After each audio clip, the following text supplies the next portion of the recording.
Blue Ankylo is here for anyone who's listening. Future or VODs or live.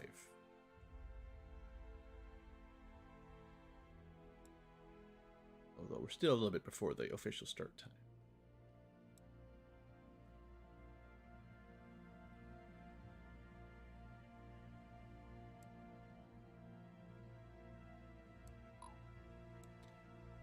I've got a lot of squad thinking to do. It's tricky. The final preps for the end of the game.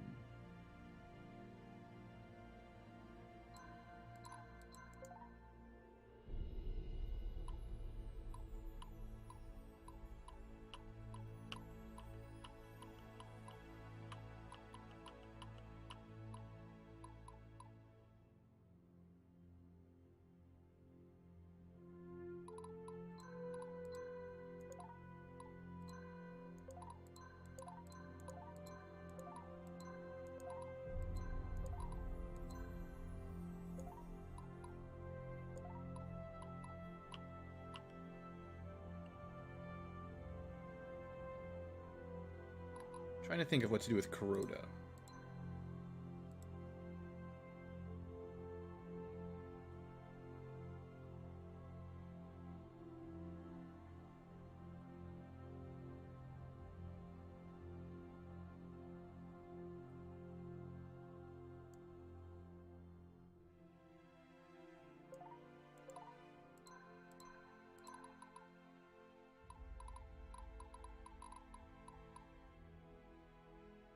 A couple really good critical traits I don't think I have right now.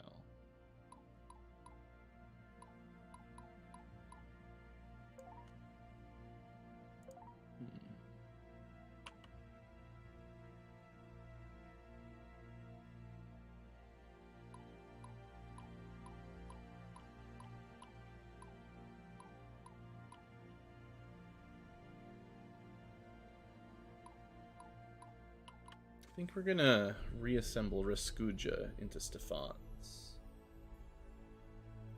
Or, into Kuroda's.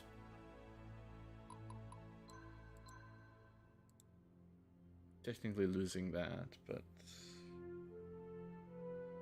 I think that's okay.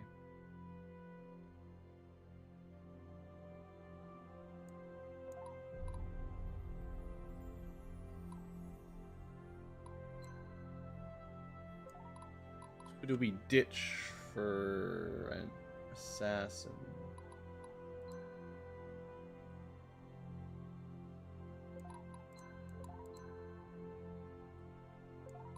Just get rid of one ranger. I've been super impressed by rangers, so. I think we ditch Alfred.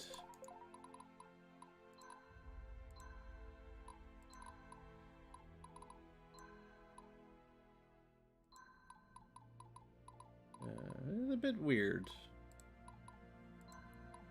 I guess we don't technically need to bring the samurais, because they're not really light units. We'll see. Maybe I'll change that.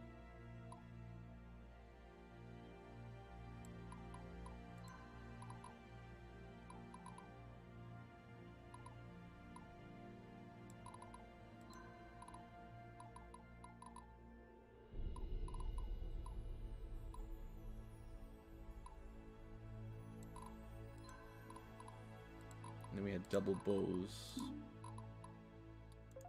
We'll need 16, at least 3 more.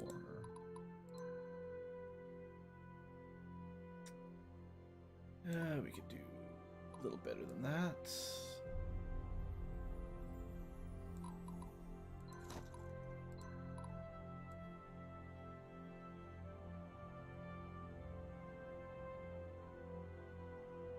Throw on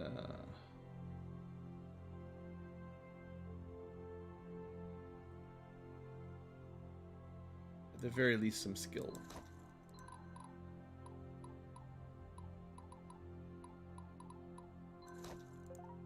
Simple enough for now, and then we can figure that out later. Okay, so we basically just swapped leaders, switched a random ranger for an assassin, but he does give us a pretty cool class trait or leader trait.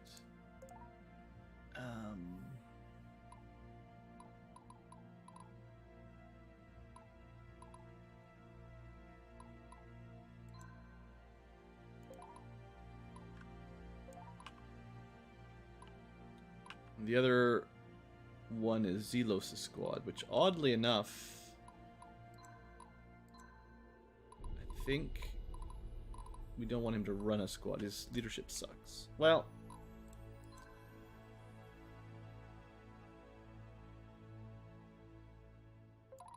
I could...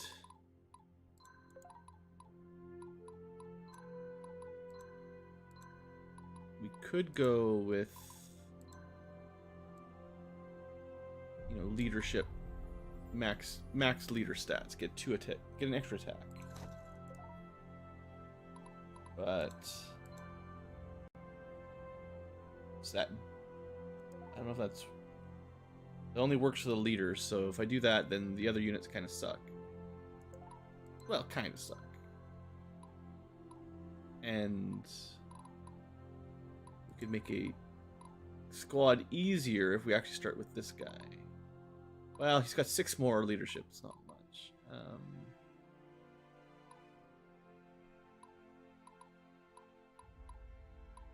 guess I don't really have any amazing mercenaries.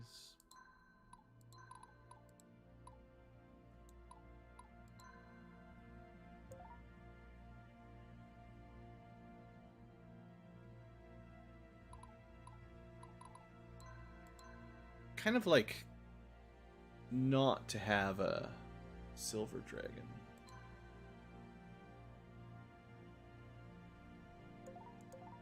Don't know what I'm doing with this unit. It'd be nice to throw in some of my excess. One of each mage or something. If we let Zelos run, I could probably just feed him a few of these, let him lead the squad. Yeah, we'll do that. The difference is pretty minor. And we'll get more Valor. There's nobody else that can even use the Valor thing, so might as well.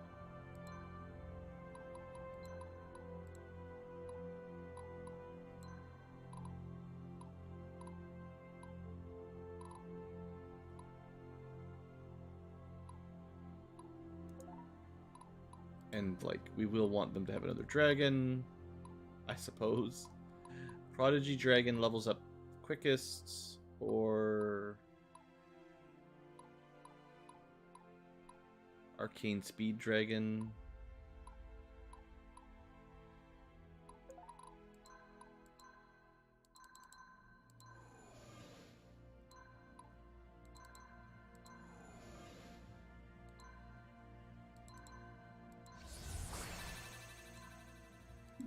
We will need to level up if we do this. We won't be able to fly for a while. Yeah, that's fine.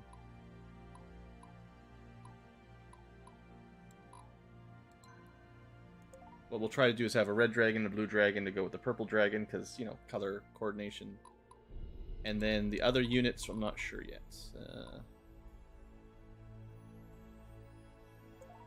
We could probably deal with Sir Rolante. Squatch Meal, not very late. Still just getting things opened up, basically.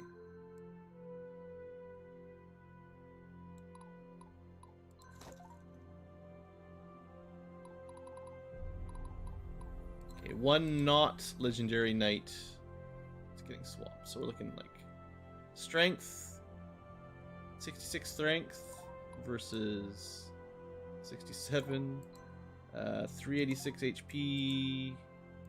So Gregory's a little bit weaker, a little bit more skilled. I guess it's mostly just lightning.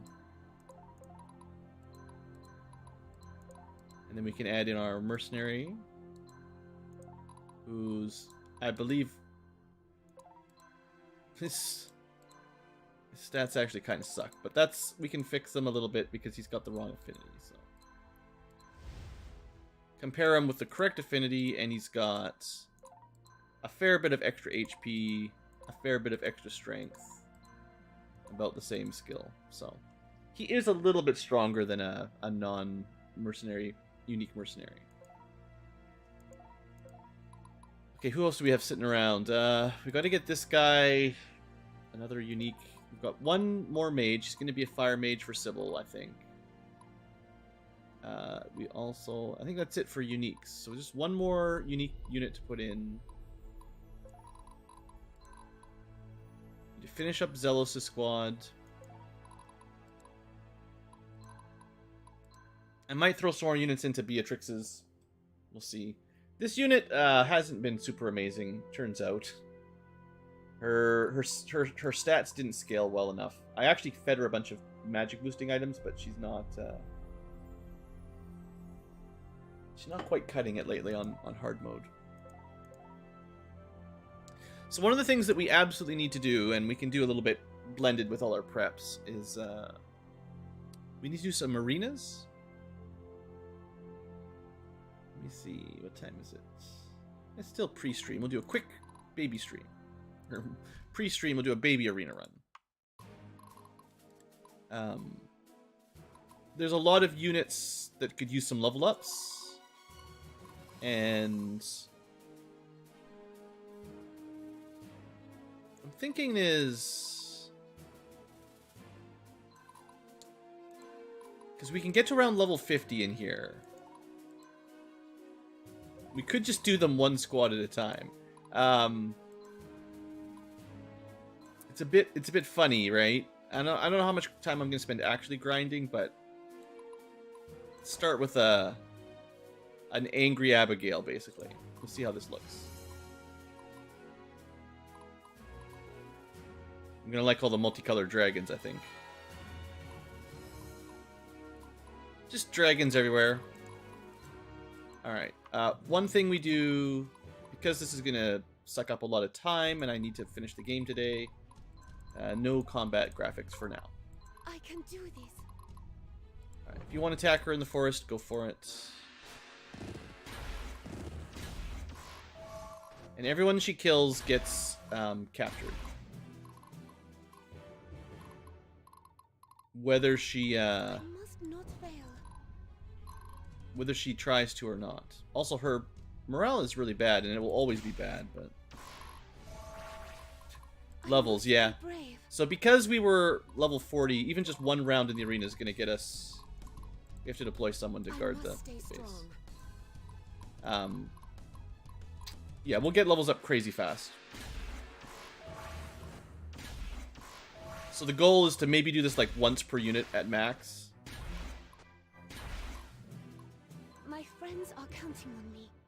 She's level 51. She went from like level 42 to 51, just like that. And probably some leadership. I'm not sure how much you get.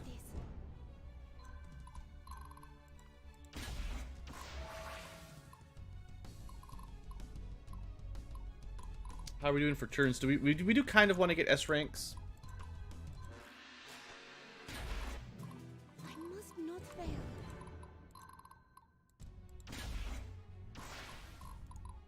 Drop some meteors for funsies.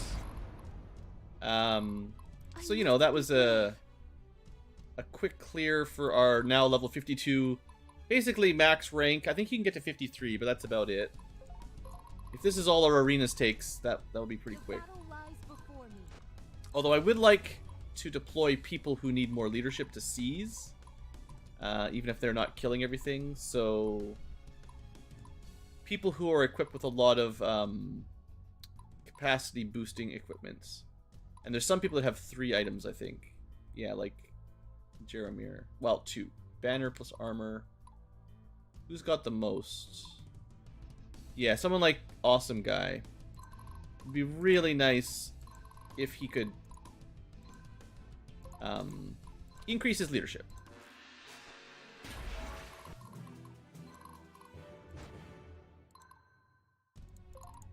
The time to act is now. Okay, he can seize next turn. My friends are Abigail can kill next turn. ready. Ankylas can guard the base. So much min-maxing. I can do this. The best kind of grinding episode. And that should give the character I want some leadership. We get lots of money. This gives us more stuff. You know, just stuff, all the stuff. And I'll probably limit myself basically to like one of those per unit. Just to catch them up in level. So, I mean, that's like 20, but I might not do that much.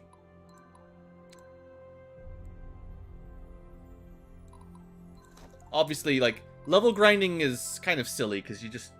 There's a max level based on what chapter you're in, and it doesn't really take much work to get there. Let's do some more dragons just for some... Because then if I've got some money, I can play around in the shop a little bit, which is kind of fun now. Just a little bit extra fun. We don't really need ambushing at the moment. As much as ambushing dragons is great. We could do the higher tier as well, but the value for high tier arenas is kind of silly. You basically just use twice as many tokens or more and get less rewards.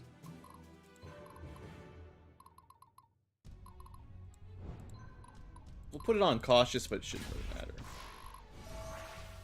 Man, the level ups are so crazy when you're that far below the enemy.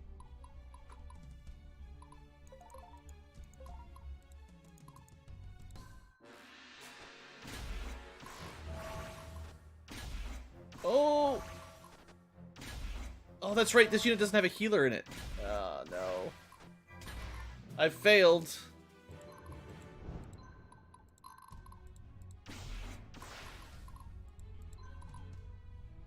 Elliot, you'll be a level behind. For my people. No, For you my won't. homeland. Should have deployed a different healer. Cat, stop being a little shit. Stop opening my door. Cat's gonna cat.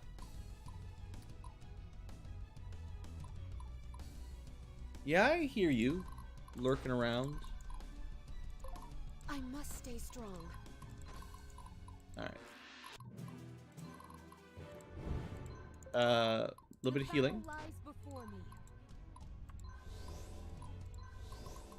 There we go. Nothing to worry about. Blue Ankylas can revive. And that gets technically to level 53. Except for, unfortunately, Elliot. Poor Elliot. Tell you what, we'll fix him. I'll take a second out to fix him, because I forgot.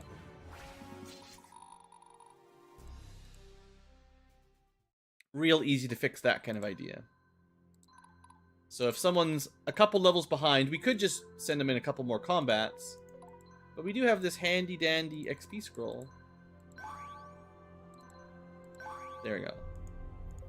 And now everyone has basically the same level, plus or minus 10 experience. It's no big deal. Alright, cool. Now the reason we're capturing things is to get extra proof of merits. There's not really any other... Well, and some money.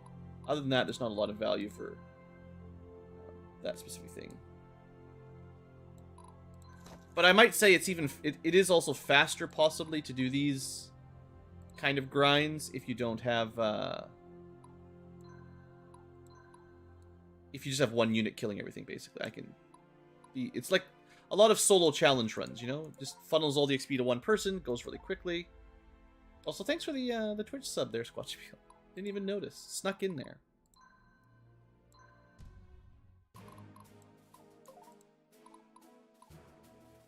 Send Azeros out the 3rd Dragon Squad.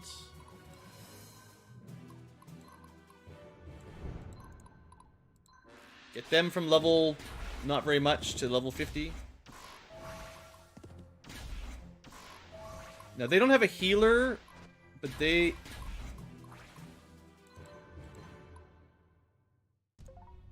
They don't have a healer, but... But nothing. They lifesteal. So the Soha's Blood Shard is supposed to steal HP. Hasn't been super effective.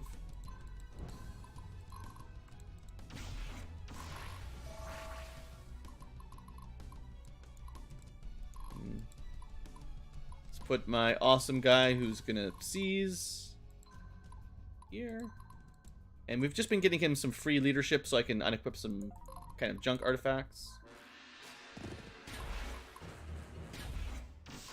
Oh no, they're attacking the Lanculas. That's the wrong unit.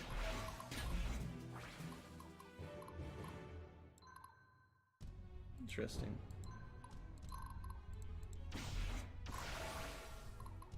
Ready.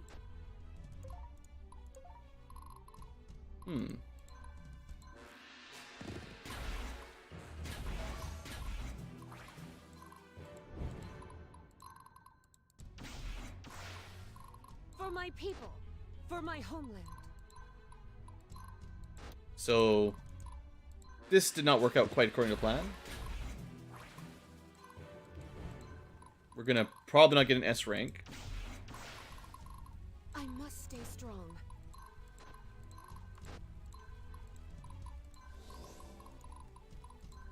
Oops, wow. Let's turn these off for now. We don't really need them on this map. We'd have to win next turn, which we probably won't be able to.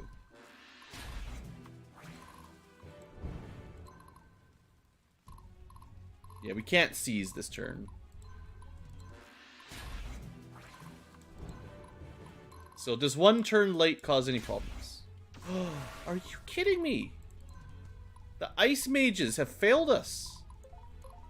We didn't get a full kill. We're two turns late.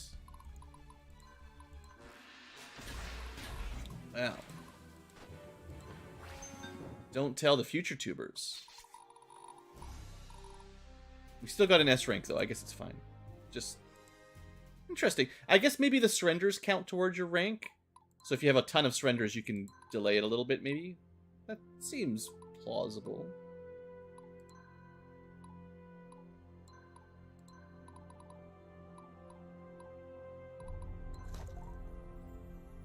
Alright, and that got them, yeah, to level 53. Seems like basically winning the arena once gets you to level 52 or 53.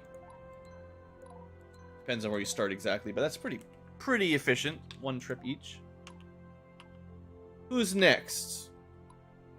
Wow, we have the Golden Armada. Always fun. Also, while I'm looking at Awesome Guy, he did get like 5 capacity from that couple runs, so he did get some leadership up as well, but like maybe one more will be enough.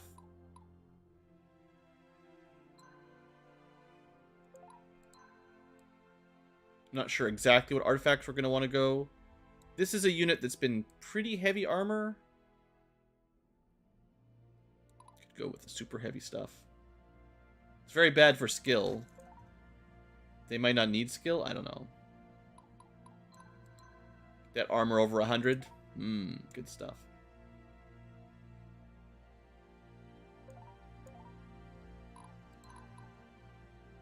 Okay, well, let's level up.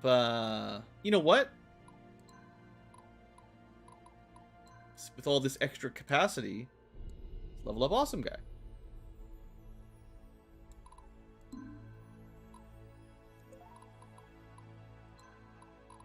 Not automatic. Let's get there. There we go.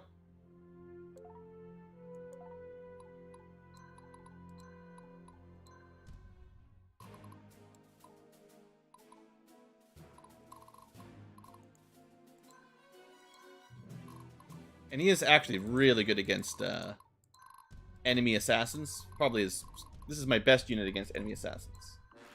They attack the back row, and nothing happens.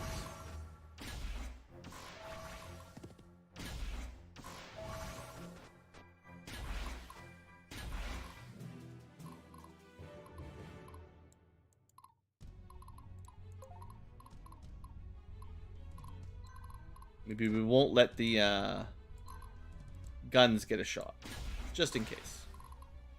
Never trust a gunner.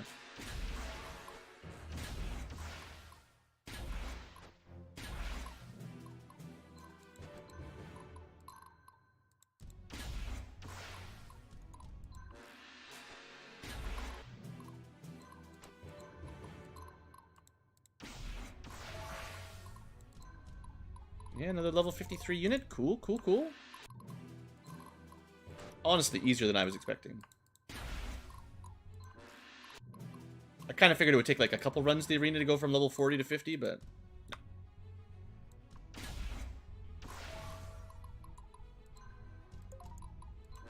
And now we know that capturing everything probably means we could get S rank a couple turns late. Even less to worry about. Sweet. Alright, so how's old awesome Mr. Awesome looking?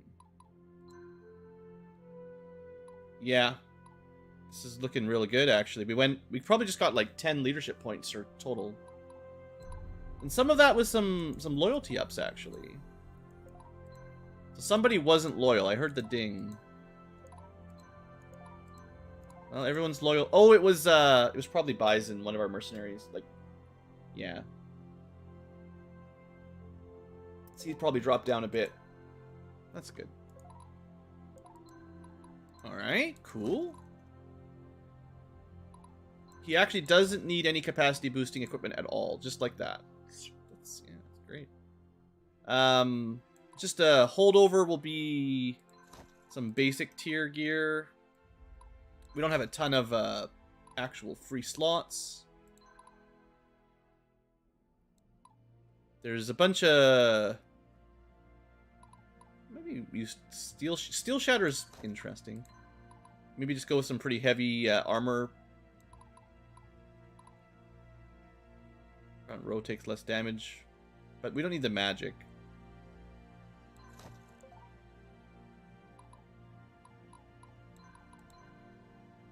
That's some crazy good armor. Whew.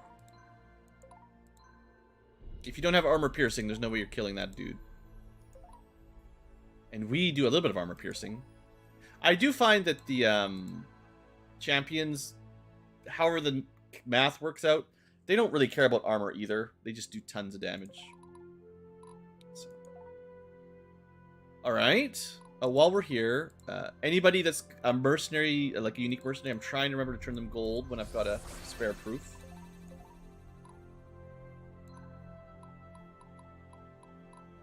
Okay, next unit to work on. That was good. Our cannons can't quite do the same trick.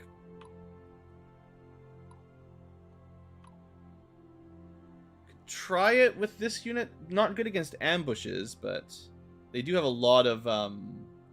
Actually, we couldn't equip anything else right now. They need some leadership bonuses, because that's a lot of free CP. 6, 4... They got 13 bonus CP right now just from that. Alright, so they need to do some capturing... Somebody else can do some leveling while they're capturing, theoretically. Let's have one of the cavalry units, maybe. Let's just start with Barnabas. Not quite. We'll need to just give him another capacity reducer. Okay, so he kills and captures... And someone else, or yeah, he kills everything and, you know, captures them. And someone else captures the fort. Now, there's another way of doing this kind of leadership trick. But it kind of sucks. Who did I say? Rosalie. Rather than rushing the throne, basically killing everything the way we're doing it, you could instead just let them attack you. And if you let them attack you, you do get slowly loyalty and leadership ups. It's kind of lame, though. Well, that was...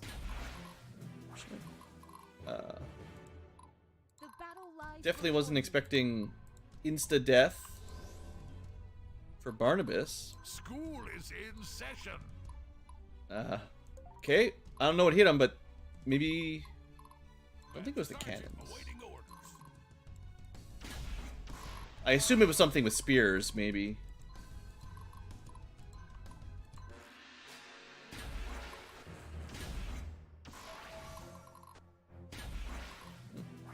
Interesting.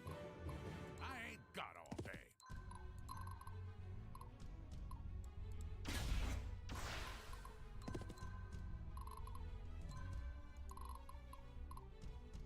Still haven't exactly figured out how the threat targeting works. You got a plan?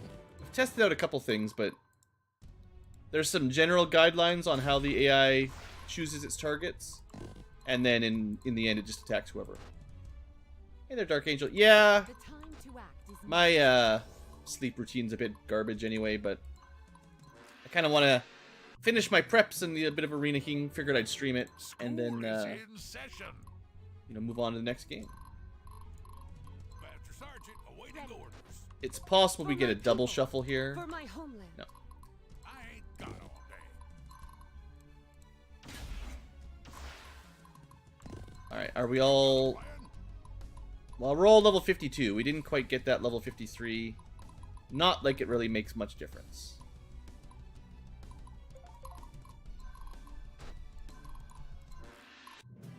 I'm definitely not going to stress out about exactly what level people get to.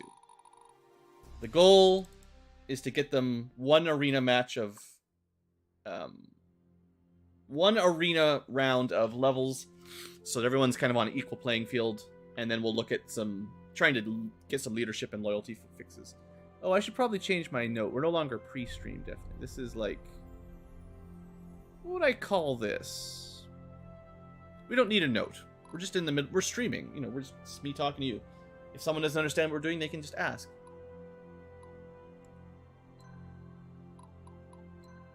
Although sometimes having notes on screen is nice for new people just showing up. So this guy is one of our mercenaries that we were going to add. One of the reasons I've been gathering up these codices is to get him out of apprentice form. And he's going to be a fire mage because he's the only... All the other like blue and or like ice and lightning mages, they have a unique mercenary already. So there's no unique fire mercenary, so it's him. We're not going to get advantage out of the Silver Tongue, unfortunately, but it's okay. So we take Sybil, and we're going to need some more capacity here, unfortunately.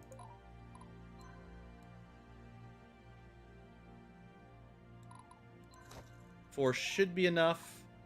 And I'm kind of thinking we get rid of Sorceress. Like, Stunning is cool, but I've kind of been doing these thematic squads lately. And that gives us, quintuple fire attack, which does do a lot of damage. We're just not getting the Silver Tongue bonus or anything. Well, that's fine. Okay, so where were we? Barnabas did his leveling. He still needs some leadership.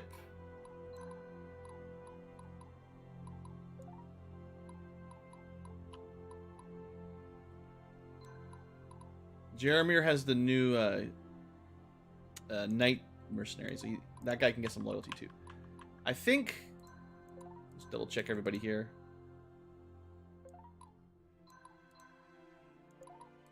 Six. So Isaac can lose 1 more cost. So we have 1 more loyalty point that Barnabas can get. Other than that, I guess, he's actually doing pretty good. We've only got 2 spare, but if you can get like a little bit of leadership and 1 more loyalty, he'll be in a pretty good position for equipping a couple good artifacts. Although for now we can't get away with too much.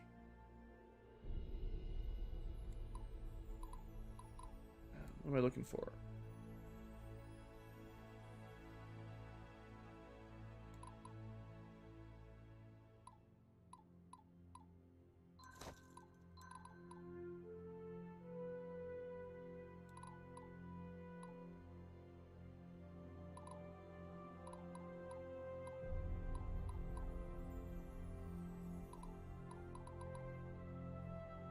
Steel arming swords are so bad.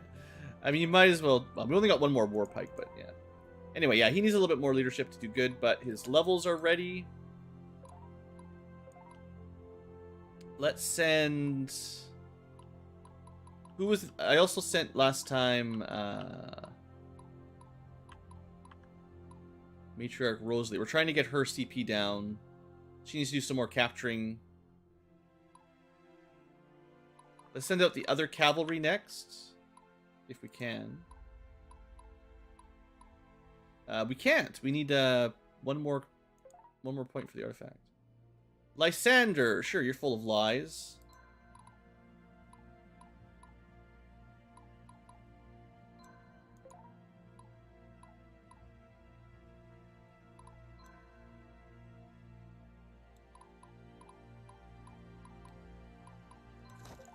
Let's get him out there, getting us some captures. Super speed. Kind of not doing this in a very straightforward order. A little bit back and forth.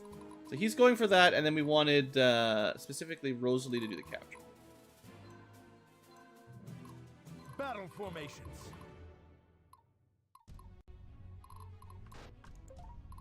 What's our next tactic?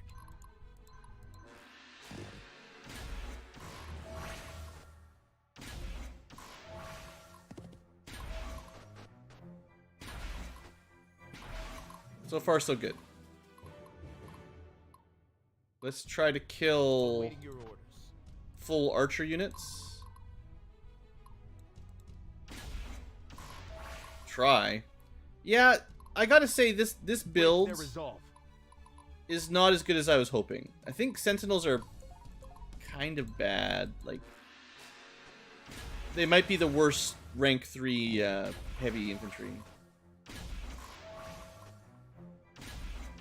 Their niche is defense, and although it's The army is ready. like it does work, it's I don't know. They're better at it than most, but there's still been lots of times when those Sentinels die, Battle formation. and it feels like all their armor and stats just do nothing.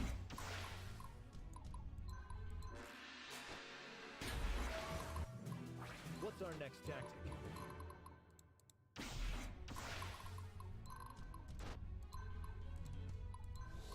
Alright, he should be level 52. Yeah, good.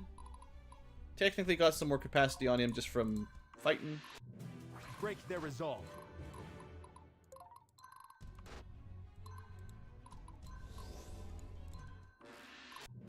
The army is ready. I mean, he can do some good damage. It's just not as consistent as some of my big mages and stuff. Ooh, double salmon of health. Going on a fish diet today. Okay, so Lysander. You got your levels.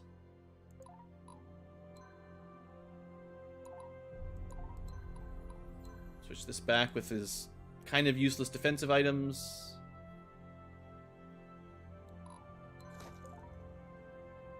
We did just get this Iblis. This Iblis family signet is actually a special item. You gotta do a side objective on a tricky map. Lots of its points and you know, bonus hit and evasion for everyone. It's like a deployment star on or authority star on FE5. Anyway, he's got lots of capacity, nothing to worry about there. The other one was Matriarch Rosalie. She's getting there. She's getting there. We're still a ways away from equipping the capture item, but we could like throw a magic ring on it at least. It's better than nothing. All right. My last cavalry unit, we'll try to get them some levels quick.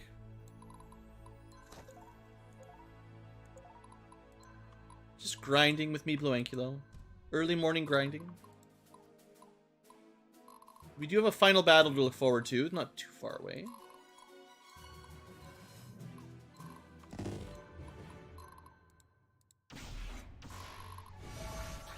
3 levels for the whole group. Beautiful.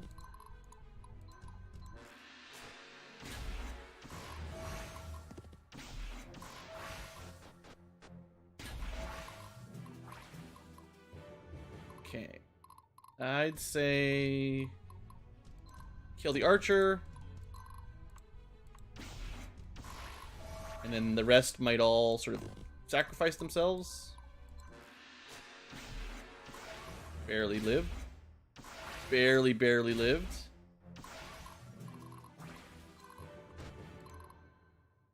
Who needs strategy when you have good luck?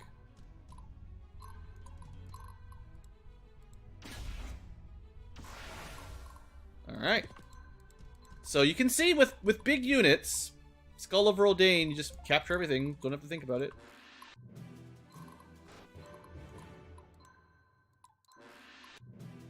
And the only reason we're doing the captures is for the those merits.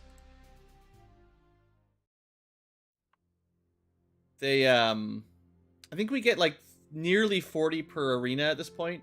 So it's slowing down as these get more expensive, but you know, I'd like to be able to goldify a fair number of more units if we can. Oh, one thing we could take a short break for, from the arena, that is. Thinking is overrated. Just autopilot. Switch out stuff. Okay, so Jastein is just barely able to not use capacity boosting items. He is kind of our anti-cav specialist. So here, have a war pike. More damage to enemy cav. And then it's only got 1 CP, so it doesn't really matter.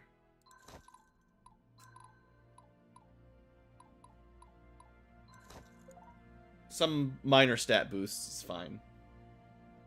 Alright. Still, we're getting... What I'm trying to do here before the final mission is get to the point where we're not, like, in a capacity deficit and have at least a couple decent artifacts on anyone that I'm bringing in. It's going to take a little bit of work, but we're on the way. I would also like to have at least all the heroes and, like, unique mercenaries goldified, if I can help, if I can get there.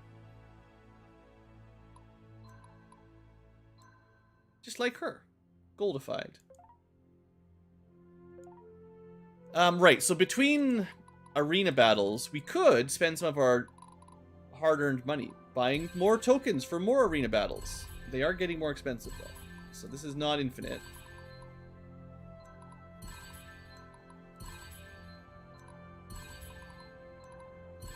But it will last a long time. So then there's other things we can buy, like permanent stat ups. I definitely want more of those.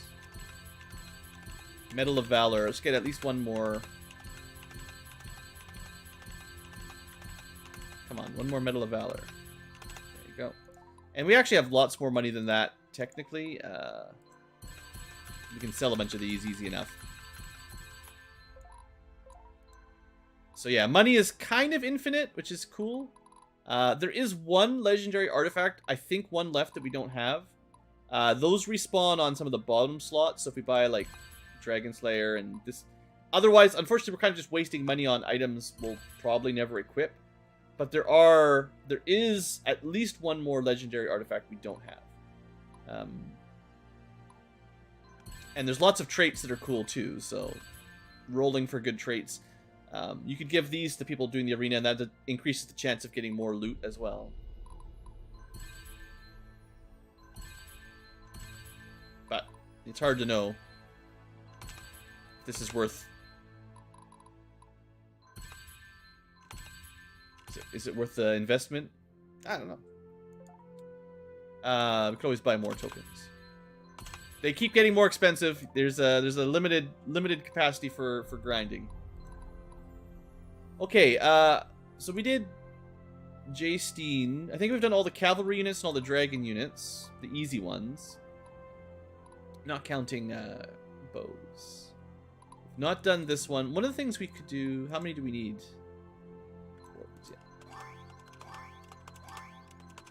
I don't mind classing up in the arena, but let's try not to be a tier 1 or 2 unit. Let's get red, I think.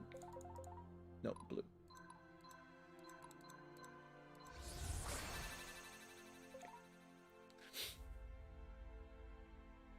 I still don't know what I'm doing with this unit, but we'll figure it out.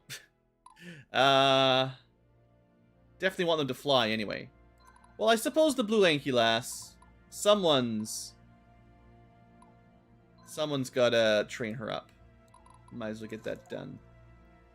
And then while she's killing, we're still on Matriarch Rosalie until she can actually equip that skull herself. She still needs a little bit more leadership. Maybe after a couple more, I'll show off the alternate version of gaining leadership growth.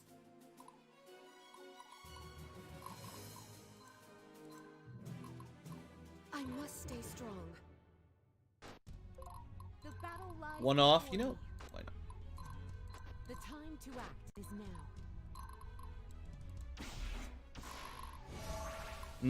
Ooh. Ready.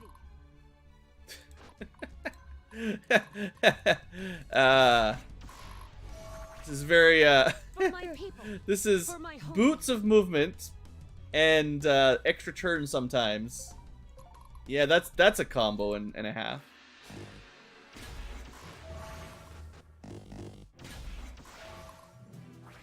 I must stay strong.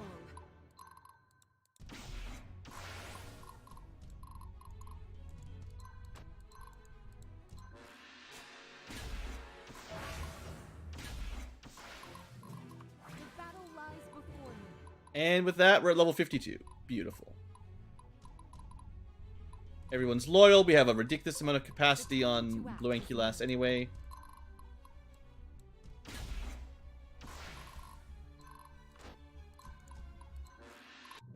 Ready.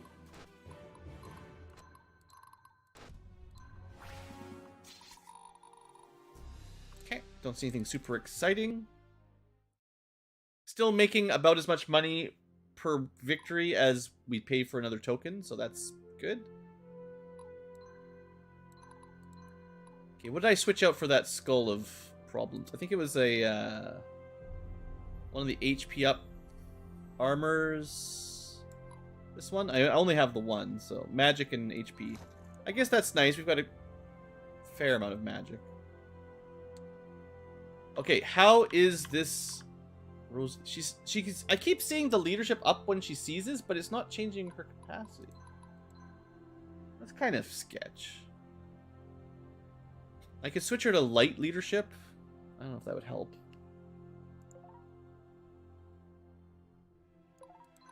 There's another gimmick you can technically do if you've got lots of Medals of Valor.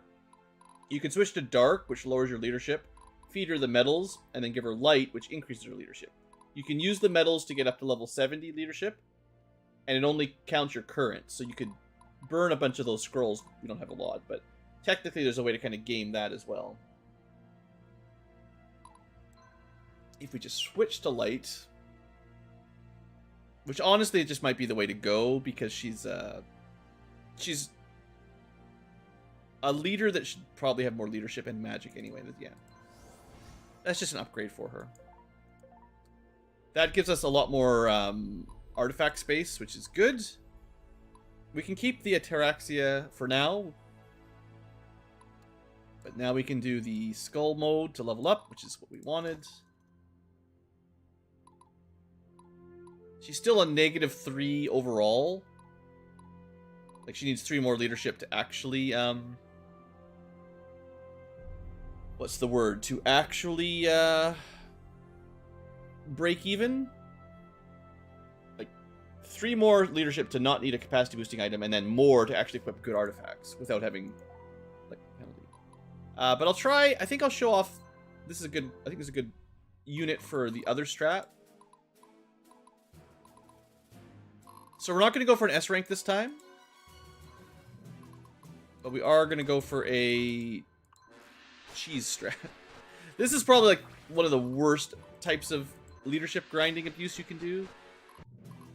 You need a unit that has no ranged indirect fire. And you need to be patient.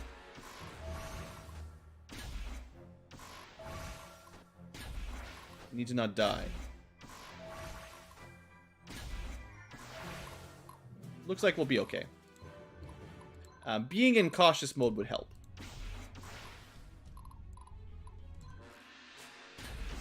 Wow. Okay. This unit might be just too powerful for the strat. Cannons are not part of the actual design of this strategy. We can fix for my it. People, for my homeland.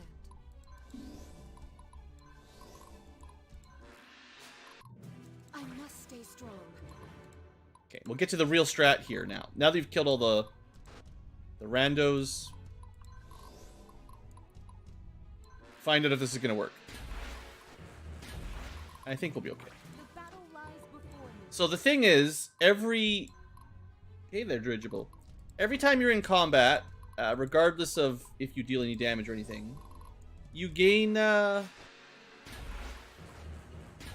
Well, for one, you gain class points if you're trying to keep class points. So if you're trying to grind, I think everyone. Oh, well, you can see Bernier here is at 3,900. Just remember 3,900. But in addition to that, progress on leadership and loyalty increases, regardless of if you do any damage. You definitely need at least a healer, and if you're in the castle with regen, that helps a lot. So yeah, he got, you know, a little over 100 class. So if we do this for a few turns, he'll max out. Eventually, our new lightning mage will max out, and just keep an eye on our total leadership here. She's at 82 right now. Technically, if anyone's... Slayer Alphonse is loyal. The Outcast is not loyal. He should get leadership bonuses once in a while. And that'll bring his capacity cost down, which gives us more. So 88 out of 92. But it's going to take a while. And this is the problem with this strategy. It's very time consuming. Progress is pretty slow, but it costs 0 resources. We're not spending any money, any arena tokens. We're just spending our lifeblood, our real lifetime. What did I say last time? 88 out of 92 or something like that? I figure we do like one day-night cycle or something. Let's see what it looks like. Might want to keep an eye on your units if any of them are dying. We might not heal quite as much as we might not heal quite as much per turn as we take overall.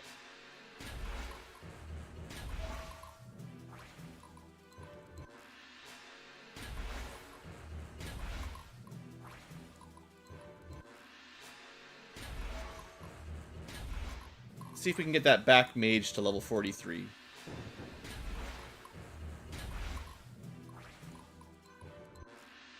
But yeah, you can see why I don't normally do this. It's kind of painful. Alright, so everyone's at their max level. There's basically no more... Well, the Outcast can get one more slowly. You're not getting experience anymore. We're just slowly gaining capacity. The Outcast is no longer 11, which is technically mercenary tier. This is regular. So we can drop him down 2 more to 85, and we can keep increasing Rosalie's personal leadership over time.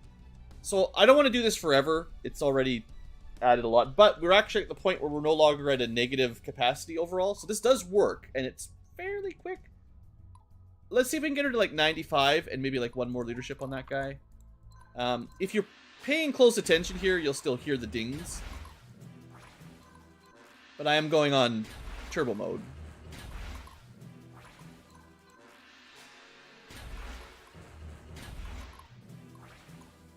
Or if anyone dies, then that's... I guess what I should do is just exemplar every now and then.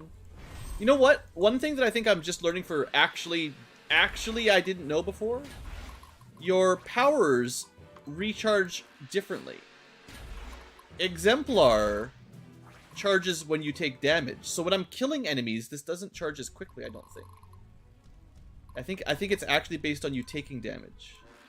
Whereas some of these other abilities are charging based on... That's cool. I wonder if teleport is based on how much you move, and then you power it up. Oh, that would be really cool.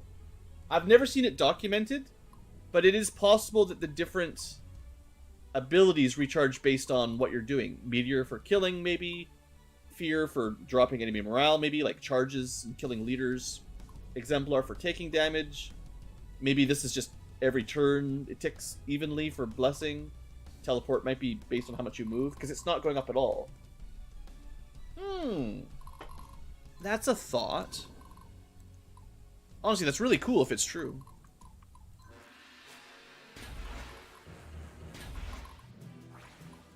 Oh, we can get our new Lightning Mage to level, assuming he's not dead yet. I wanted to get him to level 53, but dang. So we've not had any leadership up since the last round.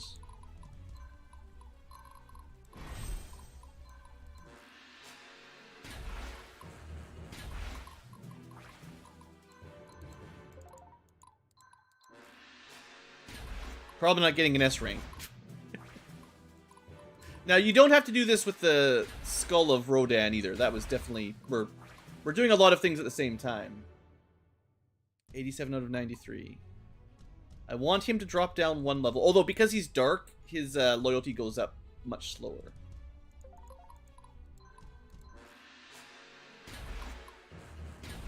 Oh no, he's dead!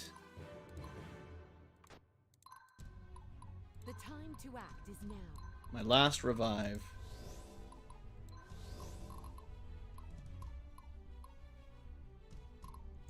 You know what I should have done? Maybe we call it now, or at least get rid of one of them.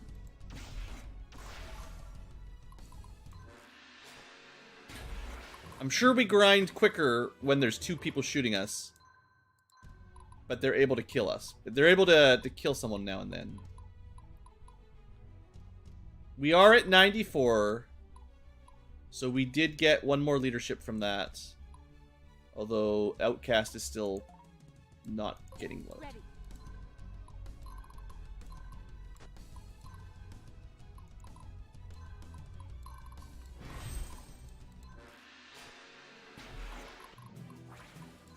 So basically, we just heal a little bit more efficiently when we're only getting shot by one unit. You could also try to, like... I don't think you need a full squad here of enemies. If you're able to kill, like, 4 out of 5 of them, I think you'll still get the same amount of leadership. You just won't take much damage. Hey there, Tyler. Yep, glad you enjoy. I'm always happy to have another fan. I feel like the more publicity this kind of game gets, the more likely we'll see more games like it. And I can't say much else other than I'm very appreciative that the devs made this. We're very near the end, so if you don't want spoilers, you probably don't want to watch. But thanks for stopping by. Right now, we're just showing off exploits. So, like, I have seen this recommended as, like, you should do this. It's a terrible idea. I don't recommend anyone do this.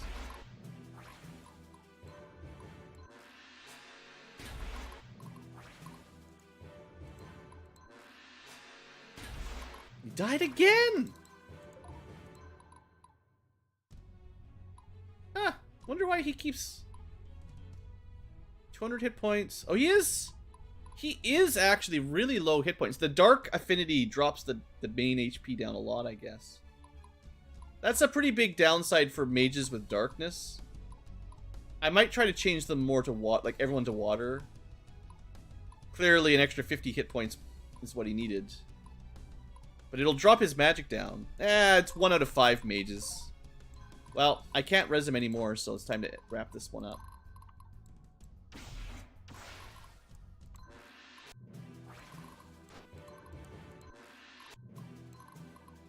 So we didn't quite get the infinite grind.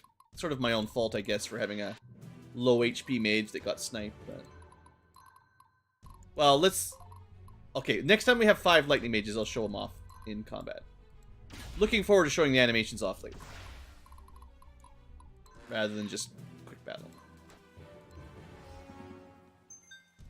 I think he can still get leadership when you seize, even if he's dead. And this is what you get when you get a B rank instead. You still get your capture money, but you get less rewards, slightly less codices, and less treasure. Not a huge problem. And there's no permadeath in the arena, like I've said before, so nothing to really worry about. So where is this unit? This was a long time in the arena with Rosalie. The Outcast. He didn't actually drop his loyalty. Oh, maybe it was her own. Anyway, if he hadn't been dark, he probably would have gotten loyalty quicker. Because if I understand correctly, the affinity for leaders changes their leadership from like light and dark is plus or minus leadership. For non-leaders, although it affects their leadership, what it actually changes is how quickly their loyalty goes up or down. So dark actually makes... It's like loyalty XP is slower. And if you're light, loyalty XP is quicker. So they'll get to the loyal status much quicker if you're light. Same deal, Dirigible. Thanks for stopping by. I know the videos are way behind, so... It is what it is. Only the spoilery people can enjoy today, I suppose. And the game's got a good story, so I don't blame you guys. So I think I've sort of talked myself into not liking darkness here. We got tons of water scrolls, so we are dropping a fair amount of magic. But I think it's... Well, clearly he died like 3 times that battle, and no one else did. So compared to a non-unique mage, we're looking at... I think I must... Oh, he's gold. Don't look at gold. A non-unique, non-gold mage is 283 approximately. He still has a lot more magic than a normal non-unique mage. HP is basically the same. Magic is nicely buffed. Strength skill probably the same. Yeah. But hey, an extra 40 magic, that's cool. Alright, well that was a fine little grind. Now the Ataraxia is probably the best mage unit bow for capacity. Mage unit capacity reducing item. But we no longer need it. Not too long ago, she needed 3 capacity items just to have 9 units. Now, after that, no problem. Let's give her, let's see. This is probably a magic-focused squad. Excalibur is always nice. It's got magic, armor, and strength. We've actually got 2 more points.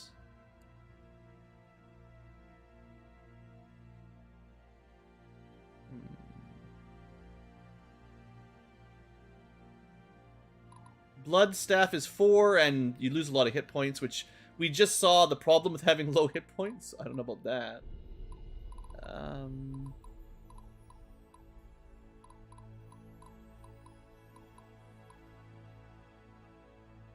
Healing power in combat is kind of a nice bonus. Grandmaster Spellbook. At least it doesn't have the HP penalty, but I really don't like this in any kind of mixed unit. There's a lot of items that I just never equip.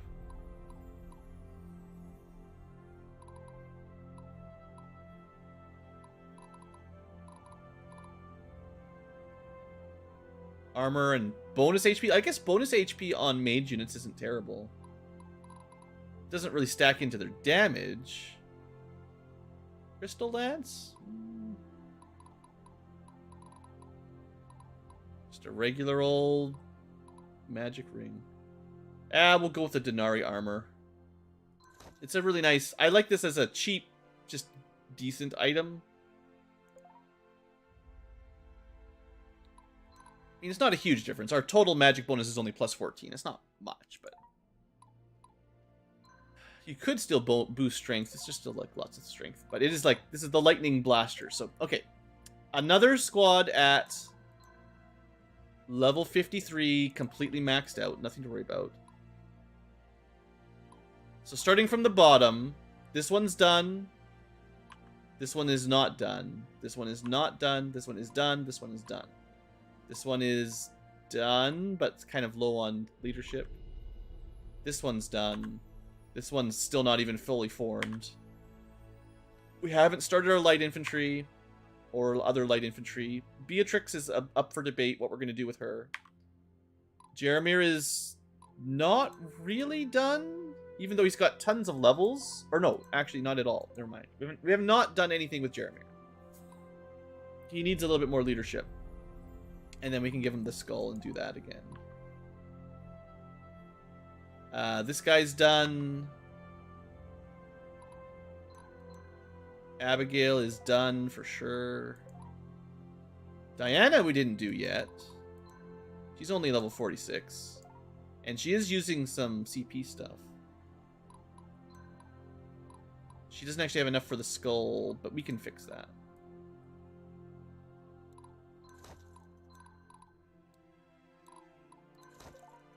So we'll have her kill everything. Maybe we'll have her do the same thing as last time where she takes some extra hits. The paladins make the defensive, what's it called? Tanking a little bit easier because we get more heals rather than just a single healer. Just checking for darkness. There's a darkness. Yeah. Yeah. It's weird. I used to really like the dark affinity, but given how easy units die, Kaffee's HP is actually kind of... I feel like it's actually lower than everyone anyway.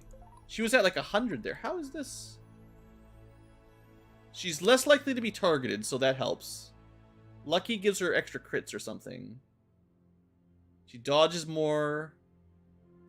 But she seems to have really bad health, so let me just give her some fish. It's harder to compare units when you do stat boosting items, because if this is their natural growths and hers was like minus 30 HP compared to natural, well, she's also 4 levels behind. That's probably it. Yeah. Once we send her through, she'll... Yeah. So you can't compare Kaffee's HP. Because we use stat boosting items, it's not 1-to-1, but... That's what... One of the reasons I don't like using stat boosting items in these sorts of games is I like to know... you know, how their growths compare, rather than, sure, if you invest extra items, are they strong? Like, it's different baseline. Team formations? Repent before Basically, the squad unit's leadership is your capacity, although we've got a tech that gives us plus 10. It's generally 80, normally, for you at early game. Each unit, if you look at that capacity up there, at first, the first 5 units don't have a penalty. It'll just say probably 10 each or something. It's 8 when they're loyal, but you generally start not loyal. So at the beginning, it will be like 10 for the leader, and then 10 for the next one, 10 for the next one, 10 for the next one. So if you have, let's say, 45 leadership, you can have 4 units, and then maybe some artifacts. As your leadership grows, and as your units get loyal, their capacity will go down. And as your capacity goes up, you'll get to 6 units. Once you have 6, the 6th unit will have a +2 penalty. So probably cost you 12 at the early game. And then unit number 7 will cost you 14, and then 16, and then here we are at +8. And there are other traits that make it cheaper. If you have some... I think if you've got Barnabas, you can check him. He's got Knight Captain, which is -2s for some units. And that's pretty much all there is. There are some specific artifacts that if you ever see artifacts, I can't really show them right now, but this is one of them. These are 2 of them. They reduce your capacity total. So they're like, instead of costing capacity, they refund capacity.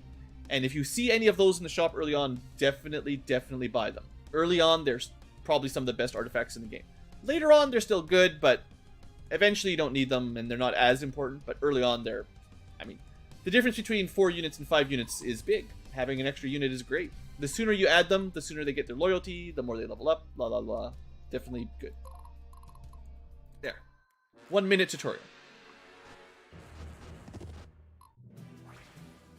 Okay. We're going to get cannoned a little bit here. But Diana... Actually, this doesn't quite work. Diana can't do the same trick we just did. I forgot. She has her personal range to attack. But if somebody stands on the hill, 1 unit, we can basically do the trick. but we can't do the same thing we did last time forever. Not as easily. Let's show that off. Well, not show it off, but let's go into cautious mode and hey, look. Before the righteous. A level up. Enjoy the extra HP and everything. Good. Alright. There's no way... Yeah. There's no way anyone survives Diana in melee. And we're just gonna crush this guy. And then we'll draw over an archer. Okay, so her job here, and I mean, I'm literally grinding out leadership right now, which is definitely not something I would ever recommend until maybe the end of the game, if you care. But I'm kind of just goofing around today for stream.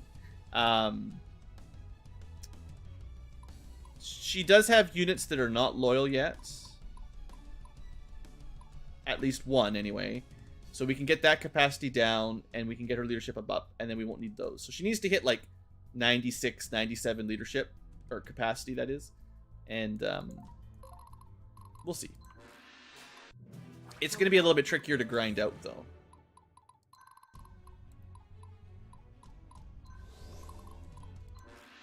Because when she gets attacked, she's countering. Before the now, they'll eventually move on to that mountain, if any of them survive.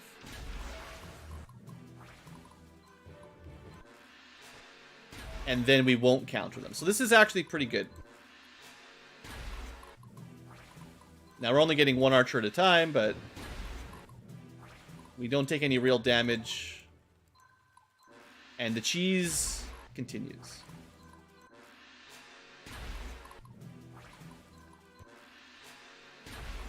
I wish we had the Ankylo bot and all the mini games now. This would be a perfect time for those.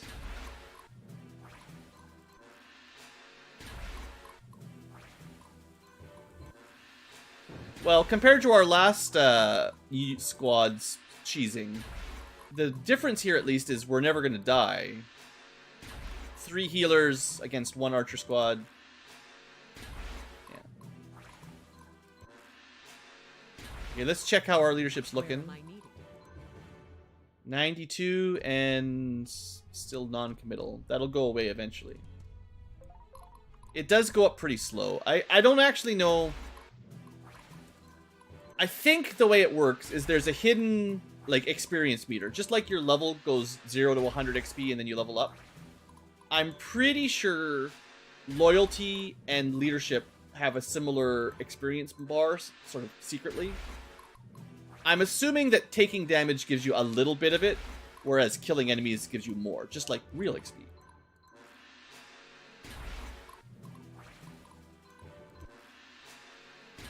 I think I saw... a paladin never surrenders.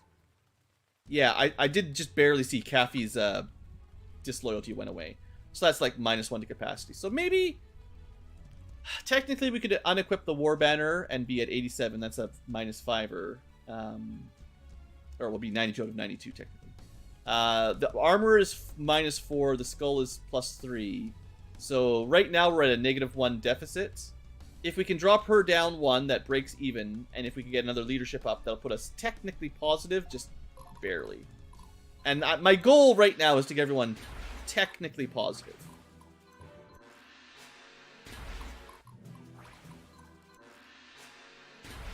It's not a big problem to leave 1 artifact on capacity boosting. There are some, like, they're not all negative stats or anything, right? So having minus capacity and armor, or the bow gives you some magic, those are okay. But generally there are better artifacts if you're trying to really optimize your squad. What I'll do here to switch things up is kill this guy. And then lure this other one over. You thought you were safe? No. Where am I needed?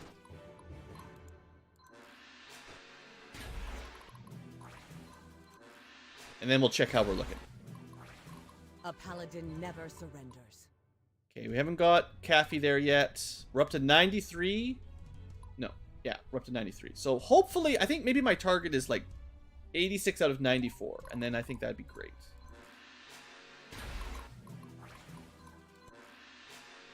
So just keep your eye on the bottom left on that fight screen. We want to see a little ding-a-ling down there, and that's probably the good sign to go. Hey there, awesome guy. Or if you're able to catch the leadership up on Diana up front. But I find it's a bit harder to notice the little flags. The loyalty ding is a little bit easier to see and hear.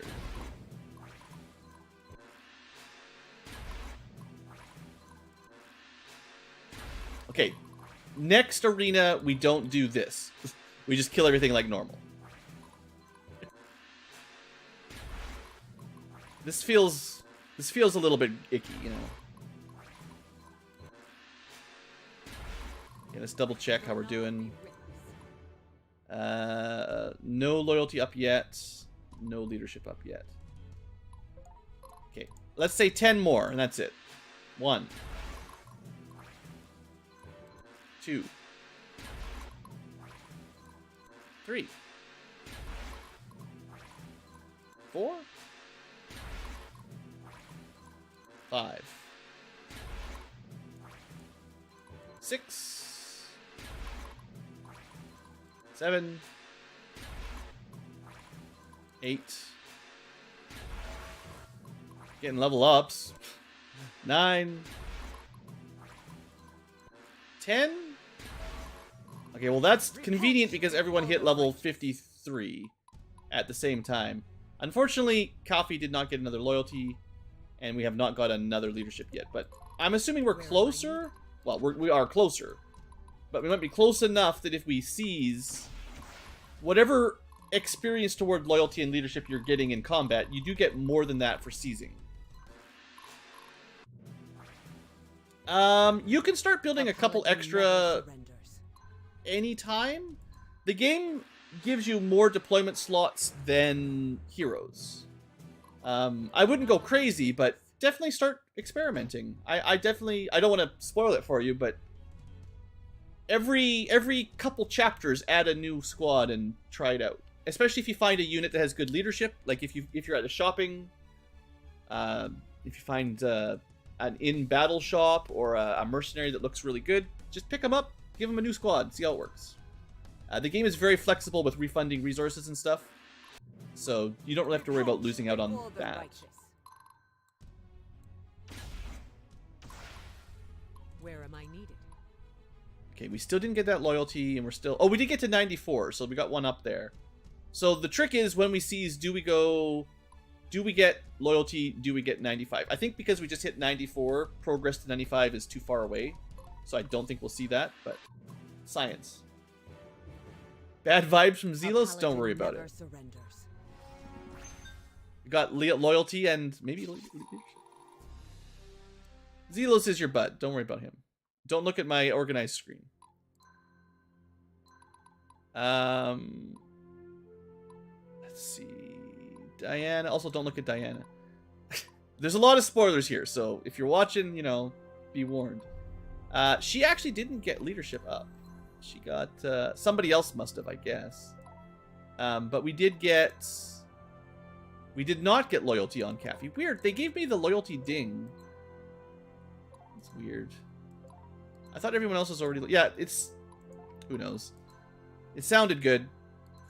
Okay, but now we can see that technically we don't need any capacity boosters and we have one free. So that's good. So I can give her something. She is like the hammer wielder of the team. I'd like to give her the refuge hammer. Not like we need it or anything, but unfortunately it's a little bit too heavy. Why don't we give her the armor, hammer, and like another Excalibur? Why not? Everyone likes Excaliburs. And that'll help protect her a little bit. A little bit more strength, over 100 armor. Yeah. Okay, good. She can't help it, Jim. She eats, she exercises, and she stomps on fools. Just wait. Wait for it. Yep, that's her attack. She stomps. So, you know. You can tell who the animator was a fan of when they drew all these. Okay, so that's another unit all leveled up. Let me see, what else is there?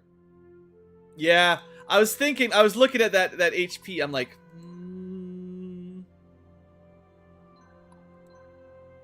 oh, it caps out. It doesn't go past 99. It doesn't go to. You can't have 4 digits. Because Salmon of Health always gives you 5 or 6, I think.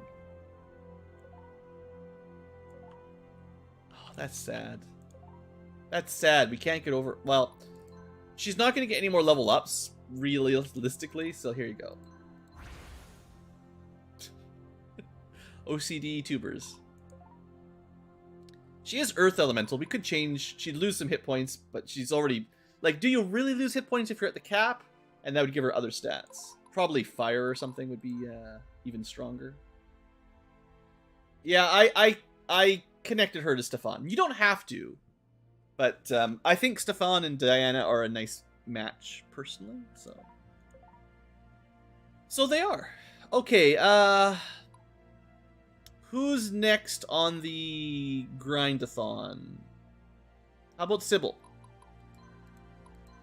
Yeah, she needs some levels. She needs a little bit of capacity. She's doing pretty good. We just got this new guy. Sure, this is fine. Let's change. We need 3 points. We're a little bit short, so we gotta go Elegant Blade and then Skull. They just trade each other off, and then she's technically a little bit... She needs a little bit more leadership to break even, but she's pretty close. Mechanically, well, she's not always super huge. There's actually a support conversation where he directly asks her that, and she's like, no, I can turn back to normal size when the danger is gone. It's fine. She doesn't have to be gigantic. And when she's gigantic, she literally eats, like, wagons of meat, so... She doesn't stay like that for too long, or they'd run out of food. It's all good. I haven't streamed everything. There's a couple supports that happened in the secret future tuber land. It just means you gotta watch all them episodes. Get that ad rev going. Who did I say I was? It was Sybil. Alright, Sybil, we're just gonna let her kill everything. Here comes Sybil, ready or not.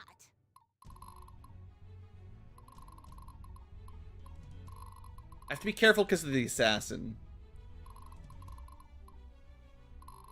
They'll notice this one for sure. We'll see if this works. Oh, they're just gonna sack the castle. Punks! They're ignoring her. The assassins... Okay. I'm just getting started. At least we got a bunch of level Here ups comes first. Sybil, ready or not. Went from level 44 to 47. We just need someone to guard the home For base. my people, I'll let for Blue my Ankylas homeland, do I it. must stay strong.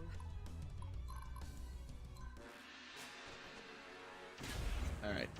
Food for Sybil. Ah, no! Suboptimal. Lies before me. They'll notice this one for sure. The And we time can to fix act it. is now. We can fix it. She's got these Centurions with her. They're cool and all, but they're not maybe as defensive as some of the heavy armor.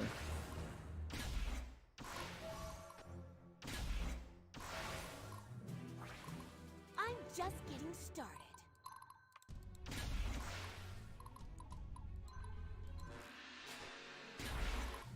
Here comes Sybil. Anyway, this is obviously a lot quicker than my previous, you know, grind-a-thon. Notice this one She for still gets sure. all the levels, basically. Anyone need loyalty? Right, the new one could definitely get some loyalty. But she didn't need as much leadership bonuses anyway. She was already doing pretty well. I'm just getting started. So I only want to do the long, slow grind if units are way behind the leadership, Here basically. comes Sybil, ready or not. Yeah, this will be fine. And if we have to do 2 arenas, like, it's fine. I've got lots of spare arena runs that we can They'll use. notice this one for I'm sure. not going to run out of them anytime soon. Ooh, a noisy cricket. We actually didn't have that artifact. Oh, that's hilarious. This is one of the artifacts. It's not even rare. We just never got it. All right. I knew I was missing a couple artifacts. I know there's at least one more orange legendary, but this cricket avoided us for the whole game. Theoretically, we could use it to manipulate enemy AI to attack the unit with it. I don't know if it really works. I haven't had good success with AI predicting, but in theory, that's something. Is there any benefit to grinding leadership on non-leader classes? Yeah, you could do that early on. Not at this point. If you did that early on. So there's I'm going to say probably the most efficient way to do it. And I was actually testing this on one of my side saves. And speaking of that, I should make a save. One of my side campaigns to this Let's Play where I was just goofing around, cheating, basically. There's a trait on Barnabas. I think it's unique to him. Mentor. I think he's the only one that gets this. And it says, greatly improves leadership growth of subordinates. That, plus there's a really easy to get early game tech.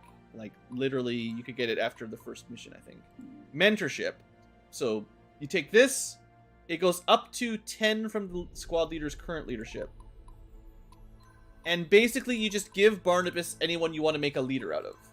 Now, you need his leadership to grow. So, you might want to focus on him doing some of those early grinds. Like, the first time you get an arena, you could let him sit in the castle and people shoot him until his leadership gets to, like, 80, 90, 100, whatever you feel is necessary.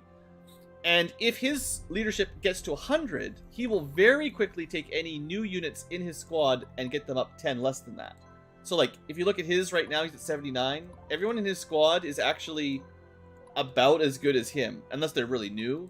I think we just added Bartholomew quite recently. But if they've been around for a while, the longer they've been around, the closer they are to his leadership. And that's better than most units.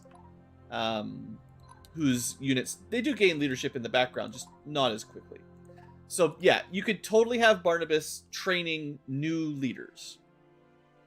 It's a bit of micromanagement, and you definitely need him to get a high leadership to make it valid. Like, to focus on it, you need him to have a really high base leadership. But if you can do that, which we didn't really, that would work. And it would only really make a difference early on in the game.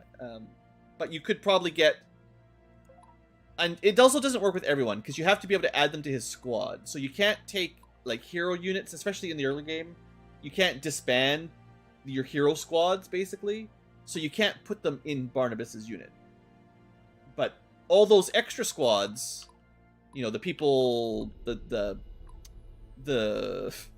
any of these, someone down here, yeah, the non-heroes, you can throw them in Barnabas's, and it'll work. I don't know. It's definitely not mandatory, but it would work. Okay, so we just finished up Sybil. Let's give her back some kind of gear. Once again, she's got a lot of mages, so we give her some bonus magic. And do I have any more Excaliburs? How many Excaliburs have we got laying around? Yeah, oh, she doesn't have enough. So we can't get another Excalibur. You can have...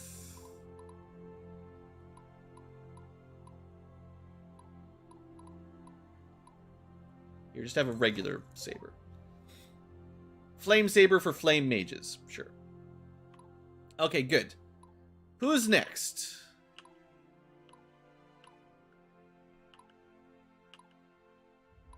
Is this the one... We need to do Jeremy still. Beatrix, yeah. All my light infantry is not done. Justine is done. Okay, almost all my easy squads are done their growth now. Other than our indirect fires and stuff. Let's see. I would like to do Jeremir. I think we can switch out... We need one more point. If I switch the banner for Ataraxia, the best capacity booster. That gives him enough for the skull. Not that he... I mean, I'm just I'm being greedy with the skull, but... And then we can let him wipe a map. Probably won't give him much capacity.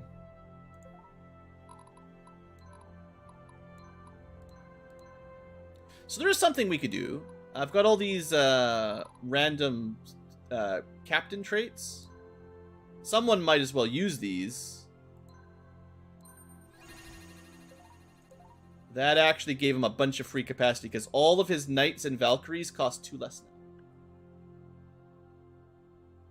Oh yeah, I moved the save file over. Don't worry about it. You can have as many saves as you want.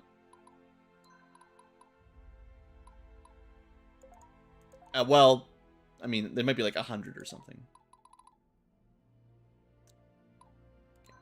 Let's do Jeremir. And now that he doesn't need all that much leadership, all we're really doing is levels.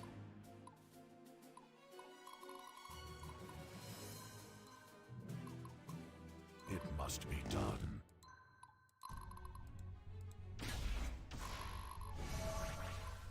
One save file, that's all, yeah. I think when we had the 1.0... Hey there, Figo. I think when the game first launched in 1.0, it only had 3 save files, but very quickly they patched it to have more. And they're gonna go try to capture the... Capture my base if I don't block them. Can't capture the base if I'm in the way.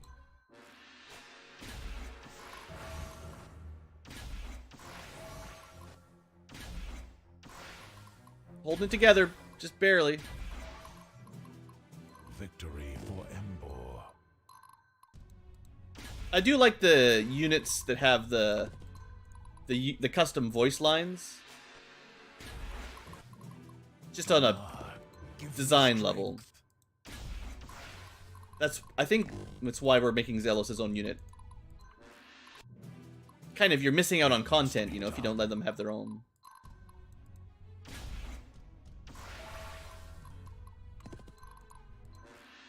Okay, well that was pretty straightforward. How'd we do? Level 53s all around.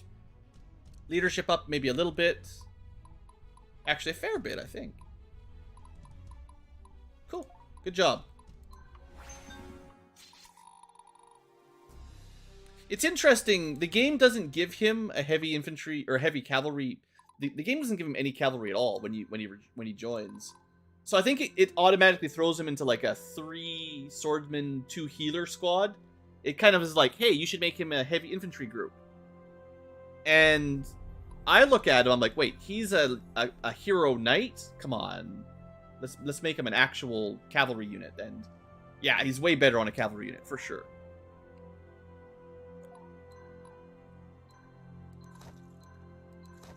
Oh yeah. We got tons of capacity here. Let's give him some good stuff.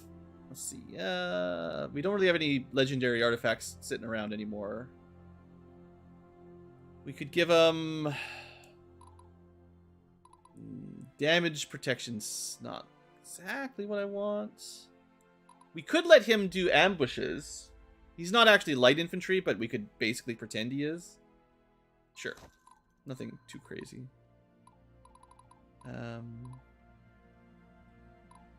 Dragon slaying. I have a couple units that have like Dragon Slayer traits. I should double up the Dragon Slayer traits with the Dragon Slayer sword, because it should stack. Also, there's a lot of lore, by the way. Adorametra, Mother of Dragons. I don't know if it's referenced anywhere else, but interesting. Could give him another Excalibur. Everyone likes Excaliburs.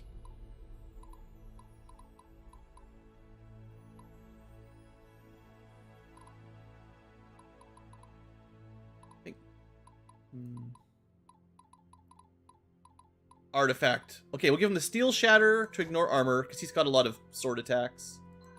And,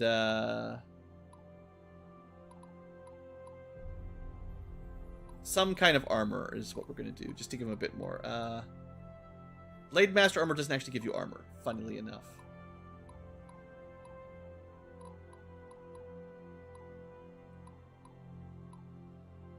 I mean, Denari armor is just all around better than steel armor.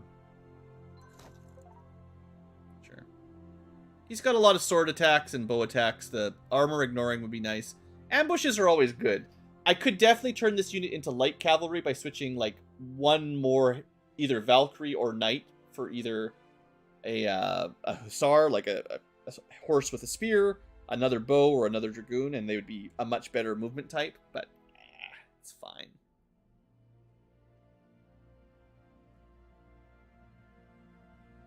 Okay, next unit. Light infantry. All right, let's start with Stefan.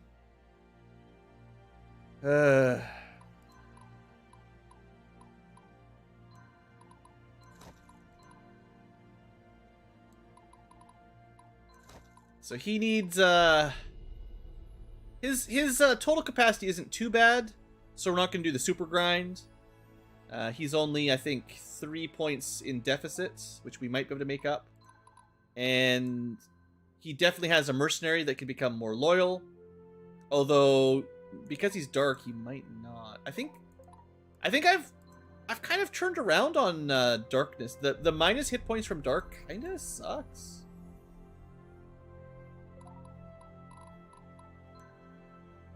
Oh, I guess lightning is the same then. Never mind. Maybe that's one of the reasons my assassins always die. Lightning is minus hit points, and that's the skill. The skill boosting one is bad for your hit points.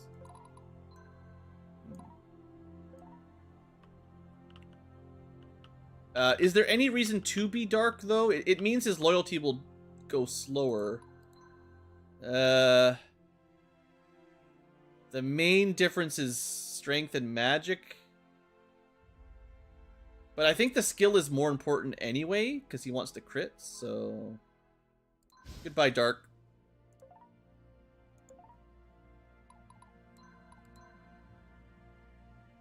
Samurais probably doesn't matter as much. Okay, Stefan, you're up.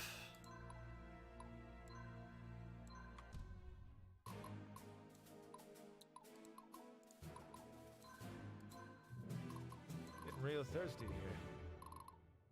Is that worth it? Super long range? I guess I can go cautious mode. Light infantry fails me all the time. Oh, sorry. Did you I'll read try. something? Not after combat, after the chapter. But yeah, if someone dies, they revive at the end of the chapter. If you have permadeath on, you have until the end of the chapter to revive them too. So you can use, there's temples and stuff in the game, on the map sometimes. And if you can get a dead unit into a temple, pay some money, not much, you can revive them without actually permanently losing. Dang it. Stefan, Didn't see this one coming. why do you always gotta go dying on me? I swear, it's just something about these light infantry units. They never... They're not tanky enough.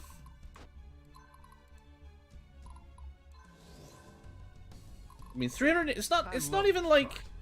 It's not even like these samurai have low hit points. 389, almost 400 is tons. Armor is great, comparatively. They still just die. I don't know. I don't know if I'm doing something wrong or... Oh, Stefan, are you kidding me?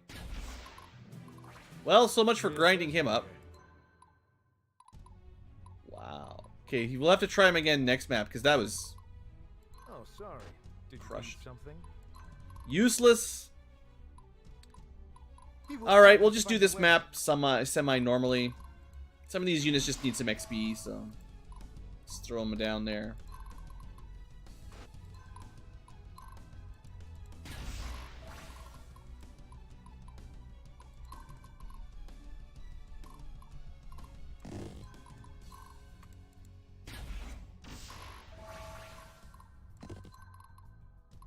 Anybody else that still needs starting XP?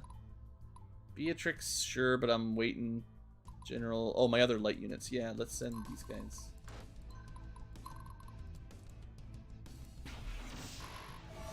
I mean, so far everyone's been able to solo the map pretty easily without much trouble. So the fact that my first light infantry can't solo it is just like, ah, come on. Stay strong, everyone.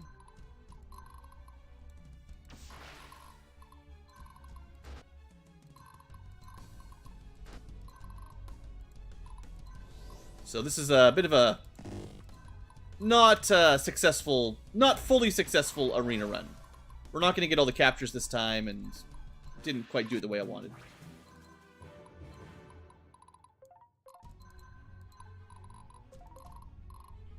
Letting the cannon get some XP, though, probably worth it. Cool. And then, as far as leadership points, Ragivi is not too far. Actually, no. She only has 8 units. She's way behind.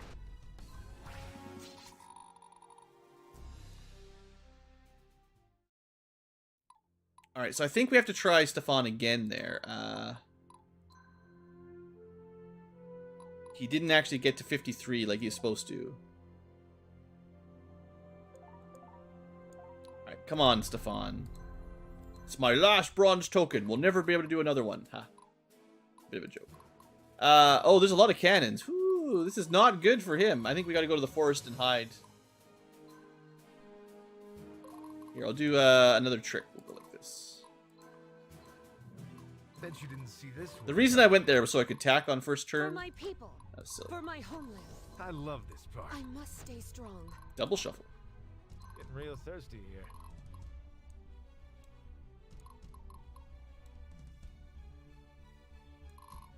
Oh, sorry. Did you need something?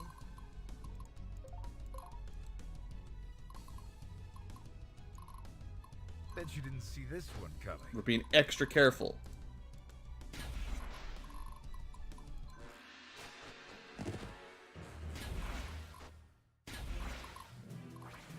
I love this part. He gets ambushes when he attacks. The battle lies before me. Let's see if he can solo this time with more careful. Oh, he's still dead. He gets ambushed. What?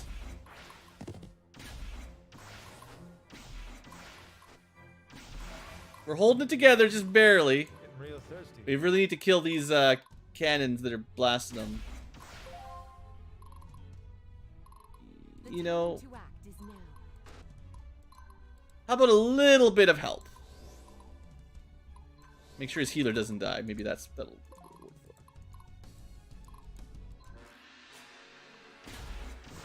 Ah! Useless! Ready. Stop dying, you useless units. For my people. Well, he's fine now, but he needed some help. Did you need something? Bet you So didn't see this that's one. light infantry for you.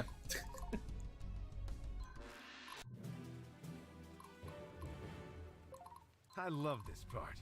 They only work if they're supported, whereas heavy infantry or, you know, strong units, let's just say good units, don't need support. This is a very... It can hit the back row and kill some enemies quickly, but other units do it better and don't die.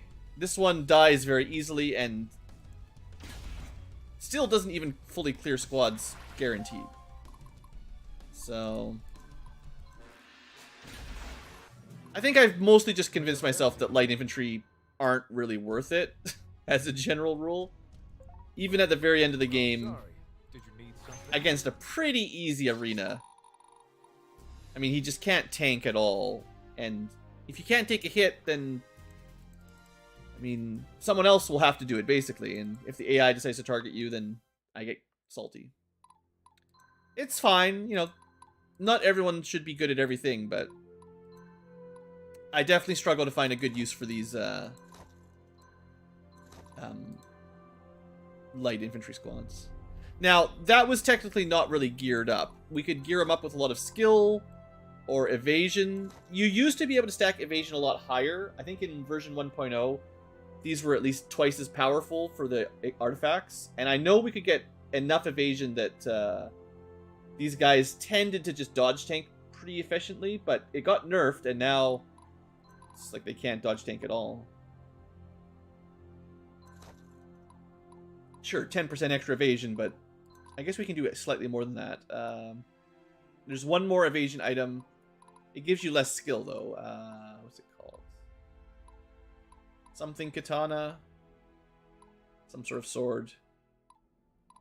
Dai katana. It gives you 5% evasion, but... So I think that's all the evasion gear. You get 15%, I think. But I'm pretty sure it used to be like twice as much. But maybe if you really stack evasion... Maybe. Maybe if you put the garrison on. I don't think I have any scrolls ready right now, but there's a trait that gives you double terrain effectiveness, sort of. So maybe if you have Stefan with garrison and then a lot of evasion, maybe you can survive. I don't know. Maybe we just need a bunch of golden assassins. I am trying to get all my unique mercenaries golded, but it's, I don't have enough.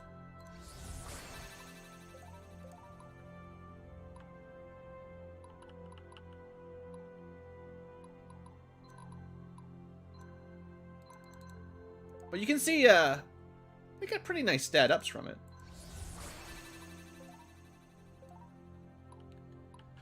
Okay, well, one way or the other, Stefan is done his specific grind. We'll try a different kind of light infantry next. We'll do General Ragivi, who maybe...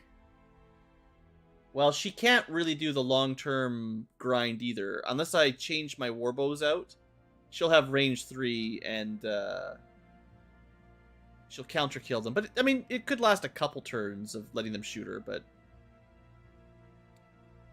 it's probably more likely we just kill everything. And I did give her, like, a cool chill on enemies. I think she's the unit I want to use. Like, I could give this to, like, what's his name? Stefan instead, but he's already a hero. I'm trying to give other slightly less Nephilim units some bonuses. Alright, so we're at that point where we have to exchange a little bit. That's really not a problem.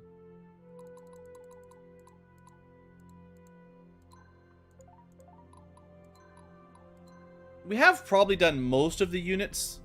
I'm streaming for 2 hours. We're still just playing around in the arena. It's fine. We'll do some more preps and then we'll get to the final chapter soon enough. We're almost there. The hard part is figuring out what I want to do with Zelos and Beatrix, and I'm getting to them pretty quick.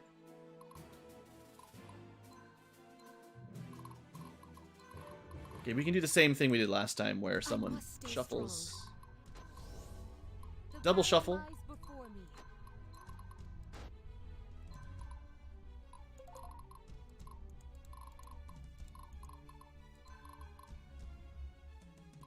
Well, right, but we actually wanted them... Never mind.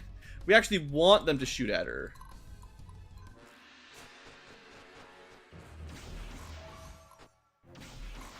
To get a little bit extra leadership XP. Now, I don't think this squad... I mean, maybe Stefan could have handled this, because this time everything is much weaker, I think. Although we'll find out. Get those levels. Good. Good. Oh, we also get a, I wish I had animations on. I might want to send her into the arena one more time. She has a special new feature that we haven't really tested out yet. Soul of Sayunya. Her sword fighters, they attack first on defense. It's like Vantage or whatever from Fire Emblem, I think it's called. I think it only is supposed to work once per phase, but Maybe it's once per combat, actually.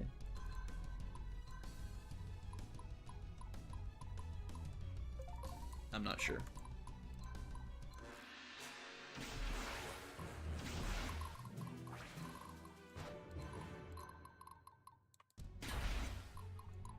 I guess that's one way we could do it. Rather than having...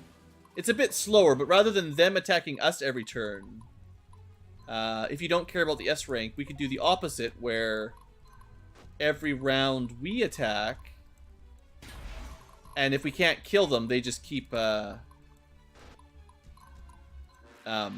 keep healing. For my people, for my homeland. It's definitely more clicks, though. And they need to be a lot stronger. I must stay strong. Definitely out of morale boost. Maybe less damage.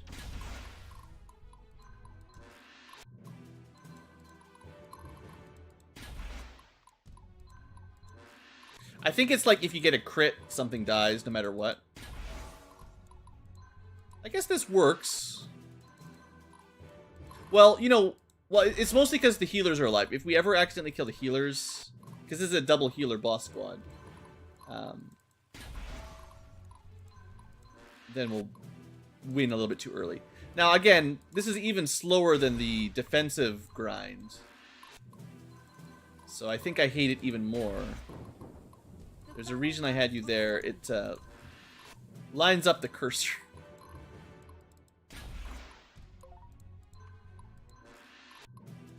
Cursor always starts at the blue Ankylas at the beginning of turn, I think. Save those microseconds. Alright, let's see if the morale boost makes much difference.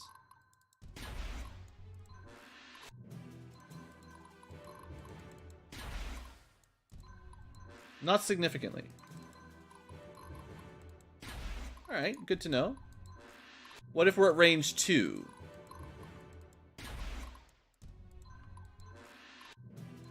Well, how were we killing them so easily before? Now it seems like we're doing 0 damage. Well, 2 damage. Maybe the mountain adds a lot more damage than I thought. Oh, there we go. Did a bit that time.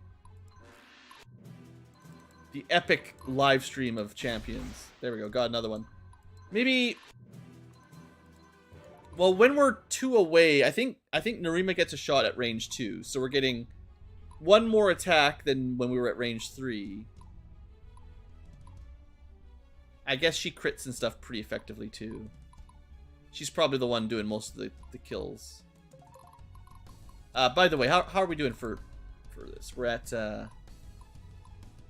We're hoping to get loyalty from this new Renalin?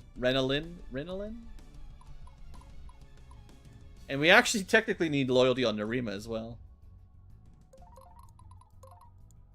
Should probably do a few more rounds.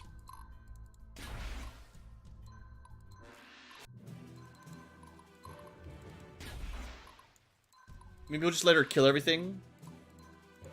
Once it's dead, rather than grinding for hours. Well, we're still grinding for hours, but it's not infinite.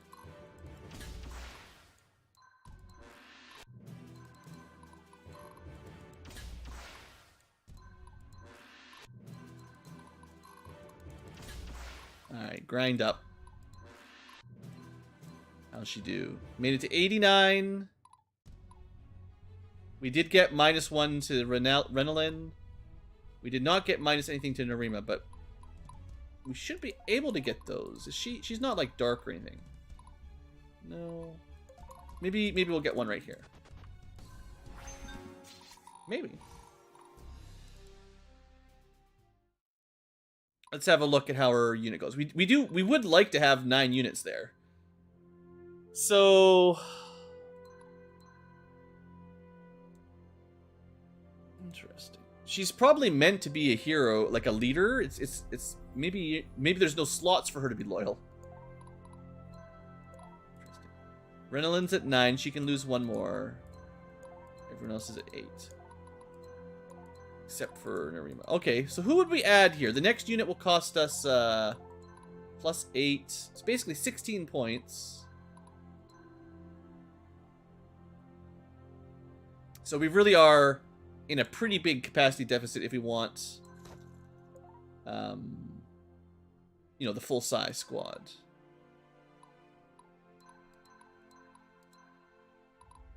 If I add one more Swordmaster, it's technically symmetrical, if we care.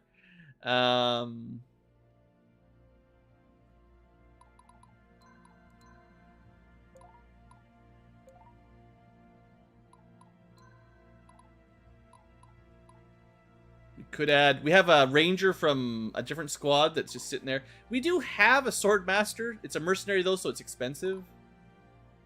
We've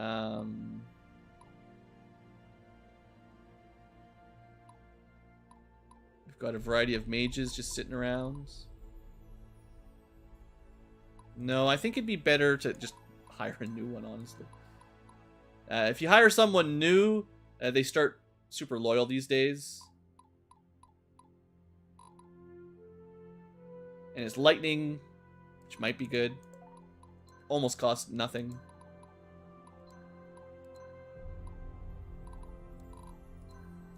We can change to sword fighter immediately.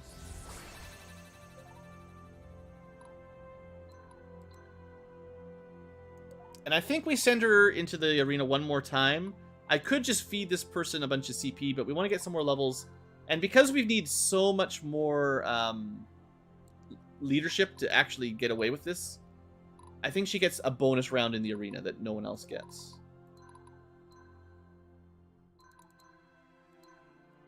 There.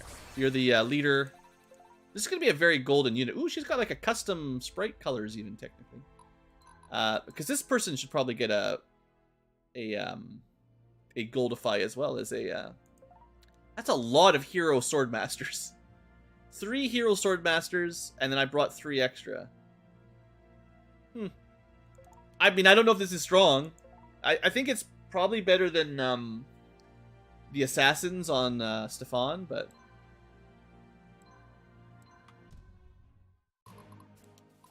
It's interesting.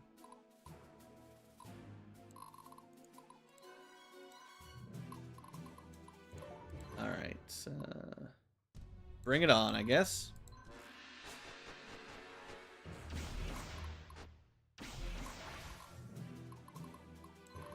Can't make it to the assassin. Can't make it. They actually blocked us in really well. Professional archer blocks. Sure, chase me down. Yeah. Ready. They might just do the old sneakaloo capture. Interesting. Really trying to get that assassin. It feels like they're really trying to get that assassinate.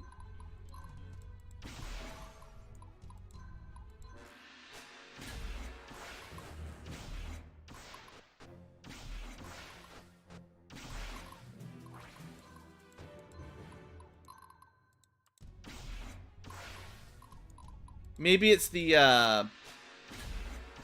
thing where, like, maybe the AI knows.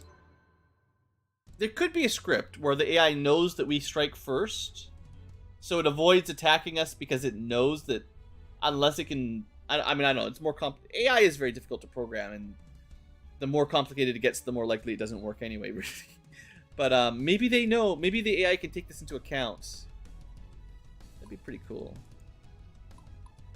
Anyway, we can get Gabriella to max class. We already got loyalty on Renalia. Still no signs of loyalty on Narima. Maybe it's impossible. Anyway, at least we'll have a size 9 unit. That was the main objective, I suppose.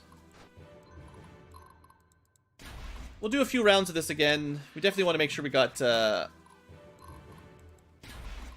Well, we haven't actually promoted into Swordmaster yet for What's-Her-Face, so... Let's make sure at least she's in rank 3 before the final battle.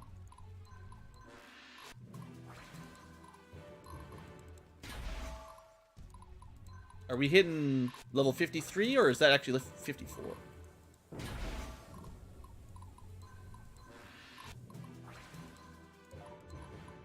Level 54. Dang, really maxing it out.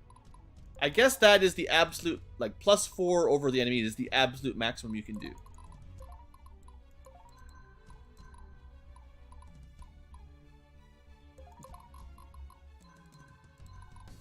Just be aggressive.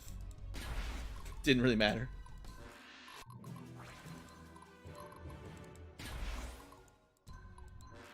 I think that was the class mastery ding. Alright, so...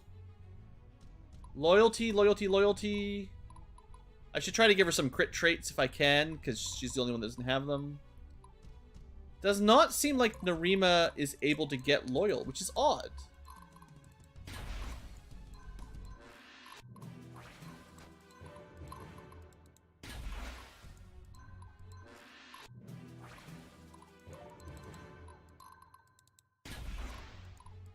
She's probably really supposed to have her own squad, is the idea.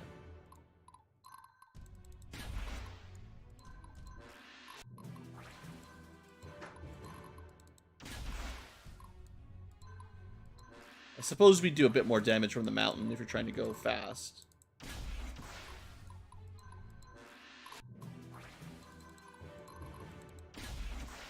What is this, some kind of speed run?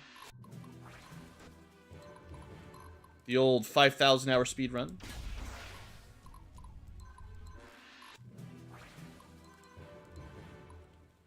Running from your responsibilities in real life. Run. Huh. Oh, I might be interrupted shortly. 8:50. It's supposed to start at 9 o'clock. The building's doing like vent cleaning today. So if I hear someone knock on the door, I'll have to go get it. You've been warned. Still an A rank. Alright, so that should be enough for General Ravioli.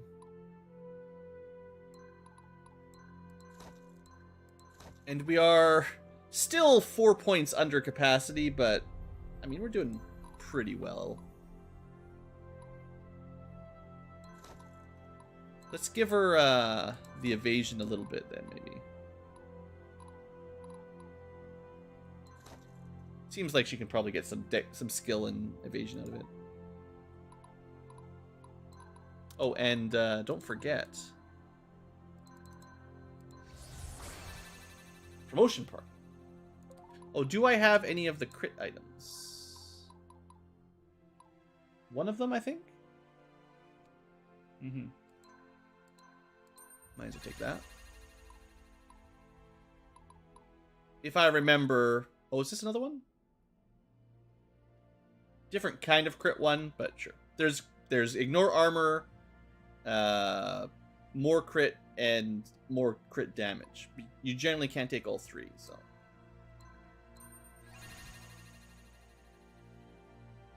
We're missing the ignore armor for crits, which only matters against heavy infantry. Well, mostly matters against heavy infantry.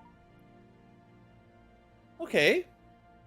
I'll say that's another one done. So the last light infantry unit will be Kuroda, who's brand new. We've never used him before. This is a new squad, technically speaking.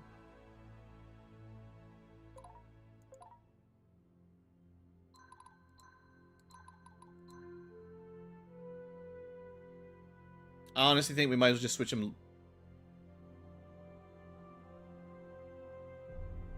Well, he doesn't really even need the leadership, does he? Well, he is using a little bit. If I switch him to lightning like all the other assassins, it'll drop his damage and magic resistance a little bit, but he doesn't use magic for much. And we could just give him... He is like a weird squad leader that is a bit fragile, so some extra health seems fair. Raskuja is up in the front. Probably a much more durable leadership unit. Hey there, Sugar Plum. But yeah, we'll give this guy a leveling run here to get him maxed out. Light infantry, I don't know. I don't really like that there's spearmen here. Because technically we've already done that once with Stefan. But I find these light infantry just die so easy. The spearmen, or the samurai, at least give them some durability, but... it's not much. We'll see if he does any better than Stefan did.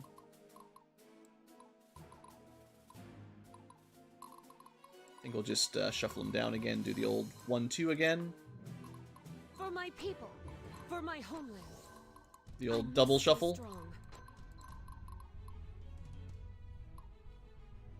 We're not doing long-term grant. Oh, that's right. He's got what's it called? I have gotta learn how this works. This is new. Shadowcaster. Bonus movement through ambushable terrain.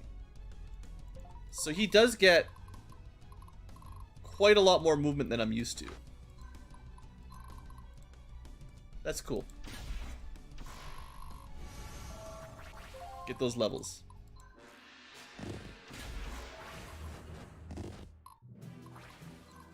And he should be good at ambushing, of course. Yeah, that's a new feature. I'm also pretty sure he didn't have Shadow Chaser in the 1.0 version.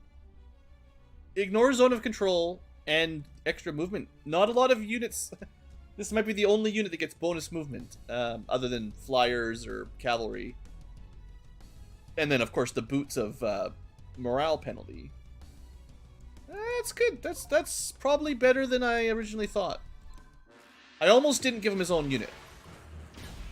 Just threw him into, almost threw him into Stefan's or something like that. Okay, I mean, he's doing way better than Stefan. I don't know exactly why, but he's definitely doing better than Stefan was doing. Could just be better matchup against the enemies.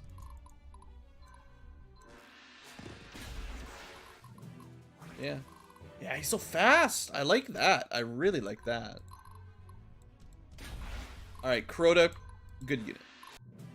Good leader. Any setup we need, he's got tons of capacity. His units are all magically loyal, except for Raskuja, which doesn't really matter, and he might not even be able to get loyal. So, I think... yeah, I don't think there's no reason to lollygag on this map. Nice quick one. We didn't get a full clear. Now, Raskuja does get... one of the few advantages Raskuja has here is at night, Raskuja, if he was the leader, would always get an ambush. Even attacking into a fort, you can ambush bosses with this, which is, if you're fighting bosses in forts, actually really good. But I don't think that matters in the next chapter anyway. And moving around fast is also really, really good. So you could try to give them their own squads, which is fine. But how many light infantry units do you really want? You know, they'd probably be better converting them into light cavalry with, just skip the rangers and assassins. Throw in some light cav, light horsebow, some dragoons. Maybe a Valkyrie or two if you want. And then just pretend they're light cavalry. They'd probably... yeah, because he'd have 7 movement plus light cavalry movement, and he'd still get this. Yeah, that would be smart. I'm not going to do it, but if you're playing along, switching him into a light cavalry unit, I think would be... having him lead a light cavalry unit. Yeah. That'd be strong.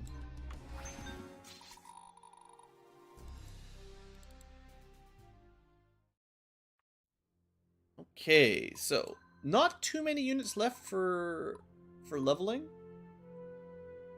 My ranged units. Might have to just do them all as a group carefully.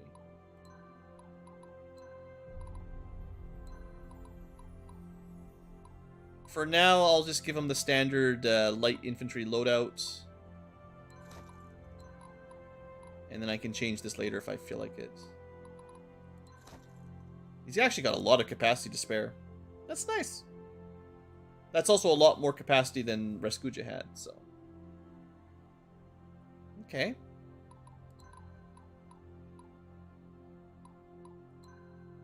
Didn't actually get him enough CP to gold.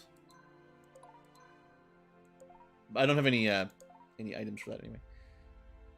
Okay, so who's left? Zelos we still have to deal with. This is done. I think my cavalry are all done now.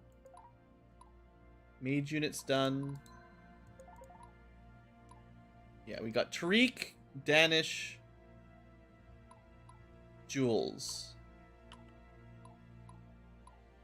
And then I have to figure out if I'm changing Beatrix and Zelos, and that's it. Okay, we're almost done.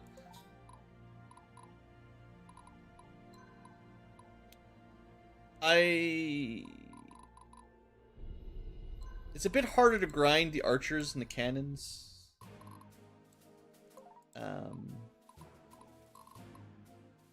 We have to go about it a little differently, and they might just all get killed anyway. Without any front lines. I'm gonna try to do something a bit cheeky. Oh, we can hit anyway. I thought I needed to shuffle.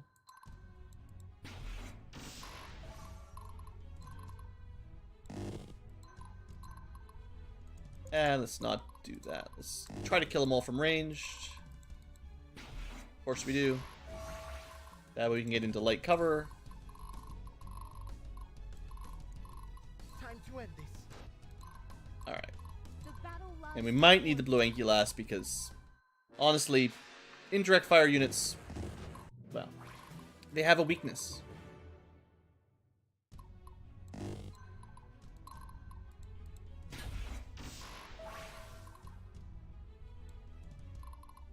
Don't know if we can actually get out of Wilhelmina's way. Nope, not even close. She's just gonna go kill him. The time to act is now. Sure. Not ideal, but weakness is How chocolate. can I help, my lord?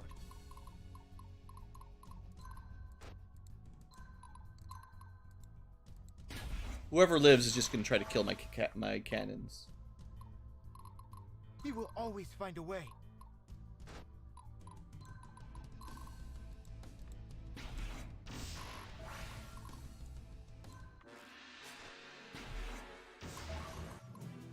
Ready. Inevitable.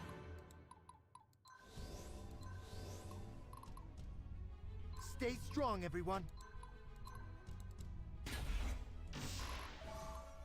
Time to Alright, how are we doing? Level 48. We'll have to do a couple arenas with these guys to get them over 50, just because... Well, I guess if we do it 3 times, that's like once each, basically. And that's pretty fair.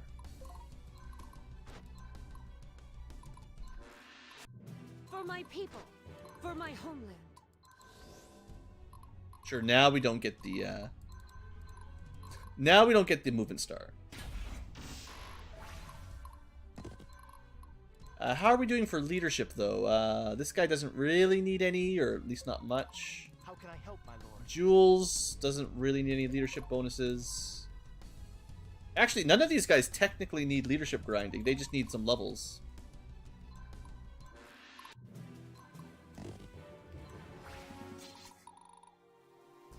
So we could bring someone else to capture and then... Yeah, okay, we'll do that next time. Excuse me.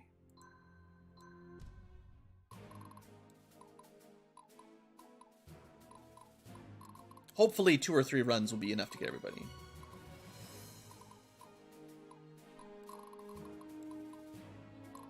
So someone who could use some capacity points to do the capture at the end and maybe help protect my little cannons. My little cannons.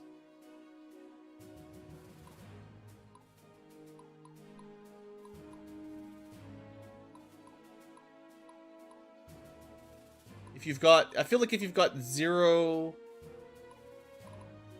Like artifacts that cost 0, that probably means you ran out. So you get to get a little bit extra.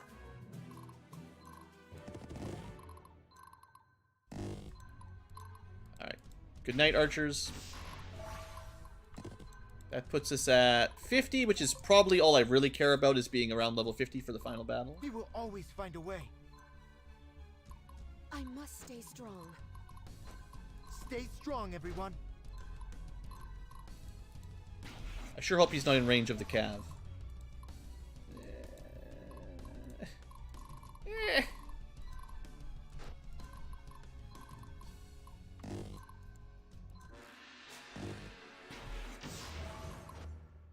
How did we kill them before we took any damage? Time to end this.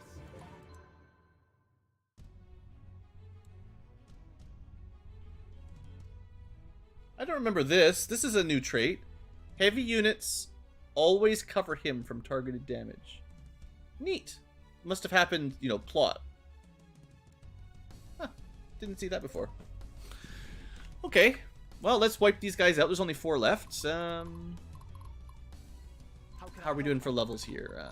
50. 50. Good, good. They're all level 50. Okay, no problem. And Jastein is higher level already. We will always find a way. Ambush. That'll be 51.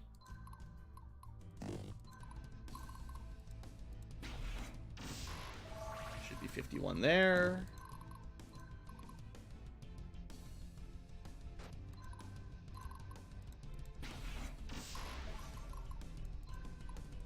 We'll make sure the cannons get a shot at the boss. The battle lies See if we can before block them in here. Leave my cannons alone.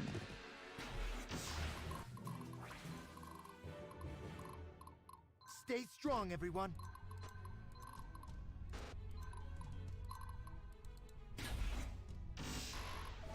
Cannons are pretty good. Alright, so Jastein is supposed to capture because he's trying to get a little bit of extra leadership. A little bit of bonus leadership rank. Oh, we didn't get captures. We're not getting nearly as much money. We got a knight captain trait though. Those are really rare. I don't think anyone needs it, but it's definitely nice. Who could use a knight captain? I think I already gave one to Jeremir, which I think was good. Jastein's already got it. Yeah, I don't really have anyone else with heavy infantry because I didn't want to give them out.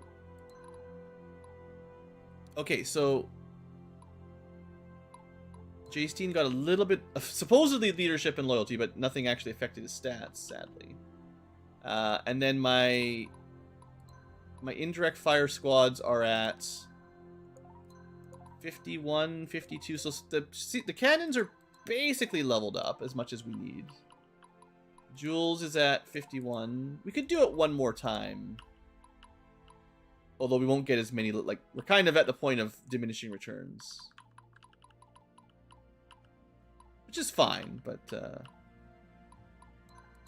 I'll do it one more time. I'll try to get to level 52.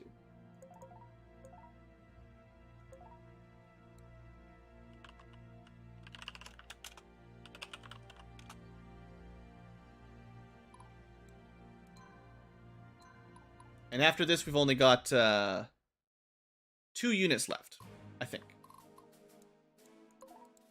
So we're almost through. If you've survived the stream so far, you've almost lived to see the last of our preps. I think. You know, easy to forget stuff.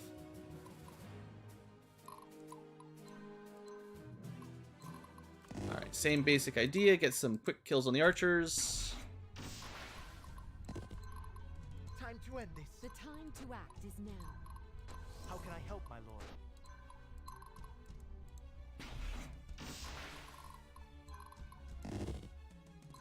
They don't have any horse units this time. We actually didn't kill Tristan. Fine.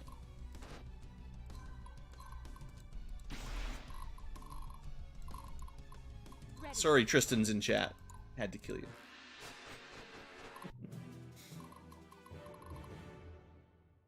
Okay, so priority. See, like 1 kill with the cannons, couple kills with the horse We will always archers, find a way. couple kills with the longbows. You can probably just avoid William here. Stay strong, everyone.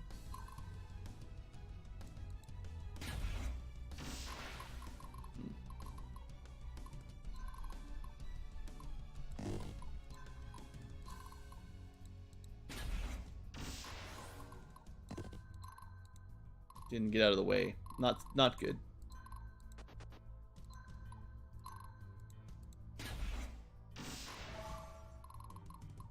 For my people.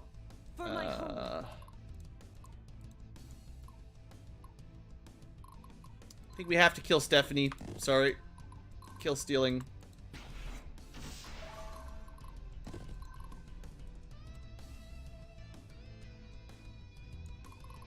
I must stay strong. Kind of hoping for a movement star type thing here. The battle lies before me. This game is too easy.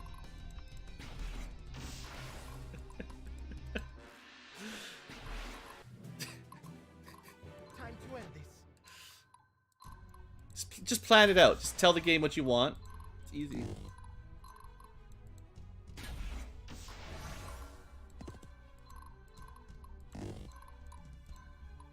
Alright, next round we win.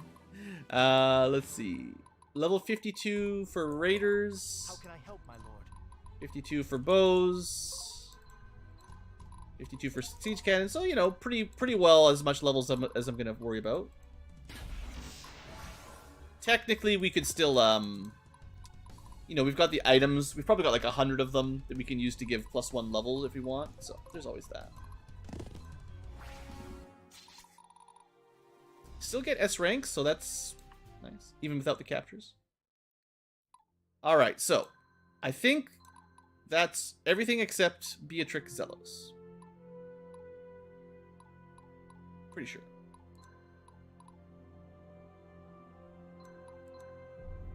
Got my golden cannons. They're level 52. That's great. We've got Tariq, who's got pretty good stuff, I think. Jay Steen, twice he captured, didn't actually get any real leadership. That's kind of annoying. Seems like it's illegal. Supposed to increase his leadership, didn't actually. Fine. Done. And my last one, Jules here.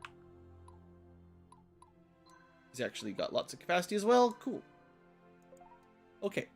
So, last 2 units. Beatrix, let's start with Zelos. So Zelos is hero, obviously. Super strong. Almost max HP. His feature is bonus damage.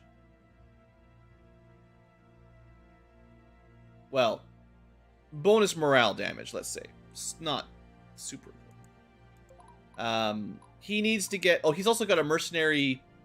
Unique mercenary dragon with him. I wonder... Enemies will not surrender. I wonder how that interplays with the enemies must surrender. Who wins, an immovable object or a movable skull? It says defeated enemies surrender if able. I bet you that means they won't.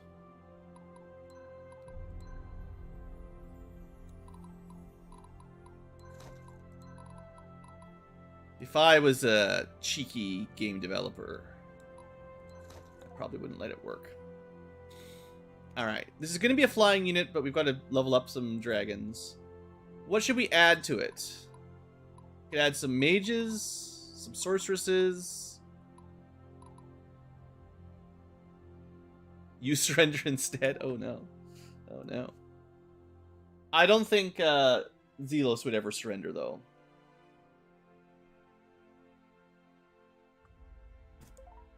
Let's compare the other 3 dragon squads. We've got the all-red dragon with a healer and 2 paladins. It's strong. We've got 3 ice mages and some silver dragons. It's not as strong. Well, these guys are okay. I just don't like the ice mages as much. But they're okay. Hey, we've even got Conrad the Cold.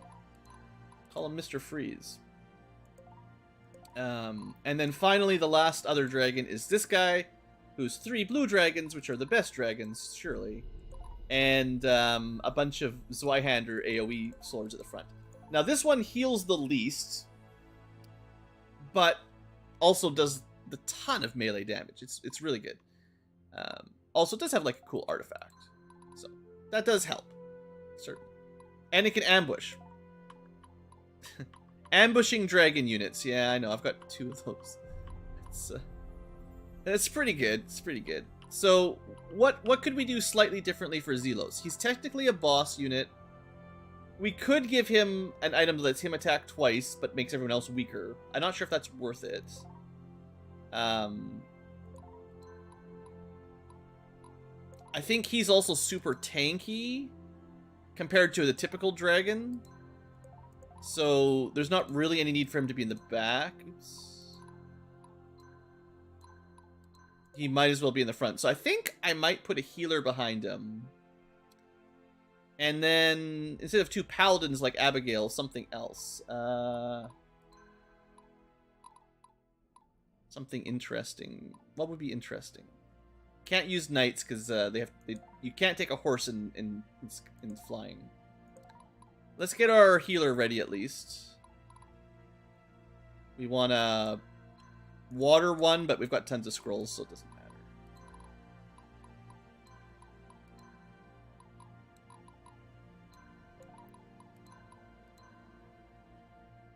Healing definitely adds to the sustainability by bringing more a healer into the squad. That always helps. And then 2 something elses.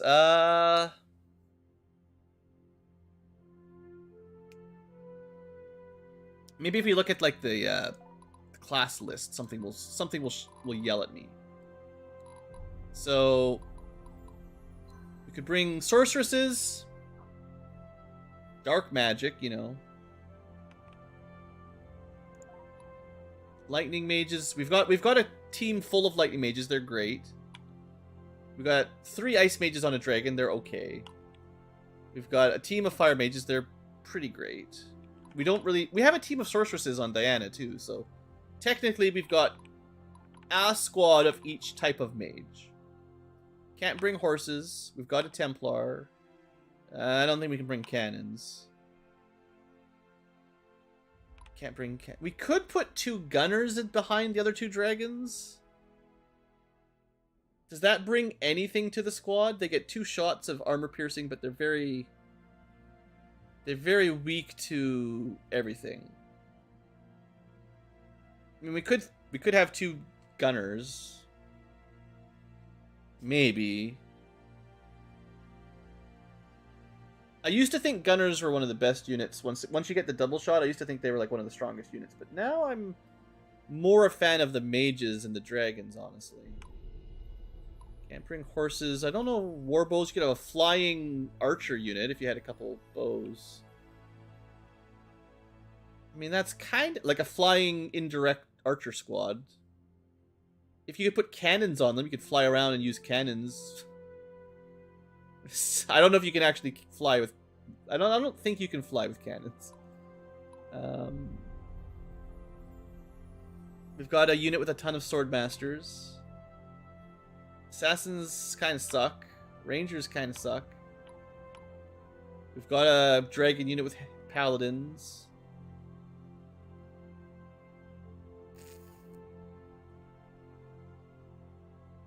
I don't know about samurai. Different heavy infantry. Like we've got a dragon squad with all Zweihanders. We could just throw a couple champions in. They're great. They're more single target damage. Yeah, you know what? I think we need a couple more champions. It's nothing too fancy. Just champions. Do we have anybody that's built for it? Gregory is loyal. He's a knight. We could switch him over pretty easily. He's the only one that's sort of built for it. Sure, we'll switch him.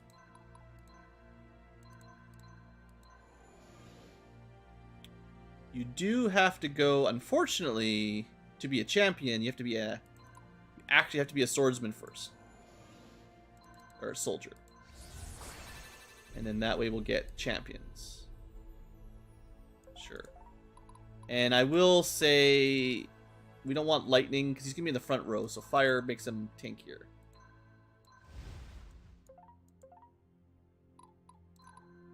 Also, Zelos was originally a Zwei... No, he was originally a champion. Okay, there's a bit of synergy there. I like it.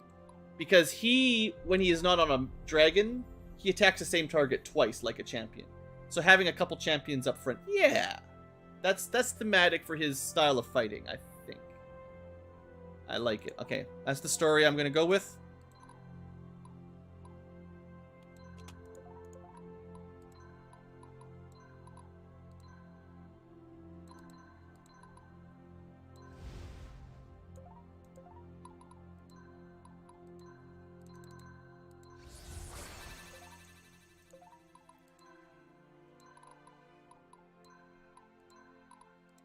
Okay, so they'll need to get promoted for full power. We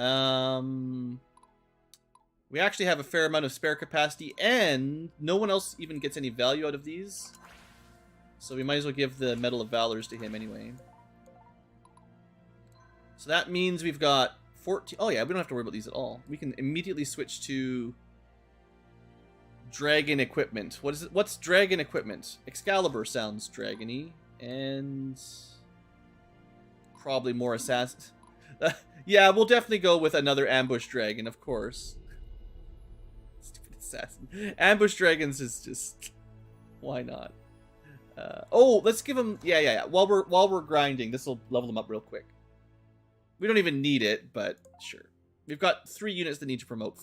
5 units that need to promote. That just makes it like automatic double CP. Sure. Let's see if this works. I'd be very surprised if it doesn't. And I still have to do Beatrix, but this is our second last squad. And we get a custom... because he runs the squad, we'll get a custom audio clips and spray. I can taste your fear. Yum yum. Now the assassins actually could kill the healer, which would be annoying. Balmung hunkers. And just let him come to us. You should not be able to assassinate us into a base. Just want to get those first couple levels before we move out.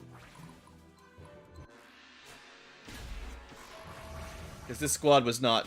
they're not even tier 3. In fact, I think the dragons were like level 30 or something, so...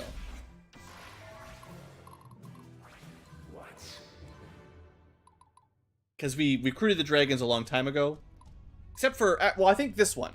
This was like a regular dragon. He was probably less than level 40. Maybe. I can taste your fear. And we are max... we'll be definitely max CP, so good. Balmung hunkers. We're still not a flying dragon yet. So, that's coming. What?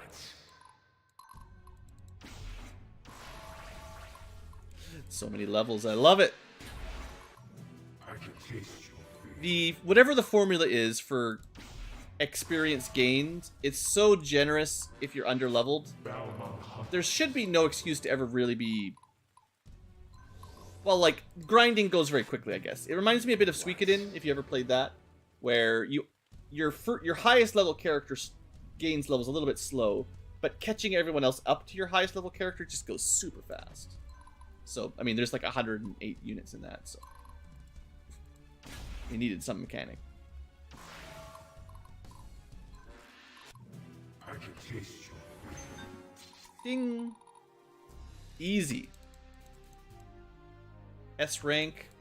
Lots of money. Good value. Okay, let's have a look. Get him promoted. Oh, we need some gems. Got any gems for sale?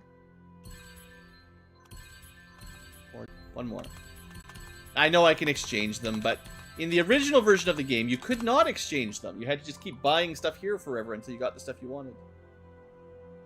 I could give him Treasure Hunter or something. I should try to find a squad trait for Zelos. Sure. More tokens. if you really want to min-max, you definitely want to like literally buy a trait book for everybody that sort of fits their class, their role, and then maximum value. Really try hard it. So yeah, Cloud Render Athelas is usually a white dragon, but I wanted him to be a cooler dragon. Now the squad flies. We go champions. They don't have any traits either for now, but... And I had enough resources to get everything done. Good, good, good. The game is almost over. I'm almost done prepping for the final chapter. Just kind of getting the last couple squads ready. Let's give him Treasure Hunter, just for fun. It doesn't even matter at this point. Extra treasure. It's kind of garbage. Realistically. Oh, he's a big old dragon. We could give him Arcane Might. That's only 21 strength. What about Athelas? He's got a lot of strength. Arcane Might is probably the most useful on dragons.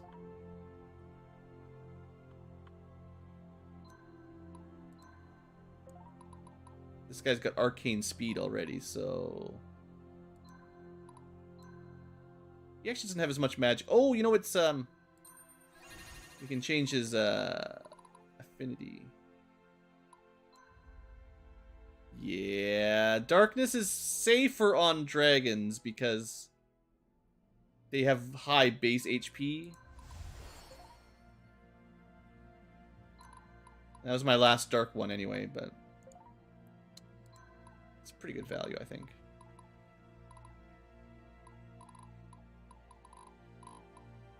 Arcane Vigor. I mean, if you're up front and you're worried... But his HP's like, it doesn't even need it. It's kind of pointless. Oh, you can have a barrier. 50% of your magic. It's not much. That's 36 HP. It's like temporary hit points in D&D terms. You just get them every turn. Or every combat, basically. Make them fast.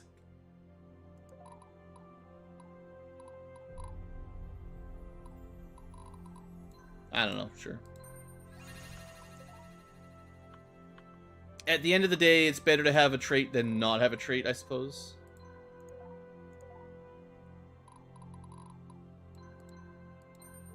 But I do struggle a bit some days to select. This means she heals herself after she cast heal. And maybe we try to keep her alive a little bit extra with that. Warrior's Hubris is nice for magic defense on strong units. Dragon Slayer, because, hey, you're both dragons. Sure. We'll do the same thing for the other champion. Warrior's Hubris is definitely one of the nicer traits for defense. And, although Healing Attuned could be good, too, here. Alright, so let's send this guy in one more time. Get everyone... class mastered. Should only take a second. And then we just work on our last... what am I trying to say? Our last unit that's not ready is Beatrix. And I'm not sure... Originally with Beatrix, I really liked the idea of her being, you know, a small unit that gets multi-attacks. But it's not really feeling very effective anymore. She's not one-shotting units. I think on lower difficulties, she's just... The scaling means she generally wipes out units instantly, but on difficult mode, hard mode, she doesn't quite one-shot everything. And then that means her unit dies. So, we have to think about it. It's going to take a minute to think.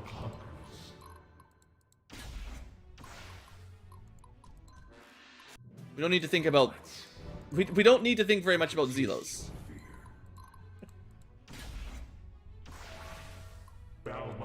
Alright, we made it to level 54, sure.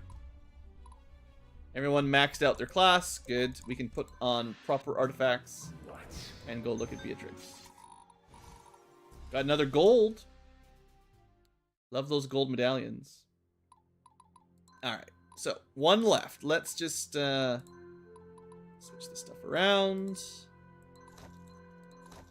What would be some good artifacts for dragons? Oh, right, ambushing. I'm not sure if there's a lot of ambush spots on the last map. There might literally not be, in which case this is a terrible artifact. In normal maps, ambushing flyers is great.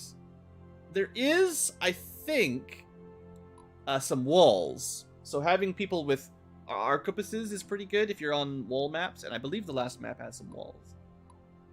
So there's some of that. It's a bit metagamey if you know what's coming and then equip it, but you can change equipment before you start the map, though, so it's not even really that. It's not much.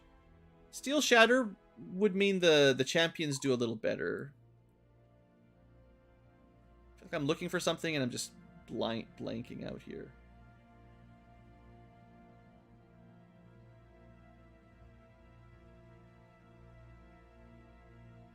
What did I say I was going to... It was not the Arquebus. Oh, I didn't give the Embor back to one of my light units. I was originally going to give him Sin Credo because he's like a boss.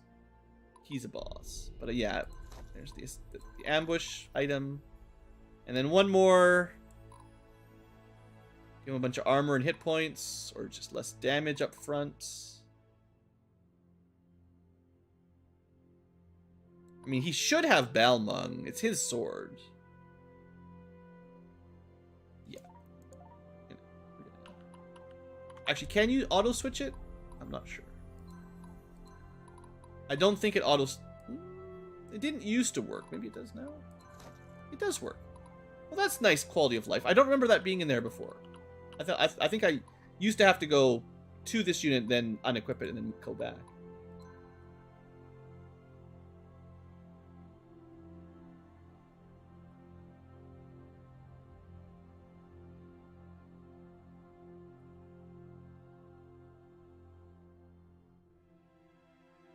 So because this unit doesn't actually have a healer, oh, we only have one regen kit. Would be nice if we had a couple regen kits. I'd spread those out if we had a spare.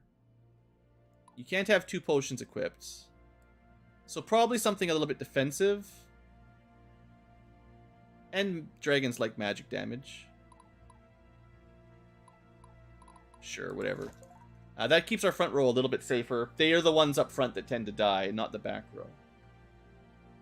Okay, I think that's it for basic artifacting. I mean, there's always more optimizing you could do, but I think that's it going into the last unit. So, Beatrix, our last unit. So what I was trying to do with her was get a lot of value out of Sin Credo. She only gets 1 attack normally with Meteor. Sin Credo lets her get 2.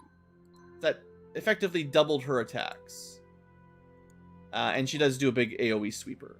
But I have found that maybe unless you really invest into magic, and maybe we should just do that, she wasn't reliably sweeping on her own.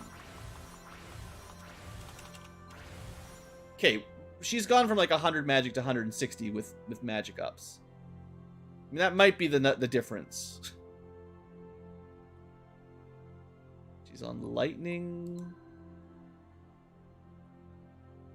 I could give her 12 more magic for a lot of skill. I don't know if that's worth it. Usually I like mages to be magic focused. But that is a lot of skill.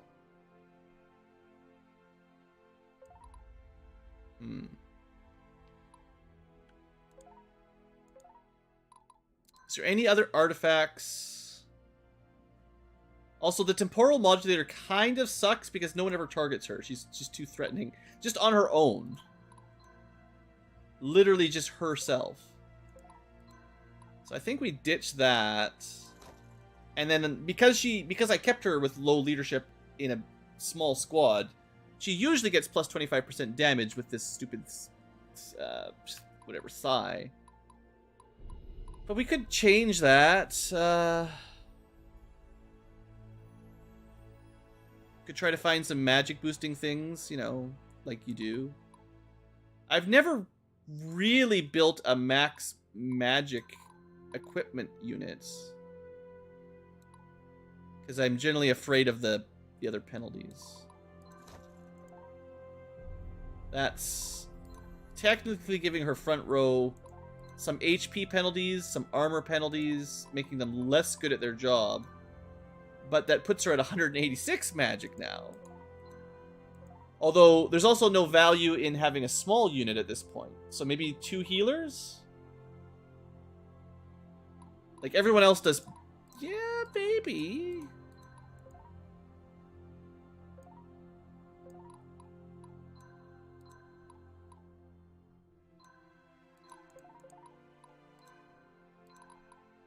I can go more than 2 healers if I want, I guess. Could probably do 1 more unit in here.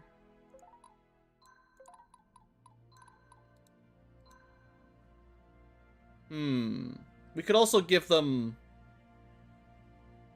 I mean, I've got sentinels. I could throw in, like, a paladin or something. Paladins mean the priestesses take less damage. They're pretty defensive units. They get extra heals. It's actually possible the sentinels are not as good at defending as the, if I'd gone heavy paladin focus either.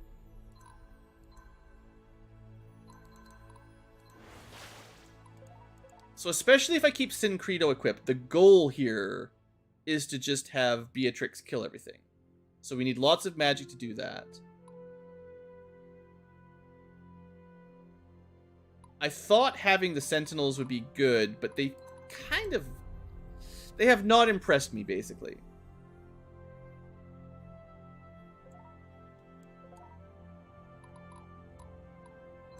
I think I give up on the small squad.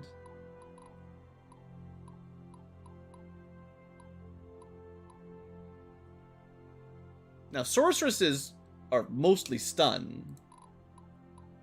You could throw them in there and expect...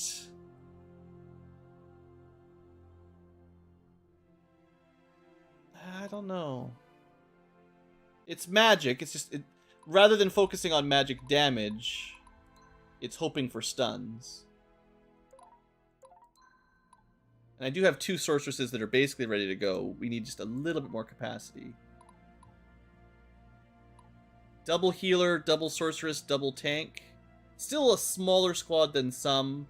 Still focusing on Beatrix's Sin Credo. Double healer certainly makes it safer. Sure, I'll give that a shot. We need some more capacity here. How much? And we already had the sorceresses, so it's kind of easy. We need 12 total, which is 6 more. So we have to do a swing of 2 after this. Seeing as they're already loyal and promoted, this is just... I think this is... I don't know if this is much better, but we're going to give it a try. And we'll let her do the standard arena thing, which means technically I miscalculated. Don't forget Essence of Ember. I should go do that right as soon as we're done. As soon as we're done, Essence of Ember. As soon as we're done, Essence of Ember. I wanted to give that to Stefan. He's the one that dies the most. Daikatana. Exchange for Embor. Although it might make sense to give this to it probably wouldn't help him as much, but Jeremir always talks about Embor because he's from the north and the cold. So roleplay wise, you know. Okay. Possibly mostly done our last unit. Let's give them a test. I've still got, you know, tons of tokens to play with.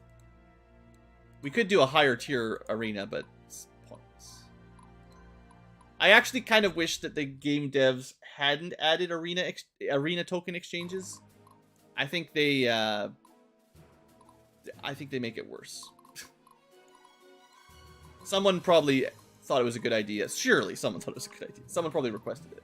Do you know who I am? Let's just put her in the castle. Make this too easy.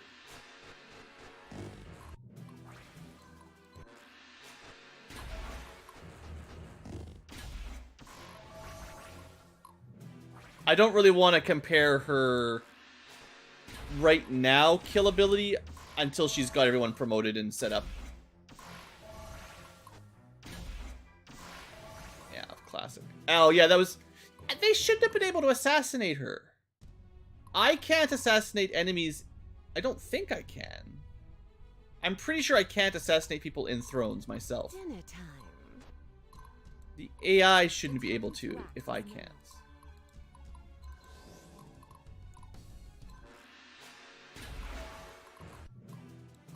Ready for the barbecue.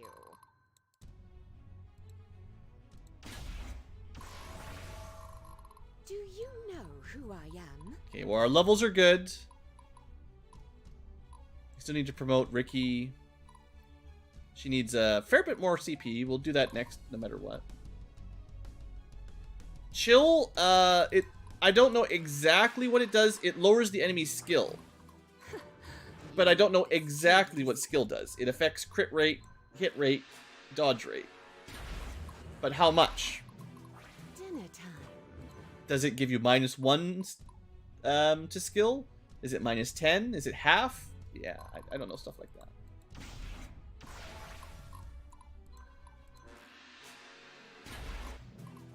Ready for the barbecue. I suppose, you know, when we're doing these solo runs, the temporal modulator would be really good.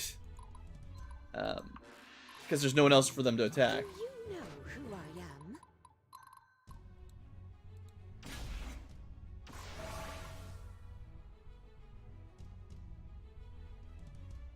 am? Acting as if the final boss is a real challenge. On hard mode, if you're trying to play without unit losses, it's difficult. It used to be easier, but they did up the difficulty eventually. So if you've only played 1.0, the newer version is harder than that. And on hard mode, it is tricky to kill without a lot of losses. You make this too easy. And I'm not really grinding to kill the boss per se, I'm just grinding for my perfectionism so that when we start recording the next episode, I can be like, hey, look, I've got all my units nicely designed. What's the point of designing all these guys if we don't actually... What's the point of playing the game if we don't design cool units? Half the fun of this game, I would say, is army management screen. Trying to optimize the best you can. At least for me. Alright. Beatrix. Last promotion. Okay, this is a unit. It's still a little bit short on leadership. She also gains leadership really slowly, if I remember correctly. So, if you're trying to grind out capacity points on her, it's not great. I guess, technically, I could have used some... I could try to buy some medallions for her. She needs, like, a few more points to get all the artifacts that I want. Well, I'll send her to the arena one more time. Hopefully she gets a little bit of leadership. Either way, we'll have lots of money. We can try to buy some medallions, and then we can get her artifacts, and that's it. So that's pretty much it. We could try a higher level arena. Sure, we'll do so. It doesn't really matter.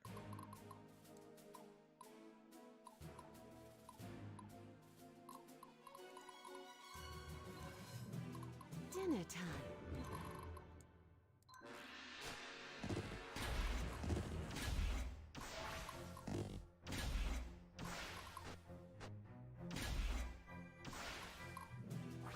So far, so good. I think we'll be fine here. Most of these enemies are very front row attacky with swords, which is not a problem for our group. And honestly, I think double healers was the main thing I should was. Who I am. That was the main thing I was missing. I could have skipped the sorceresses probably because they're not going to do a ton of damage, but having two or maybe even multiple healers all surround, like. Maybe that's the trick with Beatrix. Give her Syncredo, give her lots of magic, and then just give her like 5 healers. We could still do it. Have like a mobile healing squad. I've talked about it. I've never really needed one or pulled it off. But we could have a mobile mass healing. Kind of funny. Huh. You make this too easy. Dinner time. I'm thinking. I'm trying to decide if it's worth it. We wouldn't have enough leadership to get Ready 5 for the healers, but we could probably get at least the 4.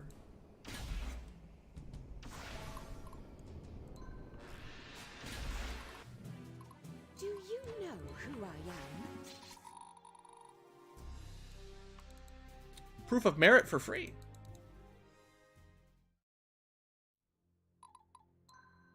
Let's have a look.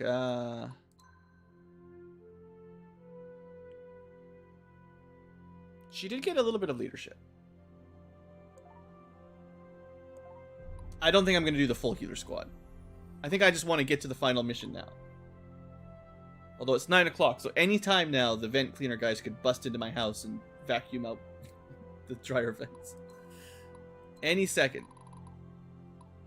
Okay, I'm looking for stat ups. 1, 2. You can also probably break the game like this. 3, 4. We got a lot of money. I think that was 5 or something in there. Yeah, you could pour a lot of money into stat ups, and that'll cause its own problems. I'm trying not to break the game in multiple ways at the same time. Yeah, so the goal here was just give her a couple, make sure we can equip the artifacts the way I want. Oh, she's probably got more than I needed. That's fine. So yeah, we're going heavy on the magic. Well, Aura Reeve has no penalty.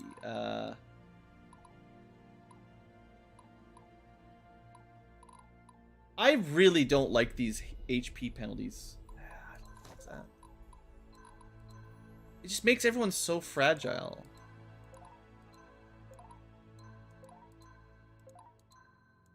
I guess these guys are tanky enough. It's not. It's like 10%.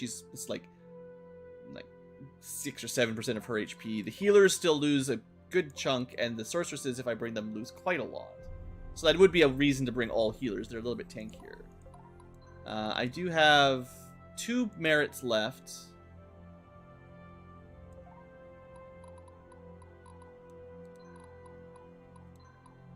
What if instead of the blood staff, so minus 50 HP versus the book. Book of Junkie Magic. So instead of 50, so the strength doesn't matter. Losing strength is fine.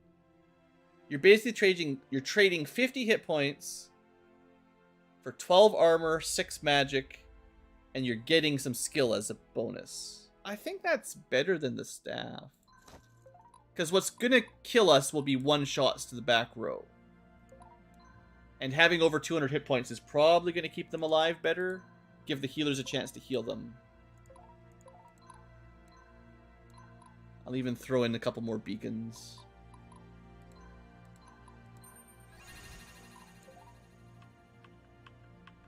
What kind of traits would we give sorceresses, huh? They're not going to do a lot of damage. You just give them Immortal Spirit. I think I've got 1 Arcane. Well, I can give one of them Arcane Barrier and one of them Arcane Vigor, I guess. I really want them to live. That is a lot of hit points for these. Should really be giving those to, like I've got, like, mercenary leaders, like Rosalie. Oh, she's already got it. But stuff like that, you probably get more value, because they got better stats. Immortal Spirit.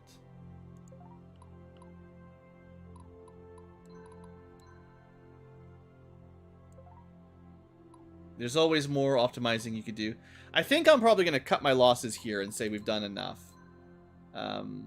I will, because Stefan's unit always dies, I will throw both of these on his healer. Don't let his healer die. because, you know, this unit has some problems. They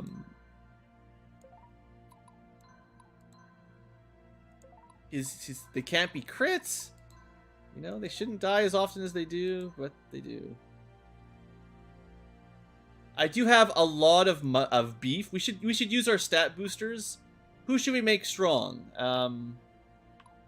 If we're basically done the squad management, the major squad management, we should just use up the last of our items, and I don't care about the money at this point. Strength could go to Diana. I think I already gave her a few. We could make her really, really strong, and she loves the meat.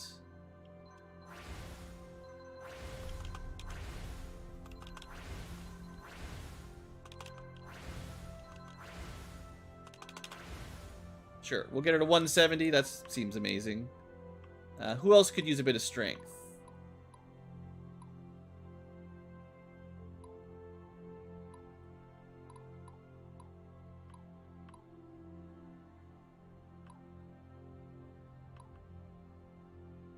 I guess it's like units that need more damage. I feel like Azeros is plenty strength, pretty strong. Now, to be fair, units that have like arcane, no, that's magic. So boosting magic should give him magic and skill. A little bit. But I think the magic just goes to Beatrix. Almost to 200. Beautiful. She can be more medallion-y too, whatever. Perfect. We've still got a bunch of agility. Oh, how about just focus on the Nephilim. They're the ones that count. How about Stefan? How's his skill? Over 200. Okay, that's pretty good. How about other leaders? Kuroda. Not at 200. How about Raskuja? 140. Gonna give some to Narima. Maybe get her to 140 or so.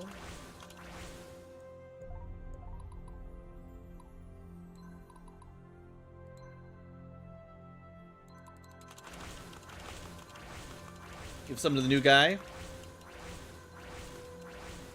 There you go. And then I've got still a bunch of strength and a little bit of HP. So HP could go to these, you know, probably gonna die samurai that are guarding the light units that there's no way they're gonna ever survive. These are some of the most fragile units for some reason. Well, we know why.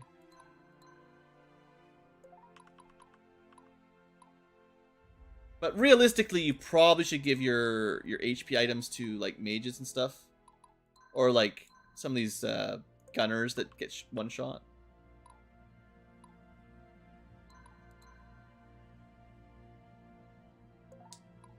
Who gets, you know, the most value for strength probably then is champions and maybe sword masters actually, because if they've naturally got a good skill for criticals and accuracy, then they just need more damage and they get double attack, you know, quadruple attack.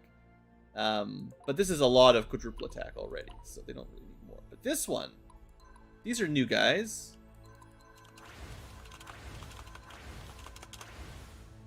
Here, have some meat. Welcome to the squad. And also, because you're new, have some fish and some meat. Alright. And you can be gold, whatever. I'm getting lazier and lazier as time ticks on. 7 more meat to go. Let's give it... This guy's already got a lot of strength.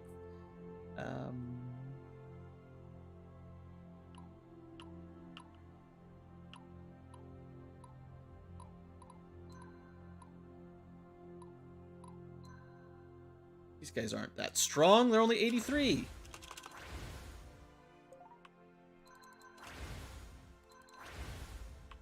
I wonder if it's like percent increase based. Anyway, whatever. That's good enough. At least I used them. And I know there's a lot more traits that we could give out. It's never ending. Oh, did I give? I'm gonna give bodyguard to both these guys. Originally there was only one sentinel guarding Beatrix, but now the way we've set it up,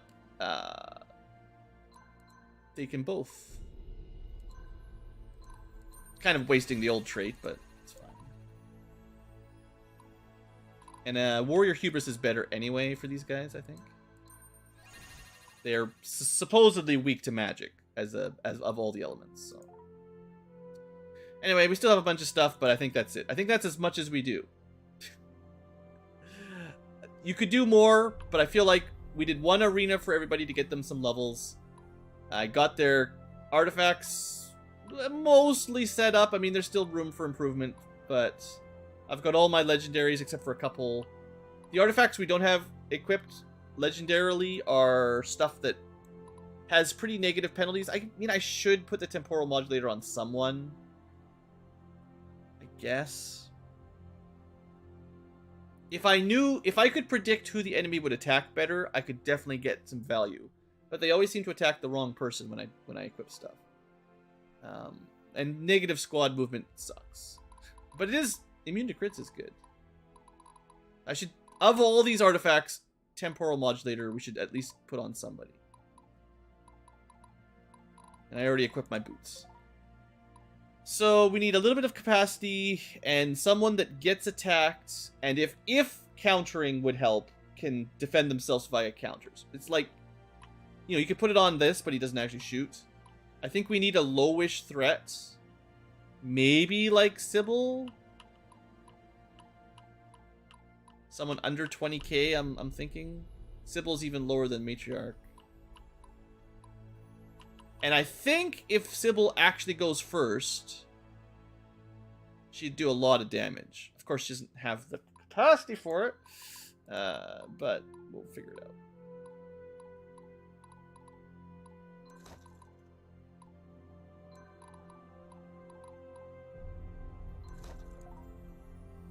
Sure, that'll do. Okay. I'm going to take a short break. I'm going to get up, stretch, get a drink, make sure the vacuum guys aren't going to interrupt my actual recording, because now I want to record for real. And they're going to come in here any second as soon as they hit record. I'm going to see if I can find them. And when I come back in a couple minutes, we're going to do the final battle. Well, I'm going to introduce this team to the group, which might take a minute, to the future tubers. But I will be doing the final battle without any more arenaing or anything fancy, I don't think. I'm pretty happy with what we've done. You know, we could always, for a long time, go shopping. But I think I've done enough. A reasonable demonstration without going too deep. Deep, but not too deep.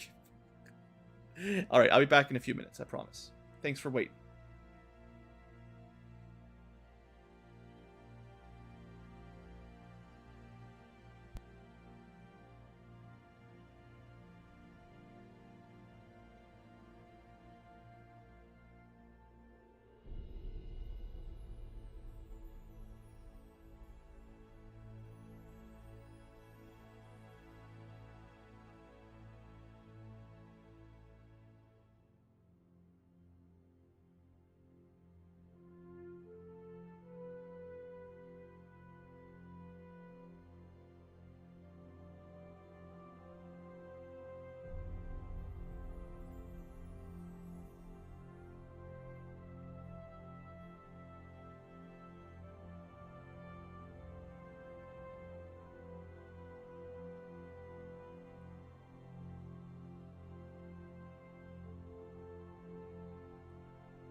Hello, live chat.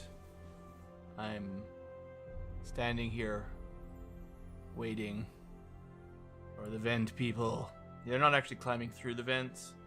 It's, apartments. Just regular annual maintenance. They bring a vacuum in, they clean the vents. They go on the roof, they put a little wiffle waffle thing that sweeps around down through the middle and suck up all the dryer vents so your building doesn't burn down. Probably. At least that's what they say. Anyway, I was hoping they would be in and out. It shouldn't take very long. I can hear the vacuum as I talk to you right now. So clearly they're doing my neighbors, and I want to just wait until they do my unit because I got to let them in the door. So I don't want to be in the middle of a mission when they show up. So it's a real pain in my neck here in the middle of the stream, of course. But, well, yeah, you don't want the house to burn down, right? So I guess we should do it properly. It's only one day a year, and then it's one day a year for the fire alarms, and then it's one day a year for the, I don't know what else they clean for. Fire alarms, the vents, the window cleaning is generally doesn't come inside, but it's a bit noisy. These are probably basically twice a year they have to come in and do stuff. It's not that bad. But it did put a bit of a pause on my stream, so I can complain. Anyway, I'm going to go back to the door. I'm sure they're going to come in any second now. Thanks for waiting in there. I promise. As soon as I come back, we'll start recording the last episode and we'll go see what Armageddon is. We spend all this time today building up our squads, doing some arenas, looking at some units. Now we get to actually get the reward and actually bask in our superpowered units. But, yeah. No, I know you guys are cool. I just, I wish I could just do things on my own schedule. Isn't that how it's supposed to work? You grow up, you're an adult, and now you're allowed to make your own schedule. It's not like when you're a kid and the adults decide, you got to be here at 6 o'clock, be there by 8 o'clock. Now we're adults and other things, all the real life things. Anyway, I'll be right back. Feel free to vent about the vent people. That's the motto for today.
Boo.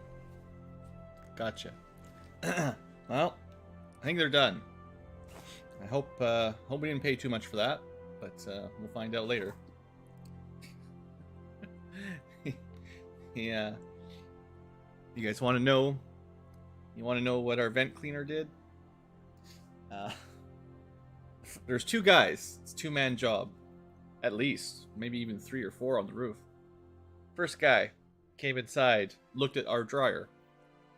Now, we're reasonably tidy people. Our dryer vent, the little lint tray, depends on the style of dryer, but, after you dry your clothes, you clean the lint trap, as you do. So ours was clean, so he pulled it out, looked at it, shined a flashlight in there, it's all good. He left. A couple minutes later, guy number 2 shows up.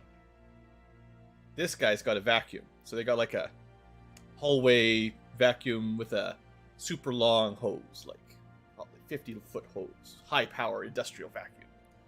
That's cool. And it's got a long narrow nozzle, and he vacuums out the lint trap of our dryer, which is already pretty clean. I mean, he probably gets a bit of lint, whatever, but alright, cool. That's it. Also on the list of work they're supposed to do was apparently clean the bathroom fans. And they cleaned the bottom exterior grill of it that was already clean. So, very helpful disruption to our stream. Probably saved us seconds of labor the next time we do the laundry. Anyway, it's over now. We can get back to our game. At least I hope it's over. I'm talking for a second just to make sure they don't walk right back in. I think it literally cost them... I think the co-op is charged something like $30 or $40 per unit for like a minute of work. Pretty good deal, I guess. I don't know. I know technically that they did a little bit more because they've got a thing on the roof that goes down the actual exterior vent. So there's a the vacuum with a little swishy brush on it or something that goes down from the outside down. So there's a little bit more work than what they did in our unit, but it's just kind of funny. Anyway, apartment living, fun. So I think I decided last time I was talking that we're done building our team. We're gonna go do the last mission, and we should probably start recording then. That's the thing. I should probably do a quick... I won't do it preemptively, but I'll do a quick description of why I built the units the way they are for the future tubers. We do have some people commenting that they like to know how we build our units, so we'll explain it a little bit. Yeah, I'm pretty sure my dryer won't catch on fire. It's pretty old, so if it catches on fire, it might just be that it's not really the lint, but like, like a 30-year-old motor that is full of cat fur or something, because they don't vacuum out the motor. Probably killed by Cat Ankylo. He wasn't very happy. He doesn't like the vacuum, and the guy walked in and spooked him, so he's probably mad at me. We'll see if he shows up later. Anyway, yeah, let's get our episode going. Might be a long one. Might have to split it in half. We'll see. We'll see how the end goes. Also, just checking. Can you guys actually hear the vacuums in the background? It shouldn't. I mean, the microphone's pretty sensitive, but it should be. I don't see it showing up on OBS, so I don't think you guys... Maybe just if you're super sensitive with the volume on your headset super high, but I can hear it through my headphones, so I know the vacuum's on in the hallway, but if you guys can't hear it, that's good enough. High quality recording tubers. Yeah, I mean, I understand, Jim. That's I'm sure that's why we do it. It's people that don't clean their own dryers, so you got to do it anyway. The people who are responsible don't need the extra help. But we all get it just the same. That's fine. I can hear all the neighbors gossiping in the hallway, and you gotta come to my unit first, and how come you didn't do this, and just probably half the reason it takes them a whole day of work is just people talking to them in the hallways. Why can't they just sit down in their unit in front of their TV or their computer and play video games? Isn't that what we should all be doing? on Friday morning. Maybe work, I guess, if you've got work. Now these are old retirees. They don't work. All right, I'm ready. All right, got to get in the zone. Hello, Armageddon sort of tubers, except probably first we're doing army management, but only sort of with me, Blue Ankylo, and the live chat. Great intro. It's been a bit of an up and down day. I've been interrupted. If you hear vacuums or if I run away in the middle of the episode, it's just the vent people coming in to get me, to take me away and drag me through the vents. But no, seriously, for today's episode, we're going to start the final chapter, and we're going to do that in just a bit. But first, we're going to do a recap of our squads. I'm not going to do it all. I'm not going to do any... I don't think I'm going to do any more on camera because I already spent ages building this up. But suffice to say, I got everyone some levels. I sent every squad through the bronze arena basically once, which got them to around level 52-ish, because they level up super fast. The arena enemies are level 50. I'm pretty sure I showed that last episode. And yeah, so you level up real fast. Cool. You don't necessarily need to, but I also wanted to. So that's what the live tubers got to see. If you didn't get to see it yourself, should have came to the live stream. Anyway, what do our squads look like? Blue Ankylas. Nothing changed other than some more gold. I have thrown on a few stat boosters here and there. I think I gave some strength, if I remember correctly, and some health to her front row because, hey, it's the Blue Ankylas squad. We need survivable units. So yeah, I figured that was smart. I don't know about these gunners. We'll see if they live or not. Only 4 hours, oh man. There was some unit manipulation. I did do some funky exploity stuff just to show it off mostly, but yeah, that's true. That's true. Anyway, so Ankylas's army is her unit is pretty standardized. Also, one thing that changed very recently is this new feature. I gave her garrison at some point, and she got finish the Millennium War, which is, you know, have more capacity than you'll ever need. And also, we heal people if they're adjacent to us, or 3 tiles within the range. So that's pretty cool. Anyway, that unit's pretty straightforward. I don't know why she's got Treasure Hunter. It's basically useless at this point. I could give her anything else as a group trait, and it would be better. I say anything else. There aren't really many others. You can counterattack. Sure. It's something. At least she does more damage if they attack her on enemy phase. You could probably put that to good use with the temporal modulator, which I think I gave to somebody. We were talking about it. We'll see if anyone has it. It didn't work on Beatrix, basically, so we'll figure someone out. That would be a good combo for that, as well as the Black Belt artifact. You could definitely build a counter squad. I just never figured it out. Anyway, Jewel Squad, there's not really much to talk about here. Heartseeker to ignore walls and stuff. Duros Fang to just do lots of damage. True Shot Bow to maybe crit. Might be better, technically, with Steel Shatter to ignore armor. I don't know what's better. 15 skill or ignore 20% armor. We'll ignore some armor. Depends on what you're shooting, probably. But this is not a specifically high crit unit, so sure. They've got 1 bow, an offhand, and a magical dragon's tooth. Sure. Sybil Squad. Okay, this one had a small change. I remember that. Senthos the Muse was one of our mercenaries recruited. We turned him into a fire mage and even goldified him. We're not really getting any value out of Silver Tongue, especially not in the last chapter. We also turned Sybil gold at some point. And that's probably it. Just a bunch of fire mages and Sybil. She's got the temporal modulator. Her threat rating was low. And then I equipped that and now it's 50% higher. That's the problem with temporal modulator. You need to give it to a low threat unit. And low enough that equipping it doesn't turn them into a high threat unit. It's very difficult to get this to work, I'm finding. Not impossible, I'm just really struggling to get value out of it. So you could, whoever you give this to, also give them... Well, I don't know if I have any more, but the counterattack one that I gave to Blue Ankylas, that would technically combo, as would the Black Belts. Monk style. There we go, that one.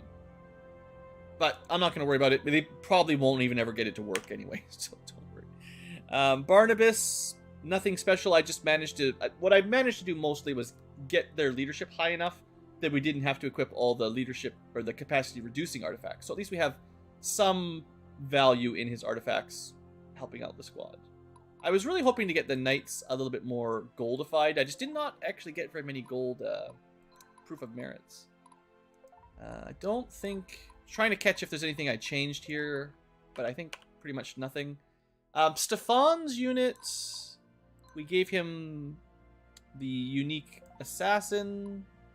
He's got the essence of Embor because he always has units die, and if enemies have less skill, maybe he won't die. I don't know. I don't have high hopes. I know I gave his samurai specifically a bunch of fish of health because they always die, and maybe an extra 50 hit points will save them. So that happened at some point. Other than that, skill and evasion and enemy chill. Diana, she's got the full sorceress combo now. And one of them, the mercenary, is even gold. So that's fun. Is there anything I remember I gave her a bunch of meat. So her strength is like 50 at least higher than base. So yeah, I made her super strong. Oh, so speaking of which, I probably gave Stefan some agility boosts as well. I used up all of our stat boosting items because that's smart. And I probably should have given out more scrolls, but, you know, I got tired of... I haven't min-maxed everything. I spent a long time, according to chat, organizing and power gaming and building my army, and eventually I had to stop. So we didn't quite... You know, there's always more you could do. Anyway, so Diana's very strong, as she should be. Abigail is an ambush flying red dragon unit. Sounds good to me, right? Lysander. Oh, this was new. We haven't really looked at this artifact before. This gives a lot of hit points for the tanky unit, right? That's his job. Be tanky. Don't take damage. Lose some hit points. Gain some hit points. And also the front row takes less damage because... Honestly, I've been finding that his Sentinels, as much as they're the biggest tanks of the game, they still die all the time. So it might be better if you actually throw a couple healers in here to keep the unit alive. At least one regular healer, Templar, in the middle might actually be smarter. But whatever. The Iblis family signet should combo with Lysander's Field Marshal. So everyone should get plus 15 hit and evade as long as he's alive. Sure. Is that good? I don't know. He does have Garrison, so if he's in a wall or something, he'll take a bit less damage. That should all stack. There's a lot of ways to stack defenses. I just haven't seen it really work. Killing things is better than trying not to take damage. That seems to be the moral of the story. Anyway, moving on. Jeremir, I gave him Assassinate or Ambush because these are really good. Assuming there's anywhere to do ambushes. I don't actually remember if the last map has rough terrain. It must. It must. Otherwise, this is a complete waste, but we'll find out. Otherwise, same old unit. Nothing too new here. Beatrix got a big workover. I've been finding, certainly, that in the late game, she wasn't able to solo things the way we wanted. And then all her units died, because apparently Sentinels suck. So I gave her an extra healer, and I'm like, that's cool. Why don't I throw more healers in? But then I'm like, well...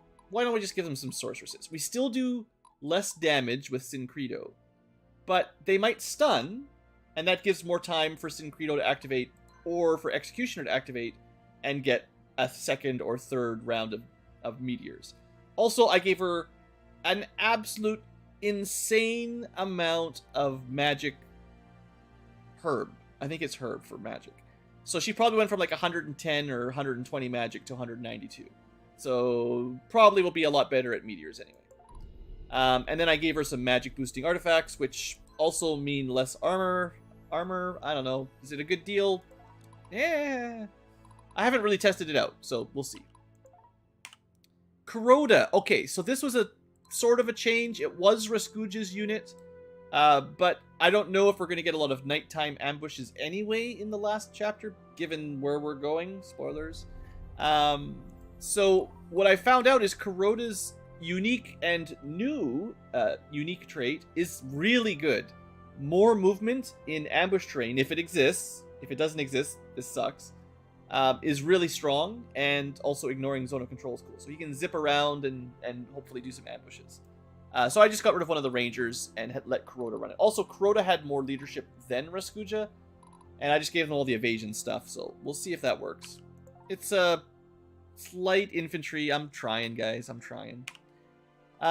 General Ragavi has gone a little crazy, too. I think she didn't have this Swordmaster last time, and she wasn't gold. But, you know, it's all about them girls. It is reasonably protected from sneak attacks from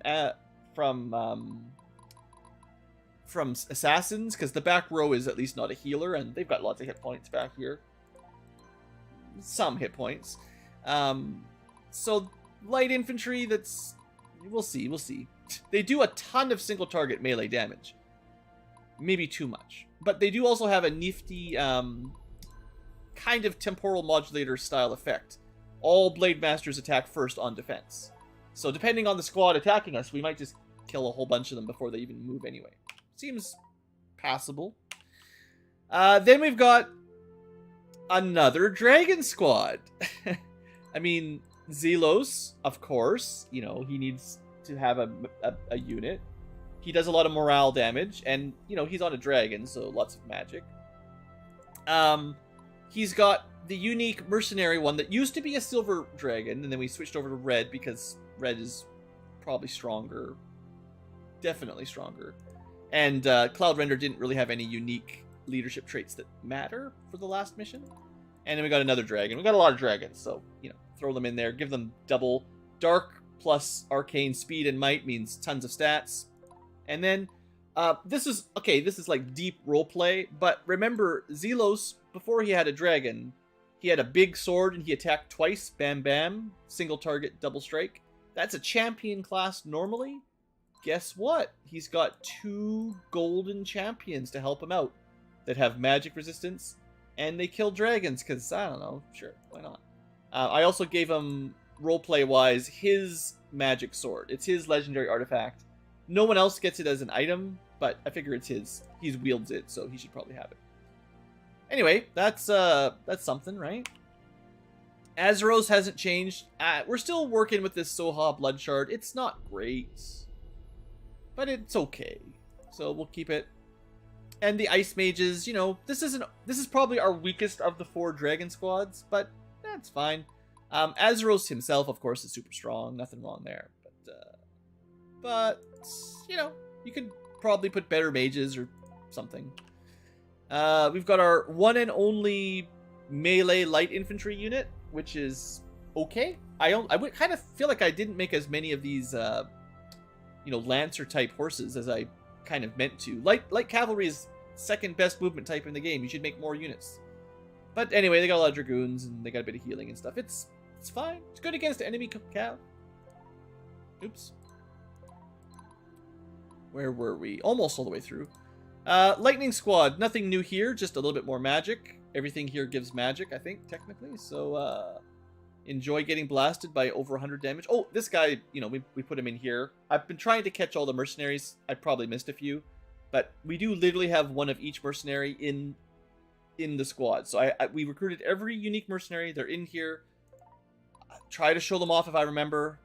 They generally have better stats than their compatriots. I generally made them gold if I could. But I missed some because I ran out of things. Yeah, I've been trying to show them off as we went through. This one has a lot of crit. Yeah, anyway, that's probably all the ones I missed. Maybe. Anyway, Lightning Squad, cool. Awesome guy. He has a General Bison. He's not that amazing. But if you like samurai units, I think like a full samurai unit might be cool. Like, that focuses on just a bunch of samurais. But we've kind of put them in blended squads, so sure. Anyway, this is the heavy infantry with all different types of heavy infantry. And an awesome guy. Kind of focusing on defense a little bit. We've got our Tariq. He's another unique mercenary, you know, pretty good.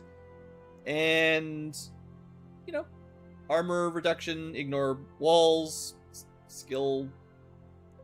It's fine. Cannon, Golden Armada, beautiful. They move faster. They blow stuff up. What more would you ask? Danish. Give me a Danish. Give me a cannon. The last of the dragon squads. This guy is a little bit susceptible because if you don't have a healer, they just have potions. So I gave them a little bit of defense, and then of course ambushes, because of course. And yeah, the blue dragon squad is pretty cool.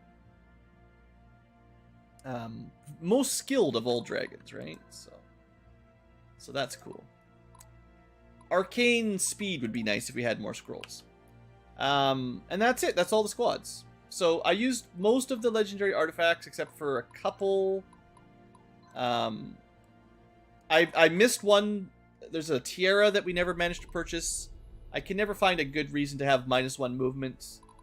Skull of Rodain is for grinding mostly. Don't really want to bring it to the final battle. And I tried to use most of the artifacts at least once. Although I really think stuff like -50 HP is just so bad you should probably never use it. Any mage just gets super fragile with that. I don't know. It seems really bad to me. Other things that are... Wish I had more... Oh, we found a drop off camera. Noisy cricket, yeah. Just never found this on camera. It's there's probably a couple items that we just never got, but apparently means more likely to be attacked.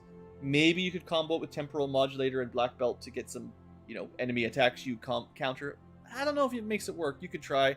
I don't feel like experimenting anymore. My science is over. So with that, the science is over. The only other thing that I want to show off is that, yeah, tokens are getting more expensive if you're trying to grind. We could keep randomly rolling to get more items we've never seen. And I'll do a few here. There should be another artifact or two that is just a RNG if they show up. We did a bunch of arenas, that's why we've got all the money. Ooh, boots are good, you know. You could try a different slot. I don't know what the difference is exactly. Seems pretty much the same set of items. We ran out of money. But, you know, we could just keep selling stuff and keep going, but we're done. What you really could do, and I think better than grinding, or better than keeping to buy a bunch of junk, get all the traits you want, because they're pretty cheap, and then you just buy all the stat ups. They're cheap. You could get a whole bunch of units to like 200 plus stats.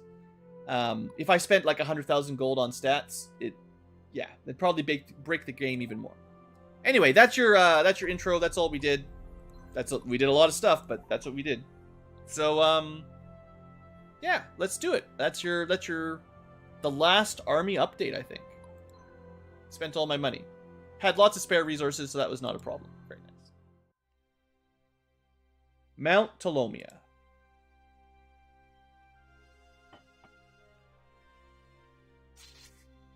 Oh yeah, we got our Light Fury Sword last episode.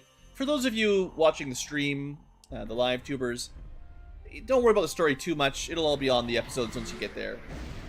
Point is, we're going to go travel to the realm of the gods and kill the evil Xanatus. You knew we were going to fight Xanatus eventually. So that's what we're going to do. The future tubers know the story. Which could be you.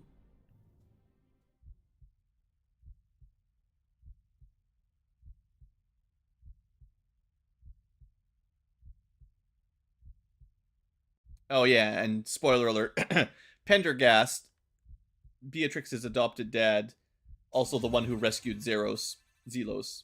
Turns out he's Xanatus. Surprise! I feel like I saw you just this morning, false one. Bothersome pest. Could I not at least have a moment to collect my thoughts? We're in space again, too. So, this is what it's come to. No finesse, no intrigue, just a brutish battle to the death. I should come to expect such dull barbarism from humans. Let's see if your hodgepodge of heroes has the mettle of your ancestors.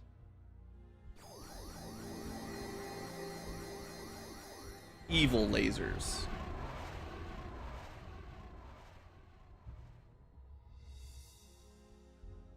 Armageddon. This is it! I don't see a lot of ambush tiles. Much has changed since last we did battle, Donar. Before the First War, humanity was united in banner and in faith. Now your people are born lost without purpose. Although this has made you easy to manipulate, it tempts me to put your species out of its misery and render your kind extinct forever. Evil demon.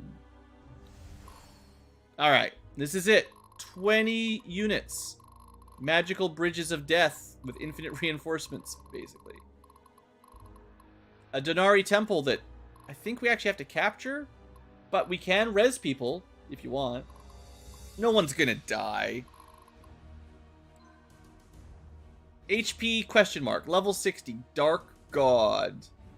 Threat rating, so much threat, you can't even really display it properly. 263, that's over 9!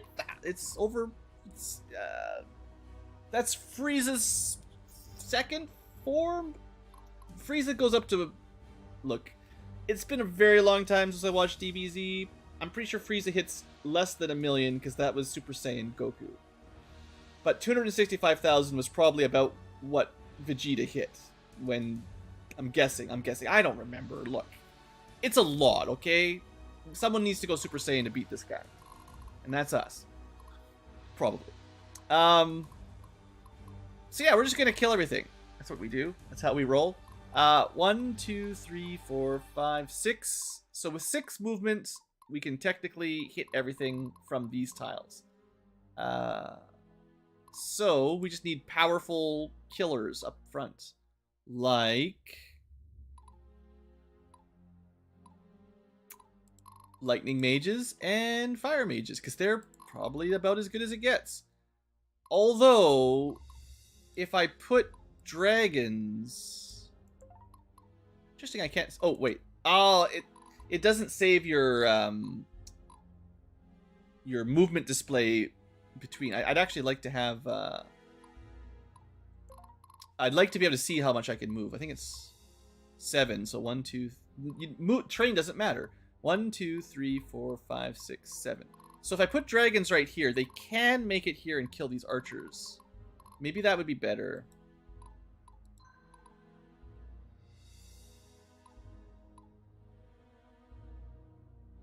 Yeah. Maybe. Maybe. Movement is our weakness here, is getting enough people into the line to wipe everything out in one round. I say weakness. It's going to be tricky to make sure we kill everything. Anyway, let's just put down a row of heavy infantry here. Like I was originally doing. Try out Beatrix. I think one more line of infantry, and then I'll do some cavalry right behind them that can hopefully get up there. Oh, also all my archers and stuff. Lysander... Yeah. I think Regavi will be pretty killy. Oh yeah, Matriarch Rosalie, super killy. Awesome guy, pretty killy. Oh yeah, we're just, we're a little bit bottlenecked.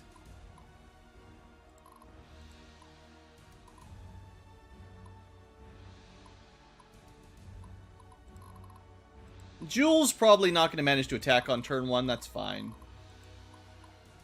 Let's get all the cav in here. Light infantry are probably useless, as it always is. Is there... Well, once we start the map, I need to find out if there's any... If there is no ambush terrain, then... No. Why do I even bother? You could just do the whole map without ever using them. I don't think we can fly... We'll find out, but I don't think we can fly over the abyss.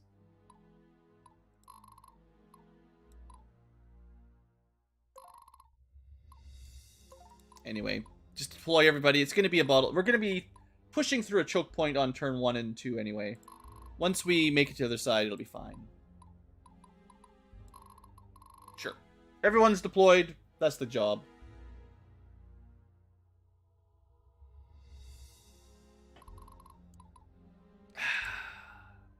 You ready, folks? Final battle. I'll try not to super speed too much so you can see our last... Oh, speaking of which. Options, turn on the combat. Also, turn everything up a little bit for the final battle. If it's too loud, you guys let me know. Alright. I can taste your fear. Can't fly up there. Balmont hunkers. I think he will, but not until these guys are dead. And then he can fly up there. Azrael's can do it right now. I'm just getting started. So we do. What are we fighting here? Mostly defending with archers. That's nothing too special. We'll be cautious because we don't know what's coming up next. This should be pretty clean sweep, though. Oh, also, they're evil. Shadow people. The vent people are back. No, not really. Don't worry about it. Future tubers, we've had some interruptions in our stream today.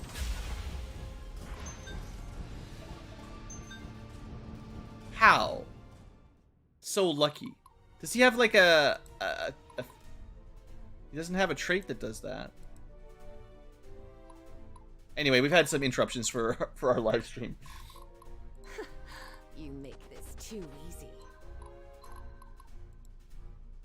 I'm not 100% confident we're going to kill all these enemies, so caution is required. How much damage are we doing here? 200 to 300 is not that great. At least we have a lot more healers now. Well, you know, double. At least she gets 2 attacks, and that gets us the... Yeah. Okay. I had to see if she could still kill a squad, but that's feeling a bit better. Here comes Sybil. We're probably going to have to do some shuffling. And she was on cautious mode. She still killed them all.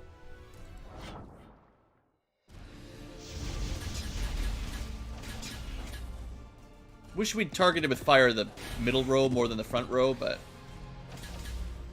You know, Centurions work good against Cav. The Fire Brigade doing its job.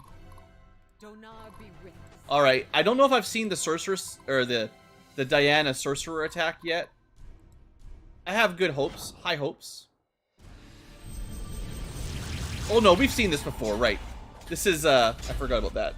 It's the multi-black hole group. We actually didn't... Okay, well they don't take very much damage from fire, I guess. What level are these enemies? Level 50? Repent before the righteous. Why did we take... I guess we have a lot of magic on some of these units. And they just take like 1 damage. It's gonna be very difficult. School is in session. Victory for Embor.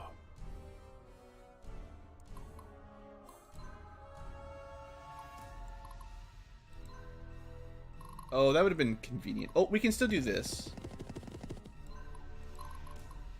Get out of here. Oh, I gotta go look for ambush tiles. Don't let me forget. Loyalty? After everyone totally betrayed us? Okay, ambush trench. Alright, I don't think I remember this last time I played. So, the rough bits are technically ambush tiles or rough terrain, I hope. Well, let's... There you go. Purple for ambush available. So we can do some ambushes. That's good. Everything is chargeable. Okay. Ready. I can taste your fear. So these 3 would need to be shuffled up twice to make an attack. Donar, give me strength. But my cav units can all make it up. That will still leave 2 enemies. We will always find a way. Okay, we want to kill Otto with cannons. Because Barnabas or whoever the Cavs is not going to do very good against this unit. We tested that one out a while back. Golden Armada, go. Beautiful. Some nice firepower there, boys. We also have this guy to talk about eventually. He's got a range 2 attack. Keep that in mind. I ain't got all day. I ain't got all day. Kill this guy. Aggressive? Can we afford to be aggressive now? Yeah.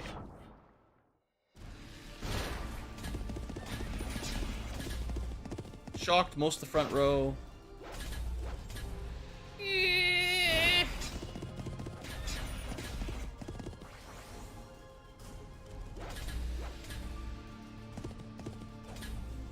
Barely. Barely. We're still getting level ups. We're still getting loyalty ups. Alright, you get out of there. Alright, we can start throwing some magic on him. I think I really want to hit Osmond. And Hela actually doesn't look that strong. Those are Valkyries. Yeah, that's a very defensive unit. So let's chip these guys down a bit. Hopefully we can kill them in one shot. Balmont hunters. I must not Yeah, we fail. can't fly over there. It must be done. Alright. Jeremir. Jastein. I mean, I wanted Zelos. 1, 2, 3, 4, 5, 6. He can get there if we can kill Osmond.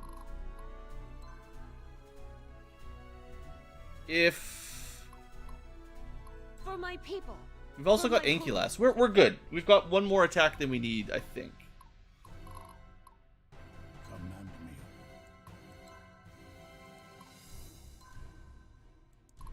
Yeah, let's I send must stay Ankylas. strong. Should have sent her first. Actually, she provides support bonus to everyone.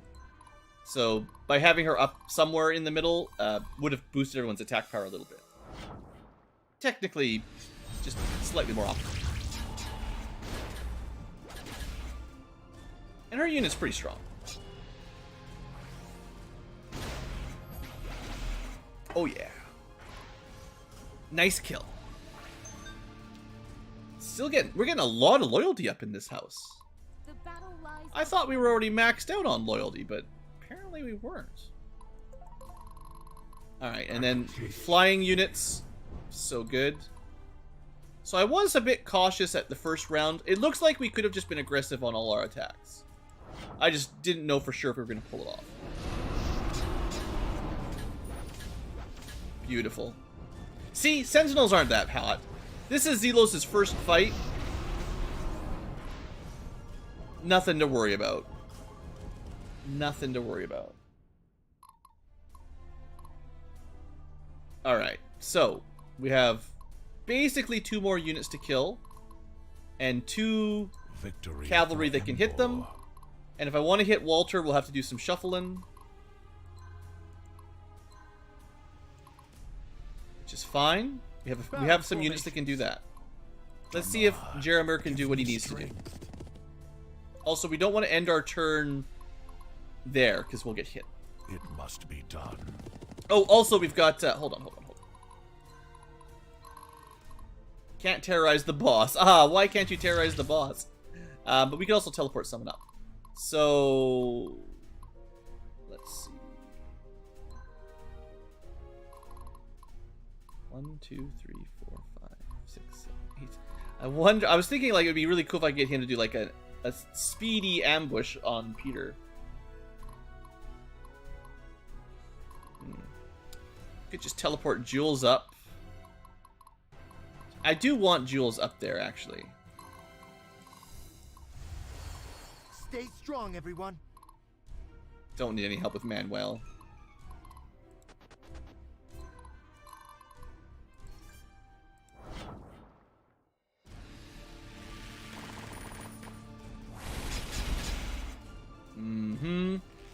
Nice shield you got there. It's not enough. Executed. Looks like we got more attacks than we needed. Command me. Get him.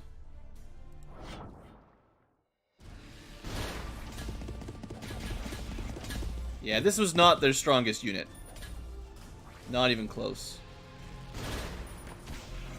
Yeah, 521 damage. Keep your eyes open for our new world record for massive strikes. I think the highest crit we've seen is around 600, but maybe we can crack into the quadruple digits. Hey there, SC Dragon. You've made it to the final show.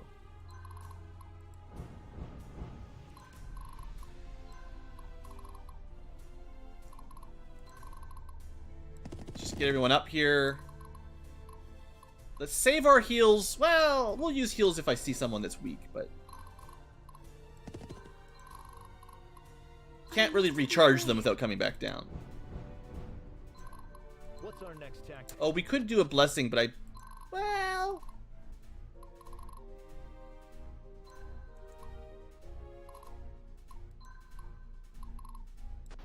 we'll do this. Bet you didn't see this one coming.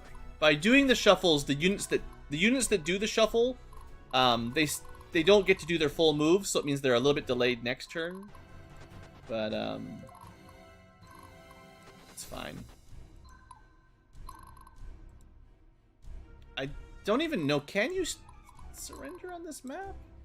Yeah, I think everything's immune to surrender because they're not really alive. These are all spirit demons or something. That's a lot of sword girls. Whap, whap, whap, whap, whap. That's fun. Good time. Alright, let's just keep moving people up. A little bit of a choke point, but I made it through the main group, yeah. One person survived with 1 hit point. If I hadn't been cautious, he would definitely have been dead.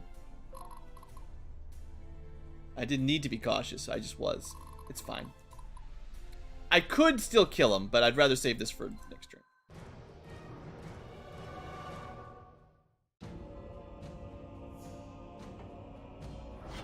See, he's just... Yeah. Oh no, 18 damage. Time to cool off. Alright, the reinforcements begin. We get lots of reinforcements. Speed that up a bit. Alright. And mechanics! Tutorial time! Don't stand in the red stuff. That's your tutorial. Don't stand in the double red stuff or you're extra dead. He still attacks at range 2, but red stuff is extra bad. Okay. Let's make sure... Yeah, these guys are coming. The bridges are hazard tiles. I don't actually think the boots of fire protection would save you. So...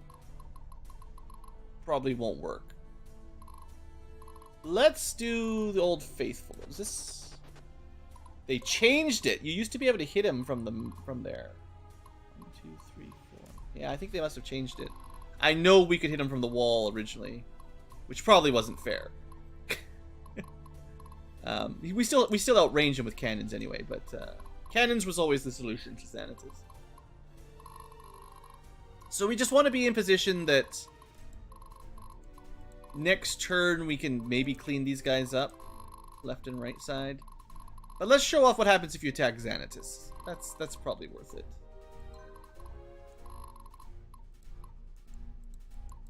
I'll just move the cannons over to the left side a little bit.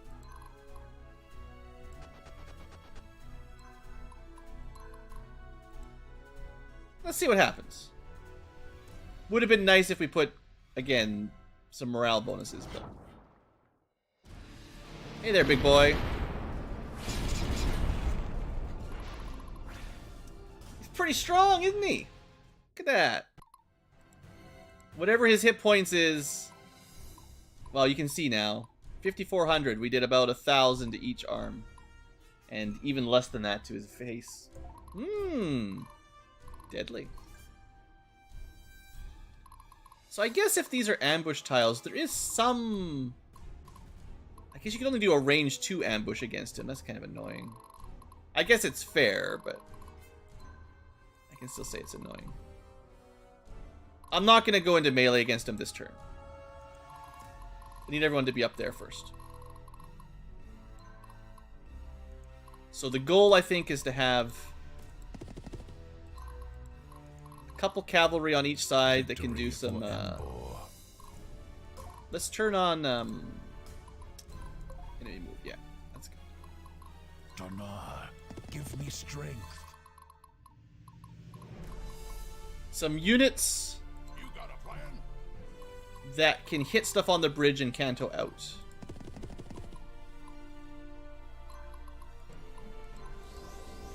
Is what I'm thinking. Next turn.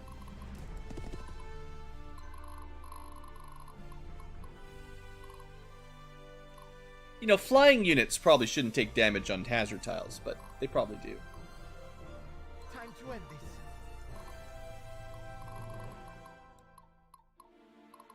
I gotta remember the movement red tiles doesn't actually show his counter range. His attack range is not included in the red tiles. How can I help, my lord? But that tile is safe. We will always find a way. Here. Catch. Let's see if Jules can do more damage than the cannons.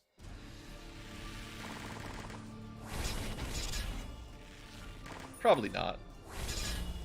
It's a little bit more spread out. It's not quite as uniform as the cannons. Yeah, the cannons did about 1,000 damage each. Jules did more to the front, but less to the back. Alright. Now, technically, if I understand... this is on the test. I don't know how this works. This is an ambush. Does that mean he can't counter at range? I don't actually know. You'd think I'd know by now. I don't think he should be able to counterattack us. But he might. I'm gonna move up 2 after that, probably. Assuming this works.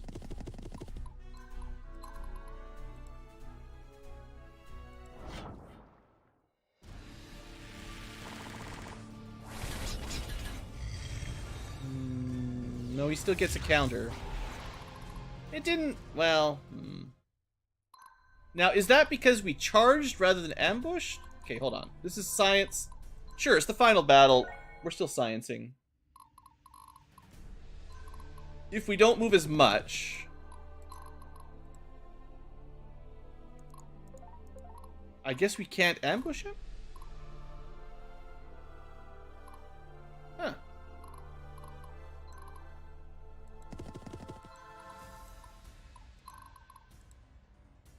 Well, fine then. If we can't ambush him, then I'm just gonna cry. Well, maybe we can ambush someone else. We'll stay in the ambush tiles for now. Okay, no point throwing your units away right now. We don't want to attack them until we're ready for a lot of damage on our side.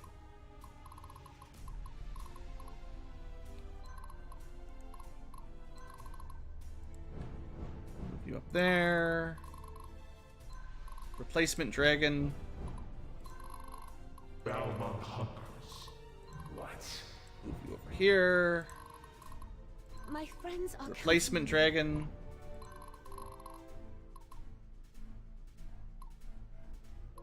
The time to act is now. Technically, as well, Blue Ankylas has an aura of healing now that she didn't used to have. So you can certainly use her to mitigate some damage without spending any resources.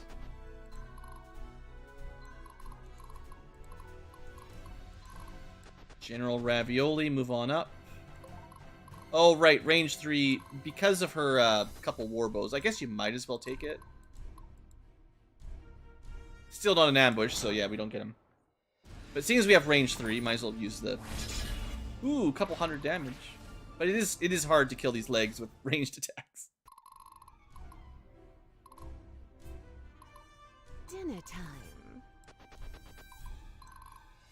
They'll notice this one for sure. Where am I needed? I love this part. We sent 2 super mages to that side.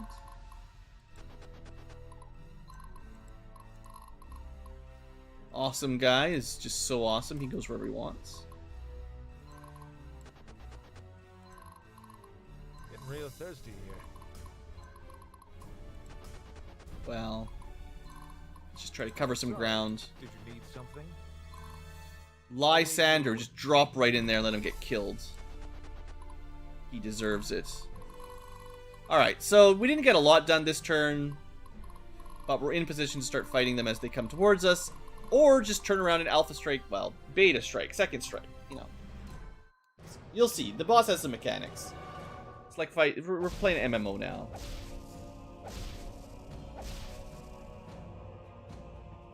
So he did his don't stand in the red attack. Let's speed up the enemy movement. Positioning certainly starts to get tricky. So, unfortunately this turn, you got a big stupid barrier. It's quite the gambit coming here to the divine realm. The bridge between what you know to be your home and the endless darkness beyond the fragile barrier. I would admire such boldness if from anyone else. Damn, nothing can get through that shield. Reinforcements are overwhelming us. Avoid the magic hotspots. Okay, so let's turn this off for a second.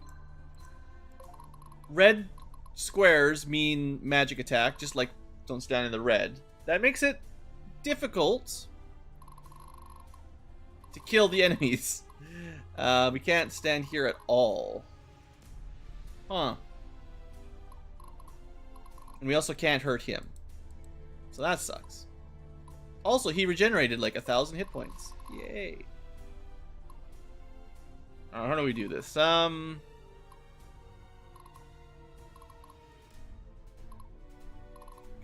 Thinking.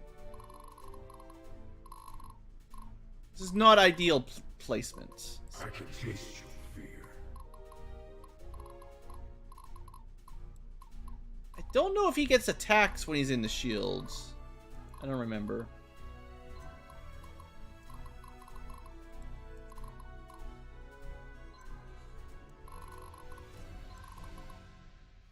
Probably take that.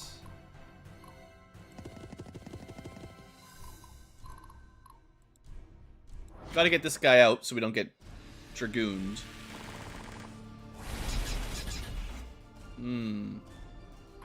That's not good.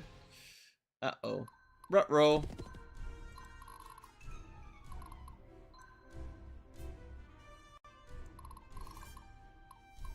Stay strong, everyone.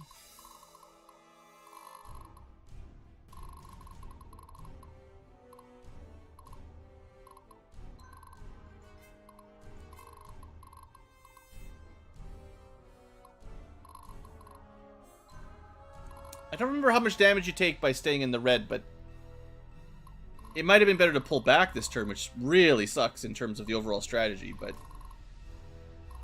it's going to be really hard to kill these guys.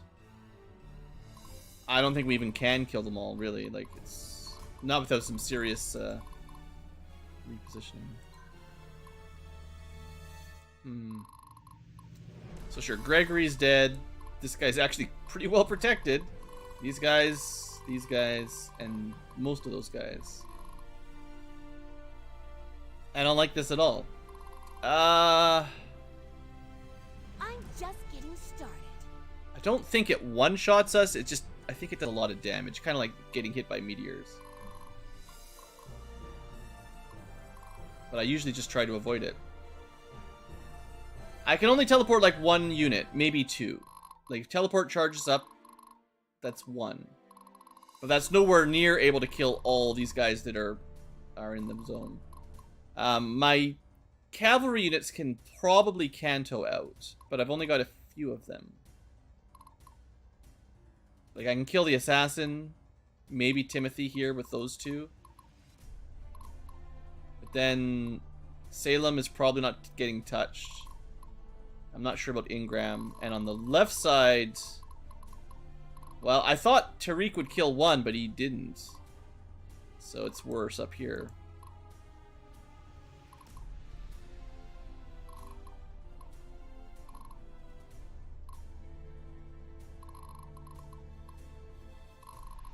think Tariq was the biggest mistake. If I hadn't done that... Well, nothing on the left can hit him. If I vacate this area... Only the guy in the cannons can get very far. We might just be able to abandon this side for a bit. And push up. I think that's what we do. Try to kill these guys if we can and kind of ignore them. I'd rather kill them all right now, but it just doesn't look like it's going to be possible. So, let's start on the left. Matriarch can't really do anything. Here comes Sybil, ready or not. 2 units. 3 units can't do anything. We got Cannon, School is Barnabas, in session. Azeros, Assassin. We could assassinate Gregory pretty easily. We could cannon somebody. Can't really dragon, but I mean we will get some couple teleports and stuff.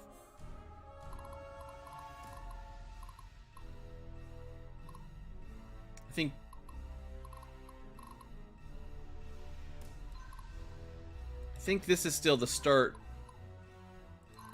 This is the strong start.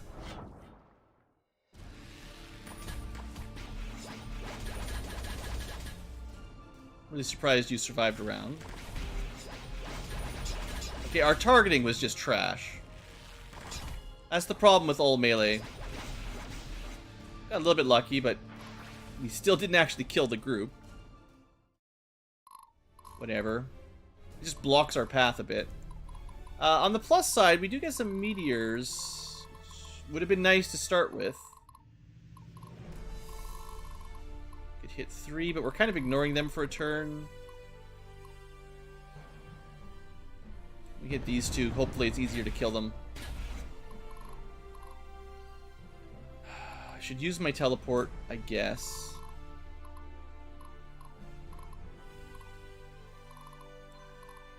Kill. And then teleport out. Master Sergeant awaiting orders. Think he can do it?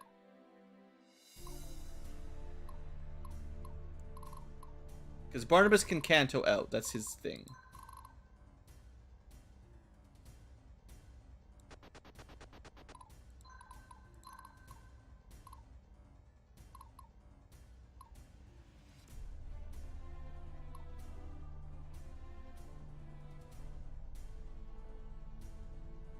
I think we'd try to kill all the mages with cannon fire. Aggressively. Okay, these guys are nothing too much to worry about. We know sentinels are not amazing. Alright. Now, we could blessing someone like Danish. Time to end this. 1, 2, 3, 4...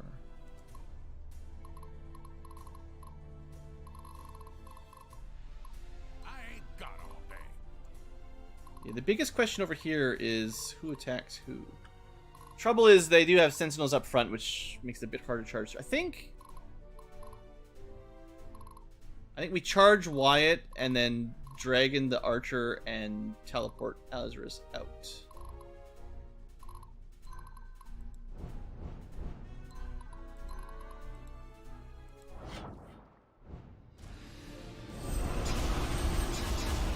Basically, magic works better against sentinels is what I ended up with.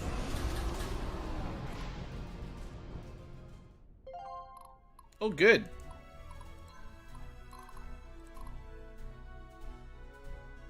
Doesn't really matter where I put them.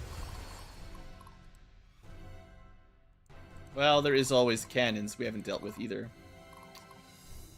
That's one Barnabas could also try to go for.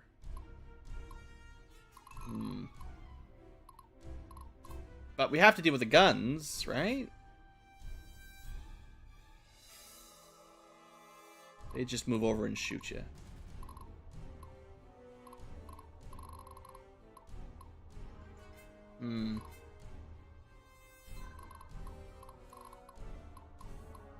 Bet you didn't see this one coming. Anyone I put up here can be hit by the dark mages from below. Or shot.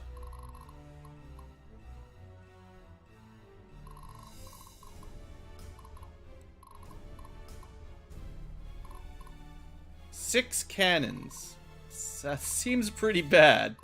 I think we're gonna have to, like, use our blessing on this one. I was hoping to save it for over there, but we really need to wipe these guys out. And this is a pretty good counter squad, so...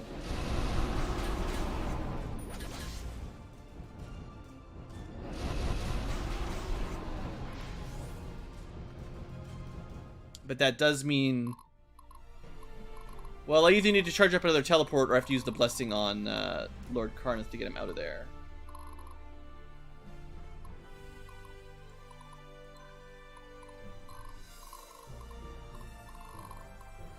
Just terrorize these guys for later. Well, it's not really an ideal blessing, but... Gotta get him out.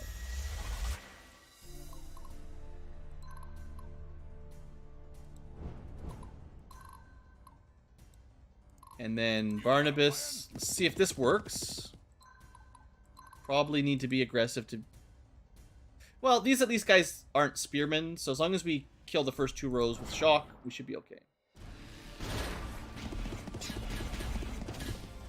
Not quite... Oh, come on! Friggin' guns.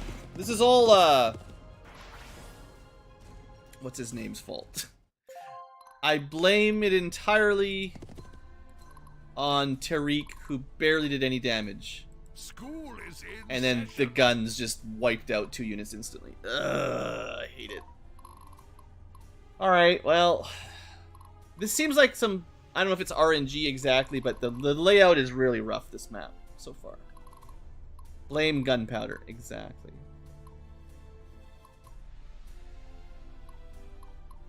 Alright, we have 2 Canto attacks and a ranged attack. And 4 units. I think Jaystein's got to go for the Paladins, or is it? It's Knights, isn't it? Yeah, they're pretty strong. And then he can move out of the way. And he gets an ambush. Oh yeah, this is actually the best life for him.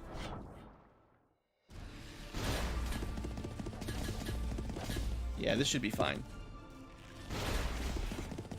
Easy peasy. This is what he was built for.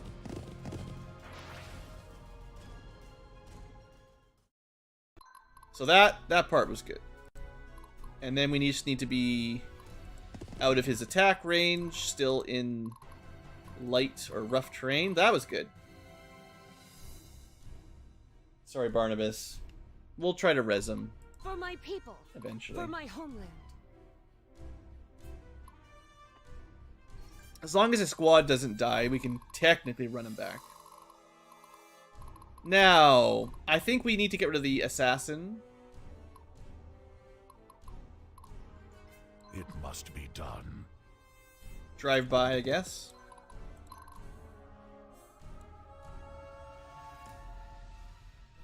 I don't want to leave anything alive. We're being aggressive just in case. We probably don't need it. But can't have these guys running around killing my mages. Let's get you a little bit of distance there. Yeah, actually that was good. Okay. We actually could pull out of their range. It's not very sexy, but we could move out of their range, seeing as I cantoed away pretty well. Drop some more meteors. Well, other than Barnabas getting shot, I think we're looking okay here. We're not killing them all like I prefer, but do I put Jules here, try to kill the mages? How can I help Put him my here, actually.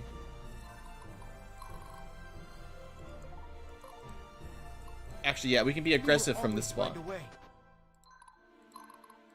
Super long range. Can't fire back. If we kill the mages, this unit's mostly toast. Good. I mean, toast entirely. I think that was the play. This guy shouldn't be able to attack anybody unless we want it to. All right.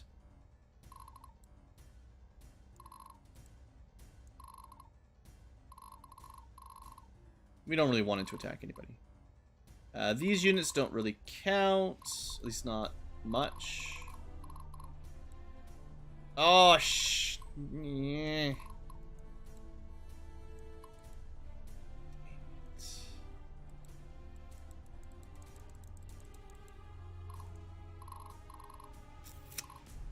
Should have thought of that, General Regavi. You're gonna get killed.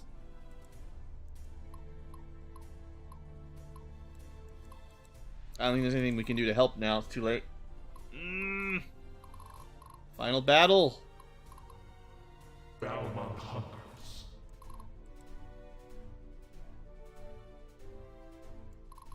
What?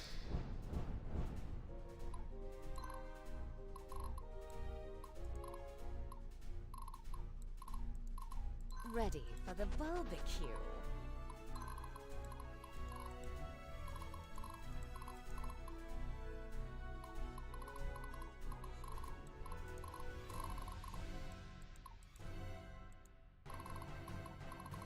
I must stay strong.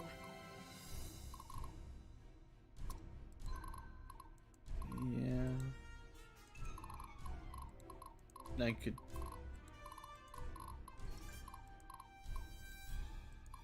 Anyone I used to try to block. Oh, even this is bad. No, it's shooting on the wall or shooting here.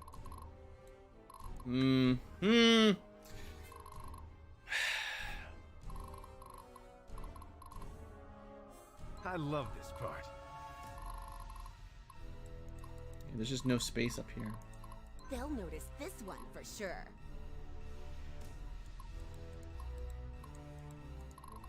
I'm just getting started.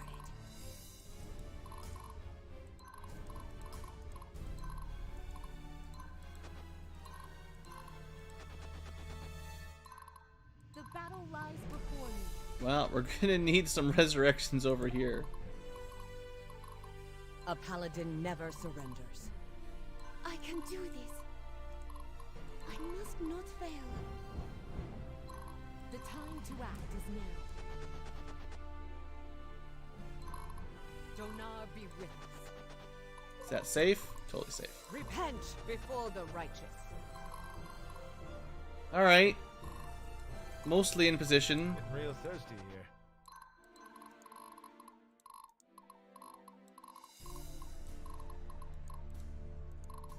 No Kuroda ambushes this round, probably.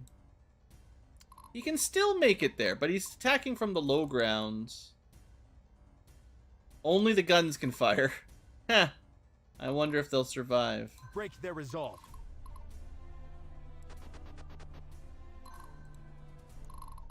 Could technically, like, shuffle him in instead. But he's probably going to attack Jules with 17,000 anyway. It doesn't matter.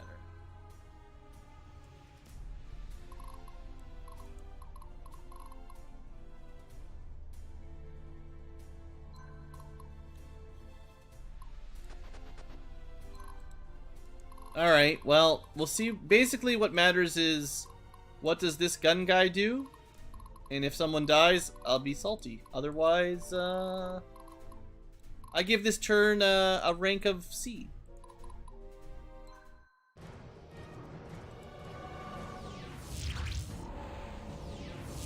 Friendly fire? Cool if he did friendly fire.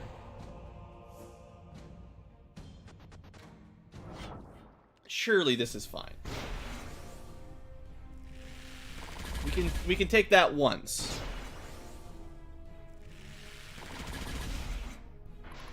I mean, we did a lot more damage, but...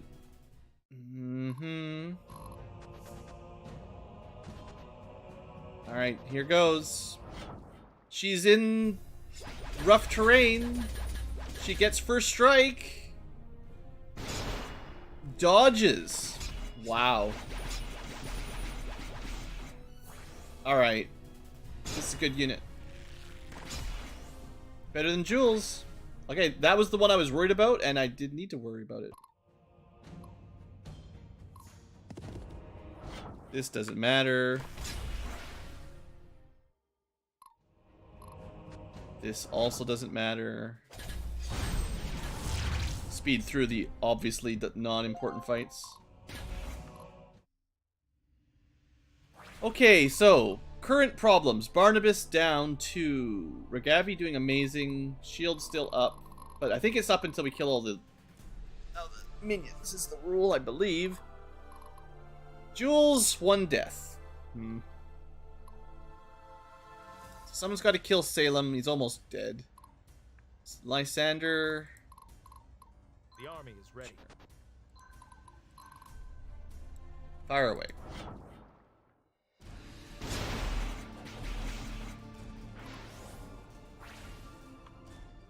Easy. Stay strong, everyone. Morale buster. I'll just hold on to it till the next reinforcement team, probably. It should be pretty easy to wipe out the rest of these units. There's not much left. The trick is, like, who are we resurrecting, I guess? Probably Barnabas. In theory, we could try to kill them all and get some damage on the boss. He's regenerated all the damage we've done so far, so we're not in a great position right now for, winning this fight. Do you know who I am?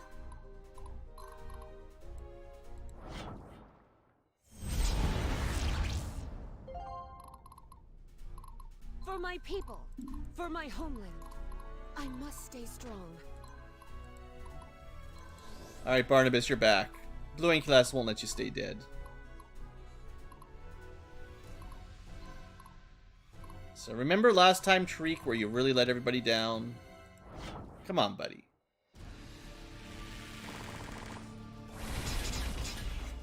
Alright, that's pretty good. Okay, that was better. That was better. Good job. I actually want him... I want him in a tile where he can get ambushes. Because ambushes are pretty good.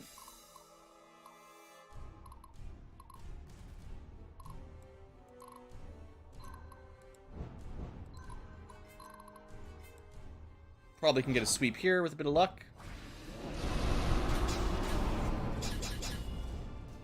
Good defense on the paladins.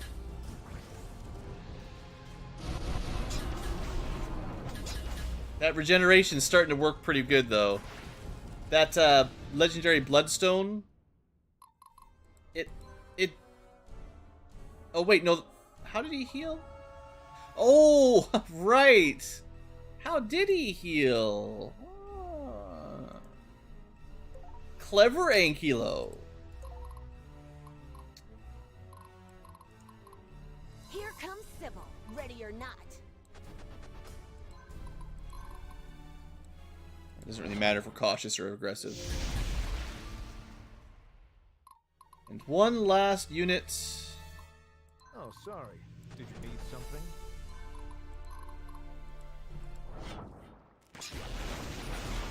Alright, super dead.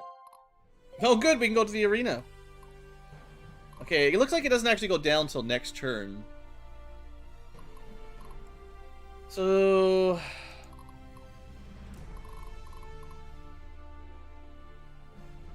Time to end this. How can I help, my lord? I must be brave. I get why plot-wise Blue Ankylas is the only person that can resurrect, but I wish there was other units that could do it.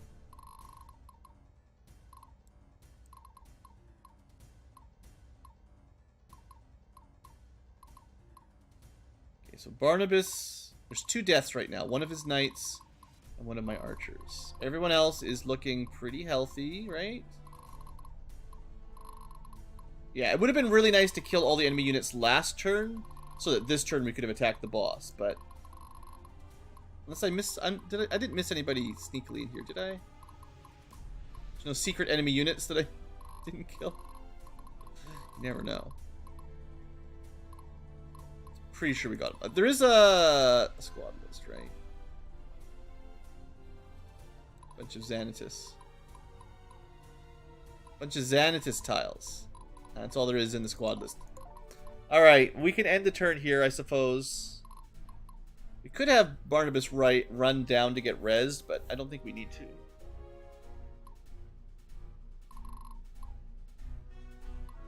I suppose anyone you want to regenerate, you put near Ankylas. Within 3 squares. It's technically a good idea. Command me.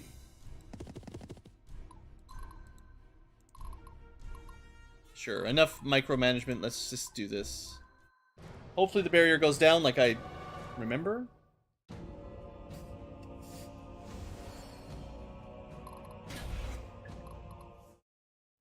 Alright. Everyone, destroy the soldiers quickly. He's trying to absorb them. There's no soldiers. What are you talking about? That's only if you took 3 turns to kill them. We were faster than that. Anyway, he is, his head did not regenerate, but his arms did, interestingly. So I think normally this would be the turn you'd try to kill him. Everyone's at approximately full HP, and he has no minions, and we got lots of room to maneuver. But every attack, like, he does a lot of damage when he counters. So I'm not, like, I don't remember how much. So we're gonna play it a little safe here, maybe, or maybe not. Maybe we just try to nuke him right now.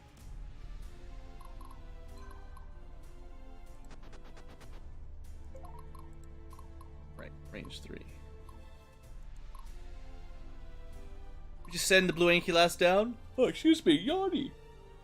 Ooh, I don't know what got into me. We will always find a way. We could exemplar someone too.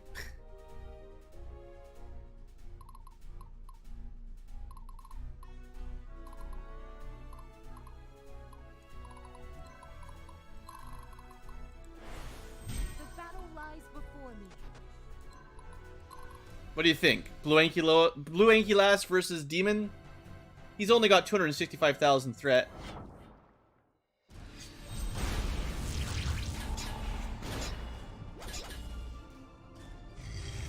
Here it comes. Gravity? Nothing. Okay, we can handle this. Now, we didn't do tremendous damage, but he also didn't do too much back. I think if he was missing his arms, he wouldn't have even dealt any real damage to us, so... but that was with Exemplar on. That's half damage.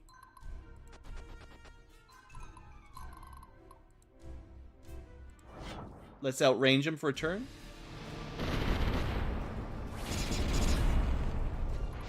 Good old cannons, getting some damage. If possible, we definitely want to destroy the arms this round. Stay strong, everyone. Yeah, I want Jules.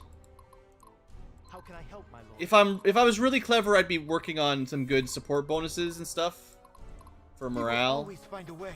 It's tricky though.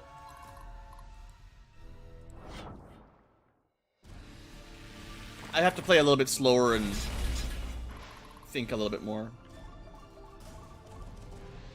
Okay, we're getting close to halfway on some of these.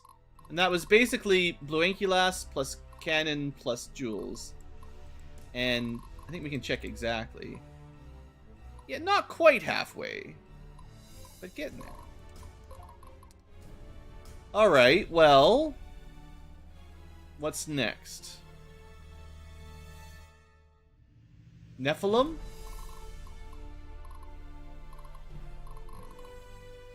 Diana. I need it. Now, she doesn't have any cool, exemplar, so I'm gonna leave her on cautious just to see how much damage she takes. Lots of mages.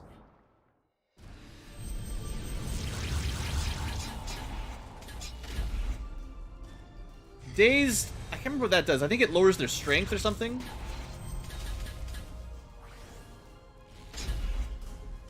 The arms regenerate, but I think once you cut them off, they're done. Looks like we still didn't take very much damage. I remember him doing more damage than what we're taking. But maybe I was just a bit more reckless. Yeah, I think without too much trouble, we'll be able to destroy the arms this round.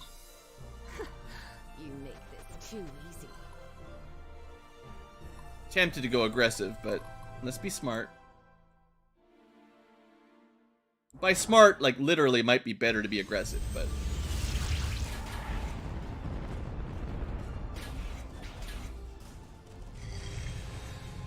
Now, if they're below 25%, we might get some extra Beatrix attacks, which is kind of what I'm hoping for.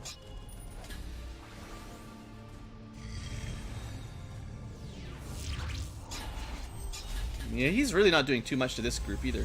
So this is Syncredo.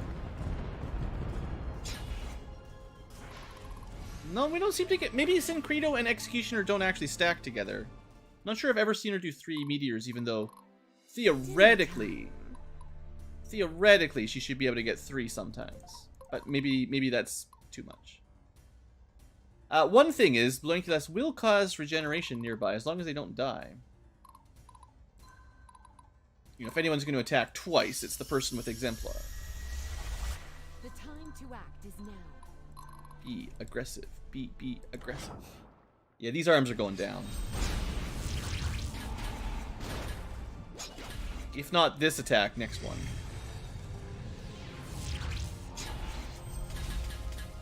Oof. Ah, not bad. So close. I don't think we took any down, but they're all... 2 are like... free action? Alright, maybe we can backstab him. Oh! Ready. Blue Ankylas! 3 attacks in 1 turn! Alright, 2 arms are gone. That's less damage for him. Yeah. 3, 4! Arms be gone. He still gets his gravity attack, but it's actually not that strong. It's looking pretty good. Double level up for the Ankylas. She's got Exemplar as well, so I think on his turn he has to attack her. For my people. For my homeland. Which is... I mean, she's got counterattack, right? So... This is working out. This is working out. I like this. I mean, I haven't been doing any resurrecting, but... Okay. Well, we've got 2 more Nephilim. I can taste your fear. Actually, we should have moved Xenos earlier, or Zelos, whatever his name is. Zelos. Ankylas and him have, like, you know, the whole support thing going on, so that would have increased morale. I think we can be aggressive. It's only 1 target.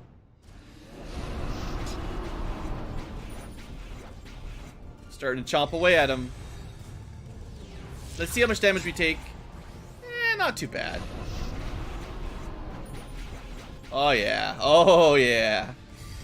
Once his arms are gone, we can focus fire with the champions. I mean, we didn't take any damage at all, hardly. I think, guys, we'll be okay. How about my other Nephilim? Light infantry's never let me down.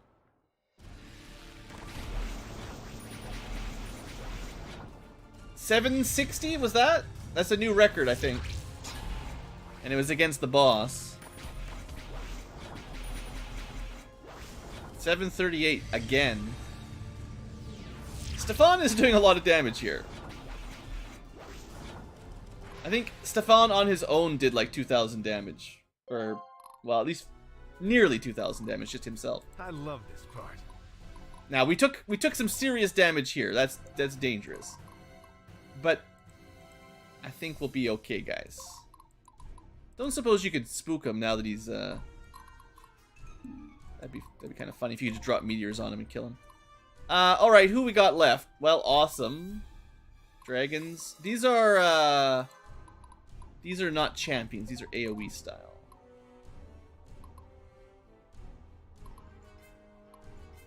Guns might be good.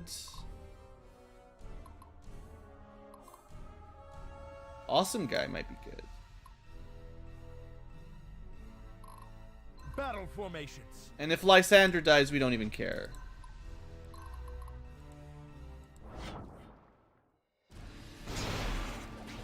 Guns were okay. I think we got him. Did we over-prepare? Probably. Oh, he's still alive. Maybe you need Ankylas to deal the final blow and we've messed up. It's definitely possible. Or he's just got an awful lot of HP and there's a sliver left.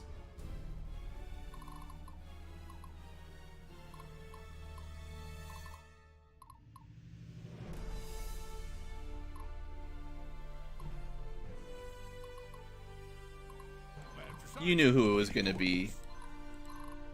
Barnabas raised from the dead at the last moment. Get him! Well, watch while your gunners shoot him. And get a level up out of it.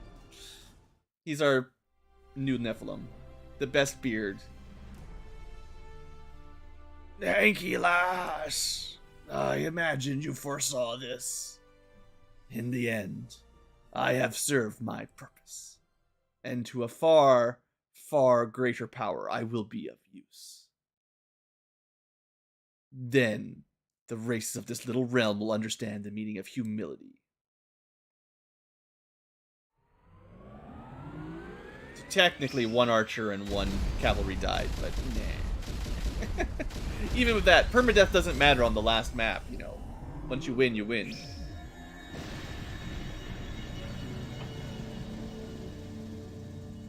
So they still need a higher difficulty for the final boss. It's not enough. Once you know how to do it, it's pretty easy.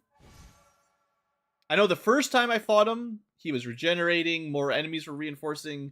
It took quite a few rounds of the shield for me to figure it out, but once you know how to build powerful squads and how to focus down those legs and whatever, yeah, he went down pretty easy.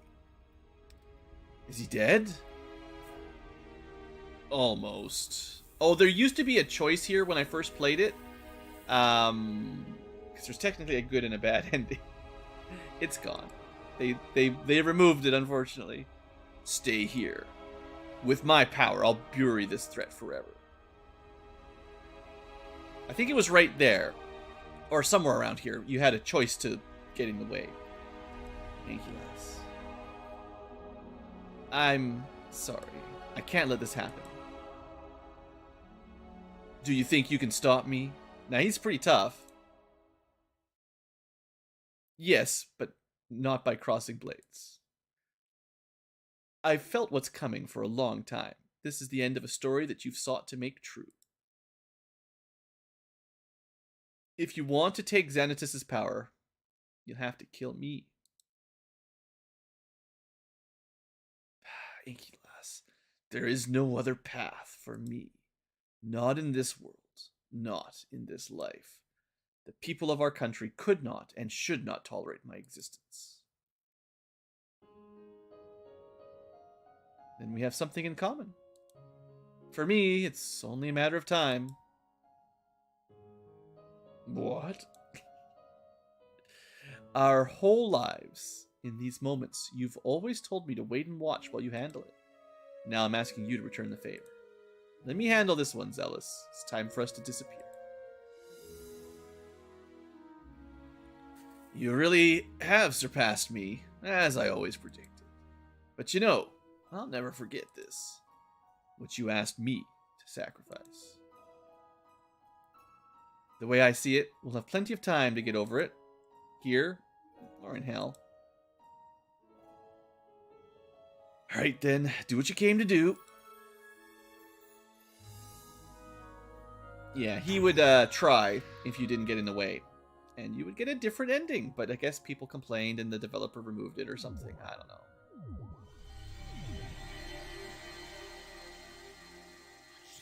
I never got to see it.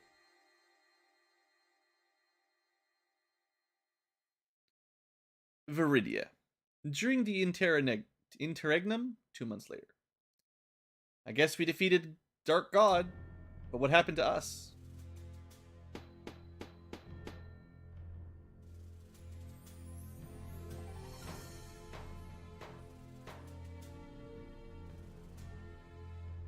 Hey, Sybil! Whoa there, King Jules! Didn't know we had royalty on the way. Welcome to the new and improved monastery. Oh, right, ending. So depending on who you pair up, you'll get slightly different cutscenes here. And we, paired these two up because, seemed like a nice idea. That's King Dargon II to you. That's alright, Stefan. Just call me Jules. Stefan, do you think she'll even speak to me? Can't make any promises. You see, I'm pretty forgiving, I get it. That Lysander's got a silver tongue if there ever was one. Ain't all your fault in my view. Oh, right. Yeah, Diana's still mad that everyone betrayed... Spoiler alert, live tubers. Everyone betrayed us, the Nephilim. So, Sybil included. Ain't your fault in my view, it's all Lysander's fault. Putting the lie in Lysander. Alright, thank you, Stefan.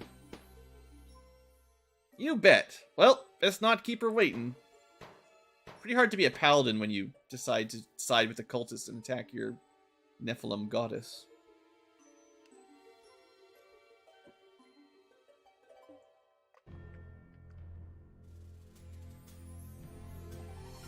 They're here, love. I mean, Diana. I mean, giant woman of mine. With no one to carry the temple's scriptures legacy, this book's secrets are locked away forever. That the corrupt hearts of men will someday exploit our newfound ignorance. Its certitude is troubling, and one wonders what I must now do to protect the future. My apologies, it's good to see you again, small people. She's just in giant form all the time these days. They say you've decided not to take the title of Grand Mistress. But why? Who better to serve than you? 'Tis not my title to bear. A mind and soul of great caliber and purity will come to fulfill the role. I can only do my best until then. Did you need something of the temple? Diana, I just wanted to see if now'd be a good time to make my induction to the Sisterhood of Justice. You mentioned back in Embor that we should do this when we get to the chance in front of the temple. I know I have much to answer for, and perhaps now I lost the privilege. Ah, so you'd like to make it formal. To be honest, I'd completely forgotten of it. To me, your induction into the Sacred Order was official then and there. But after your decision to follow Lysander, I still want to see you mature a little bit. Not to fall so easily to suggestion. You must be your own person. 1 year of satisfactory service to the temple. Then you will reach the first rank within the Sisterhood of Justice. That's the best I can do. I believe you have what it takes. Hey, not so bad, all things considered. What do you say? Thank you. Blah, blah, blah. Ankylas, we go into the unknown. With the dark god slain, the people of Tanra again have the power to bring about great change for both good and evil. I do not know what lies ahead of you, but if you need me, I'll be there. Ready to stomp on your foes, even dark gods. Good old Diane. Meanwhile, back in Sayuna, at the same time, Jules is also here with Sybil. 100 years of undue burden upon our people's ends today. By the way, he's a king. Yeah, that's how it is. May the house of Dargon never be broke again. I'm so happy, Jules. For you, specifically. And also me, because now I'm a queen. Ha! Well, brother, are you going to be comfortable as king, or must I usurp your throne? I am the official Princess Royale. Luckily, we didn't pair her to anyone, so we're safe for a while. You really mean it? Just jesting, dear brother. Oh, my stars, how dangerously naive. I implore you to depend on your followers, for many will wish you harm. I will. King Jules. First of his name. Hanky lass, we had such a journey together, but our struggle has only begun. Don't forget about me. I think Sybil's probably like his best match, honestly. Actually supports him. I don't know all his matches. I just know the standard one is like Narima, which is weird. She kind of just pushes him into being king. Bosses him around. Ah, Barnabas. Guess they're keeping this place as a memorial. World's got just about enough of them. Ain't no metal gonna bring these boys back. If only we had some kind of resurrecting power. Brave young ones, we had 2 people die. You're the best among us. One of his knights and one of Jules' archers. Donar bless them, every and each one.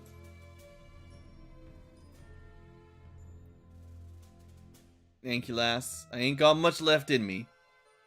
But I reckon you do. Don't waste this. You know how it goes with war. You can fix it. If you give him a waifu, I suppose you might see her there.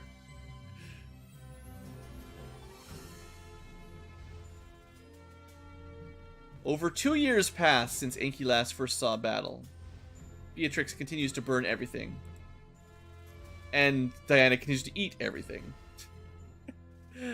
2 years that have changed Tanra forever. But foremost, in Enkilas's heart, forged friendships and bonds that will never be broken. Yeah, final boss is not that hard. A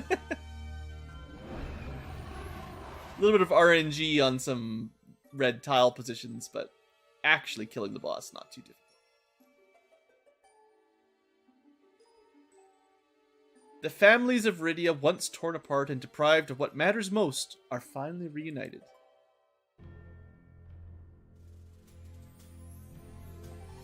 The children that were kidnapped and sacrificed, I guess, were returned. As the sky returns to normal, the Nephilim army arrives back home to find that people are celebrating the end of the war. As signs of the Xanatus cult are removed, so too wanes the age of nobles, as the people look forward to an uncertain future. That's right, most of the duchies and kings are all dead. There's no, what's it called? Heir to the throne, so to speak. Alright, Lysander, in prison where he deserves. Over here, prisoner, scumbag. Litter for you. Traitor of Donar. From a friend of yours. I've been told to bring you whatever you need to finish the task. You're one lucky bastard.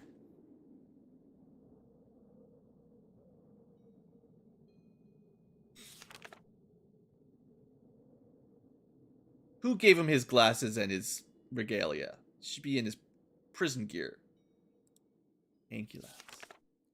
Tanra owes you greatly, Lysander, for sparing in the rule of another tyrant. The one I could have become. I have one last request of you. Give our country the blueprints to a better world. Very well, Ankylas. Well, they foreshadowed him turning traitor for a long time. It was mostly annoying that he sided with the cults that I didn't. I don't mind the humans trying to rise up against the Nephilim. What I don't like is all of my army literally joining the cult that we're trying to kill. But anyway, Barnabas Fitch, former Master Sergeant of the Imperial Army. After decades of being a soldier, he finally retires to his ranch in Melmond. Approached many times with offers to join the New Republic, Barnabas rejects, preferring the simple life. Sybil Byrne, the Restless Heart. She and Jules, after a long friendship, finally found something more between them. Jules' ascension to the King of Siunia has added a twist to their relationship, but they're in love and they plan to marry. Jules is urged to bear a full-blooded Sayunari heir, but to Sybil this was an unexpected relief, as she never saw herself bearing children anyway. Reskuja, the Barakator mercenary. After the death of Xanatus, he quickly returned to his homeland with a king's ransom in reward for his service to the Nephilim army. Because of the great boon he provided, Reskuja became venerated alpha male.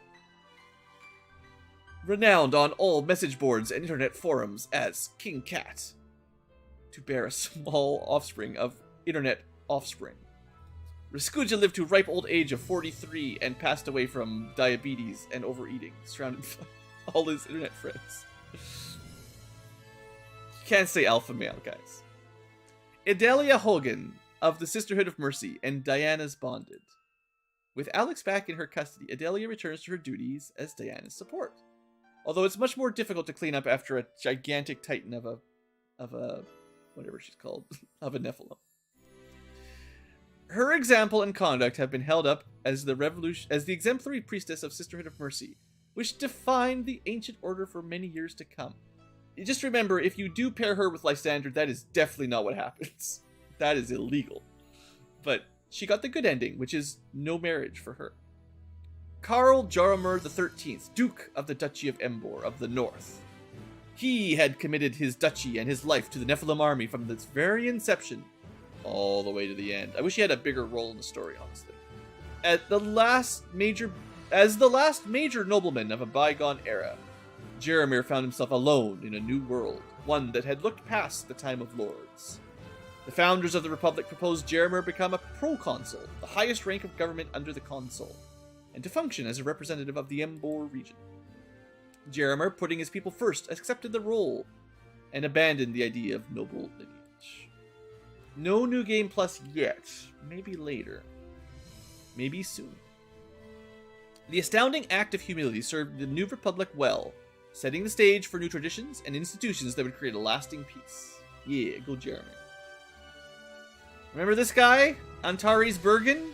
War hero of the Succession War, murdered by Casimir? Well, no, murdered himself. Having taken his own life, ending the rebellion, Antares gave way for Ankylas to become the new face of those who opposed tyranny. The proconsulate,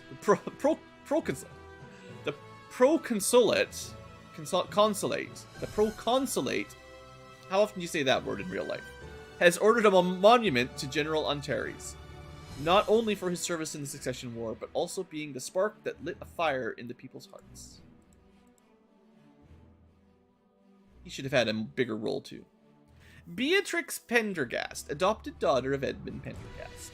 With the death of Edmund, sort of, Grand Master of the Follower of Xanatus, Beatrix had, for a brief moment in her life, aligned with the common goals of others.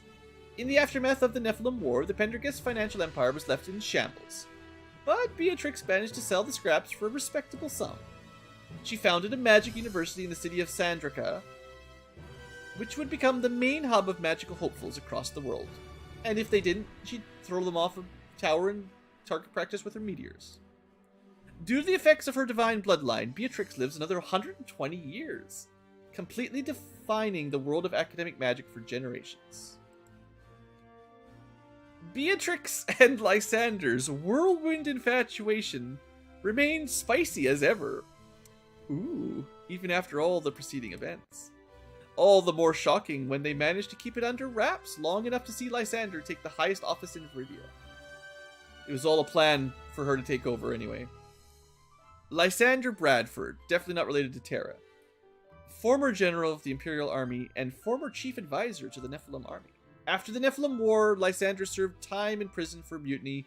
We didn't even execute him, we're so merciful. Despite this, the proconsulate approached Lysander with a special invitation to become the primary author of the new Articles of the Republic. Using his rich education, philosophy, and history, Lysander put his entire soul into its creation.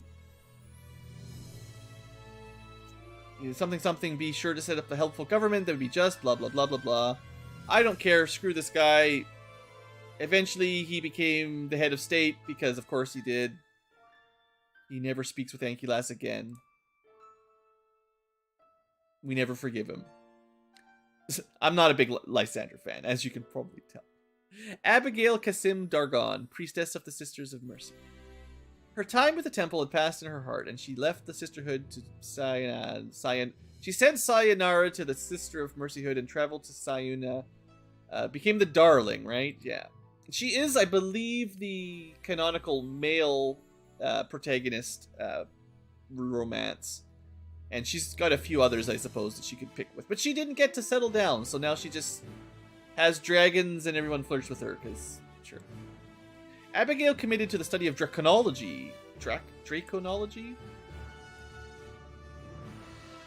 Yeah, I highly recommend it, Dark Angel.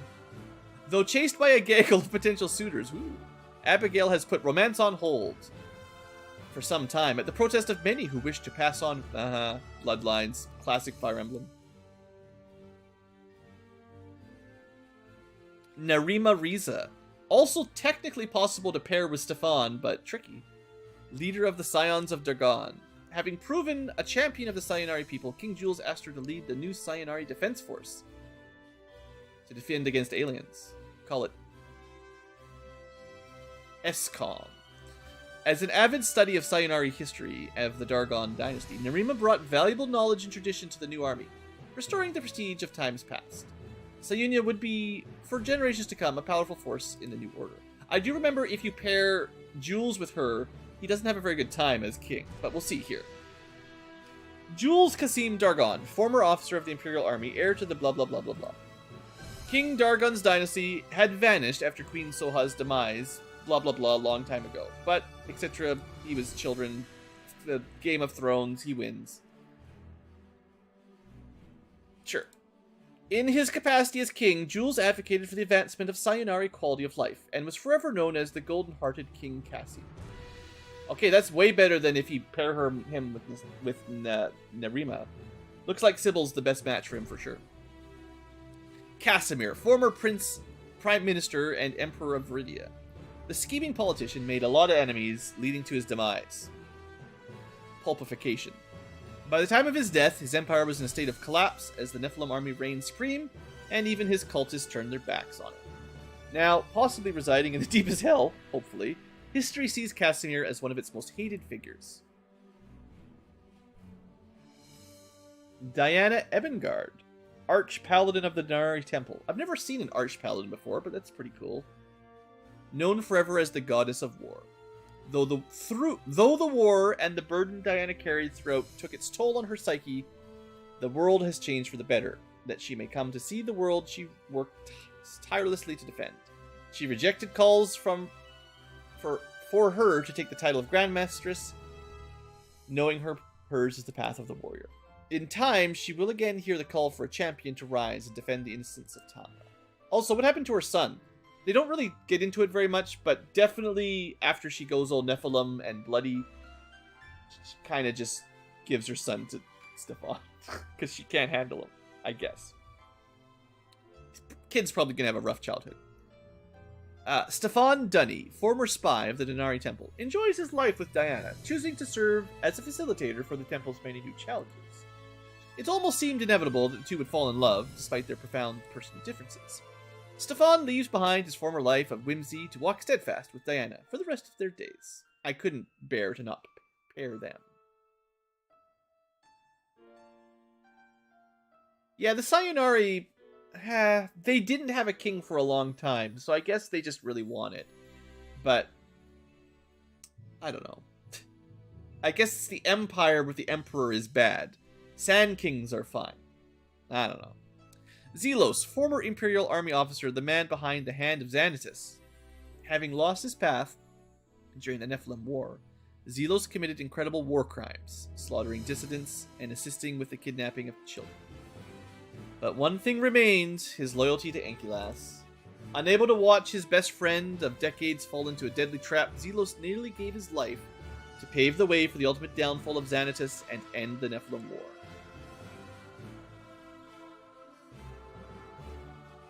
And look, the company that made the game, they have staff. 2 people that did design. Good job. You know, like I've always said when I play the through, it is like a small studio, so there are some typos, there's some small studio sort of feels, but just keep a look at how many people were involved in this game. It's not a very big studio. And I think they did an awesome job for the amount of people that actually worked on it. So, very happy with this game. Hope to see more from the studio, and I hope to see more games like this in the future. Not just Fire Emblem style or Final Fantasy Tactics style, but more big squad management, you know? I would really like to see some ogre battle style. I don't know what you call it exactly, but like it's a bit more zoomed out, right? Like traveling between cities, pushing back and forth, kind of army management with more general strategies than super specific. But programmed by Nasir. Everything was programmed by Nasir back in those days. Your suspicions were correct, Zelos. The survivors of the cult fled to the east, bound for the unexplored continent. Looks like Grothnar is the destination. Grothnar? Heh, those fools have no idea what they're up against. Maybe safer here, hated as they are. Maybe so, but that just strengthens my instincts more. Xanatus' dying words still haunt me. I need answers, Zelos. Who actually is Donar? Why resurrect me? And how? Am I even still the original me? Like I said, just a couple times. And Xanatus. He had a certain calmness about him before his death. And I believe him... You're right, he was a manipulator, but ironically an honest one. I felt it was just the same. Xanatus was just a small piece of a larger puzzle. One that will have dire consequences for Tama. Zelos, do you think the Viridians will ever accept us? I think you know. They'll never accept me, but they'll accept you. But there's a reason you've convinced yourself you must leave. I wonder if you recognize what it is and how unnecessary it is. Ah, come on, back to quizzing. Yep. Fine. It's because of you, obviously. There, I said it. And it is entirely unnecessary. I don't need my hand held by you. Well, you get it anyway, you big grump. Come on. I'm sure all the time spent in the belly of the beast, you learned the way of the most horrifying depths of Grothnar. Yep. Get ready for the ride of your life. Just Ankylas and Zelos riding off on a dragon into the sunset. And of course, Cat.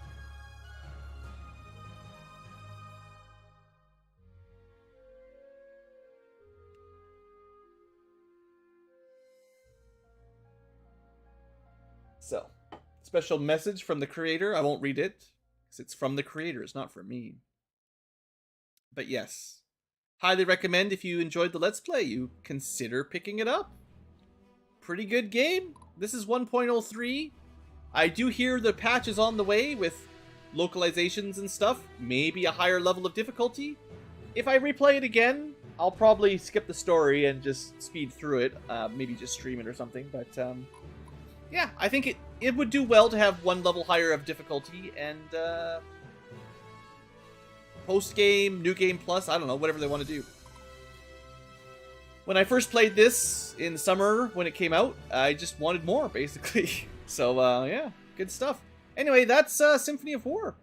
Long episode, but finale, so hopefully worth it. Obviously, we probably did a bit more prepping than necessary. If you don't feel like you want to, I forgot it on. This is not exactly accurate.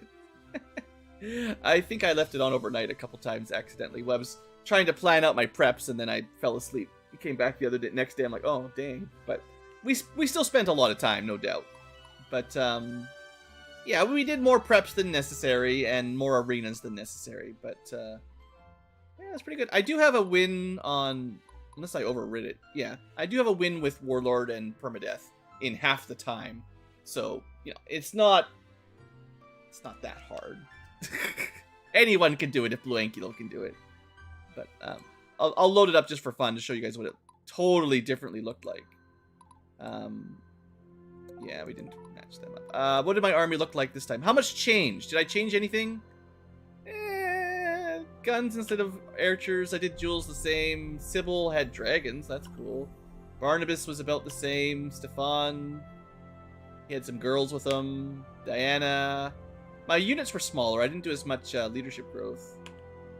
Abigail's pretty similar. Narima. I didn't match her up with her... Well, I put General Gabi in her unit, I see. This was before they had unique traits for these guys. Raskuja, sure, it's pretty similar, honestly. I didn't put Samurai in it. Lysander, oh yeah, right, because I could have done this too. I forgot about this while I was playing, but he he can't be targeted. So he's actually a pretty good front row character because it just splits the damage between the other two. He doesn't get hit. So that's kind of interesting. I think the heroes are immune to permadeath. It's just the secondary units. Heroes, I think, always come back. I think. Honestly, just when I played through with permadeath on, I just didn't let people die. I just played smart and careful. Yeah, like Jeremir, I didn't give him cavalry. This is way worse than what we did with him, honestly. Beatrix ended up pretty similar, although I gave her, like, back row protection. Oh, right, this is just where I threw Kuroda and whoever was left over, yeah. I got a, you know, Azeroth squad. I guess this is pretty standard. Seems like this is what I usually do. Bunch of horse archers. Nobody. Random light infantry that kind of sucks. Random heavy infantry that kind of sucks. Not bad, just kind of very generalized. Still went for the full cannons. Light infantry, but I guess the Valkyrie's tank? That's not how I thought to do it this time around. Because I want my spear cav to receive charges from my other cav, is what I was thinking. Bunch of mages. Oh, right, this is before I had a good idea which mage was good. So I just did a color pack. Clearly all thunder is the best. Yeah. So, you know, I made it through, whatever like that. It wasn't... I don't know. I have lots of tokens. This is before you could exchange tokens. So I played this through before you even had the exchange play page. So you didn't need that. It was fine. Anyway, just give you a little idea of something else I did. That's all. Thank you for watching Future Tubers. And, yeah, might see some more of this later on. I've got a million games to Let's Play. Lots of other strategy games and other RPGs. So if you like it, if you're new to the channel, I mean, I've probably got some other similar games on there. And I certainly plan to Let's Play more in the future.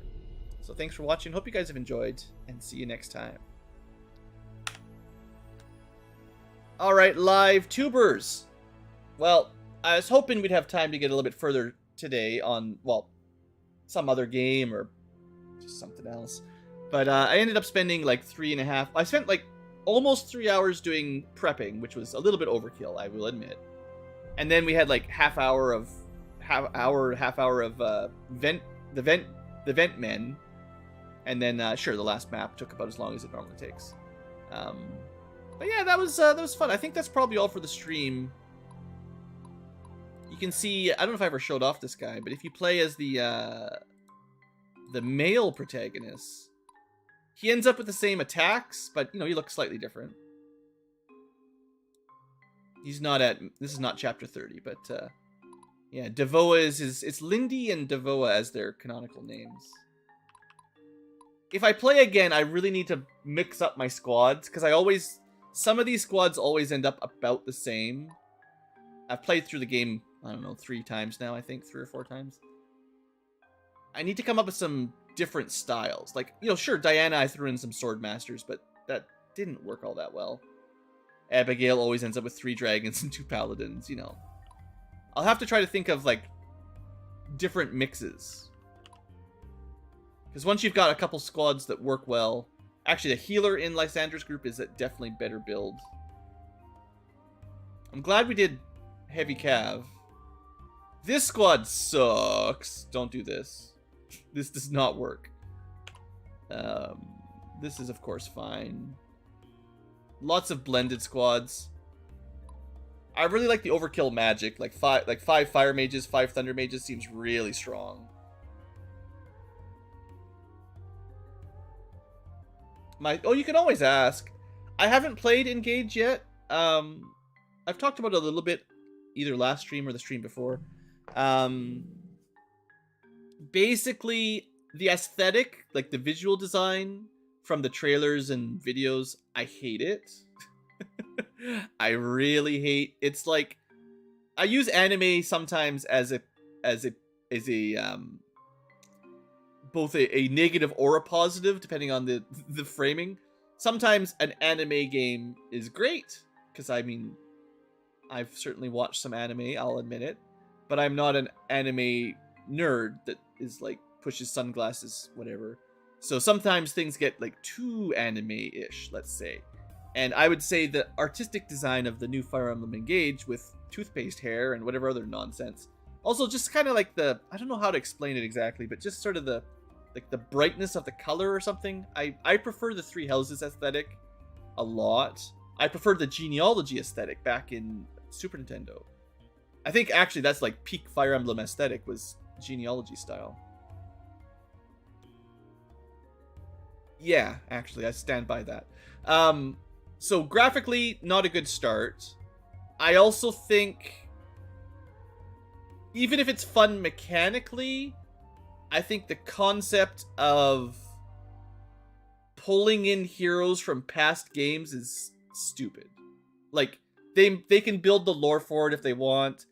It can be a cool mechanic to equip rings that summon power-ups from previous heroes, sure, whatever. It just sounds a lot like the mobile Fire Emblem Heroes game, where you gotta DLC purchase those special units from your favorite Fire Emblem games, and then they'll make your new roster stronger and better get 5 stars. I don't know. I didn't really play Fire Emblem Heroes. I hate gacha games. So just intrinsically, when I heard that the gimmick was, oh, look, it's Roy again. Oh, look, it's Marth again. Oh, look, it's Ike and all these other heroes. Cool.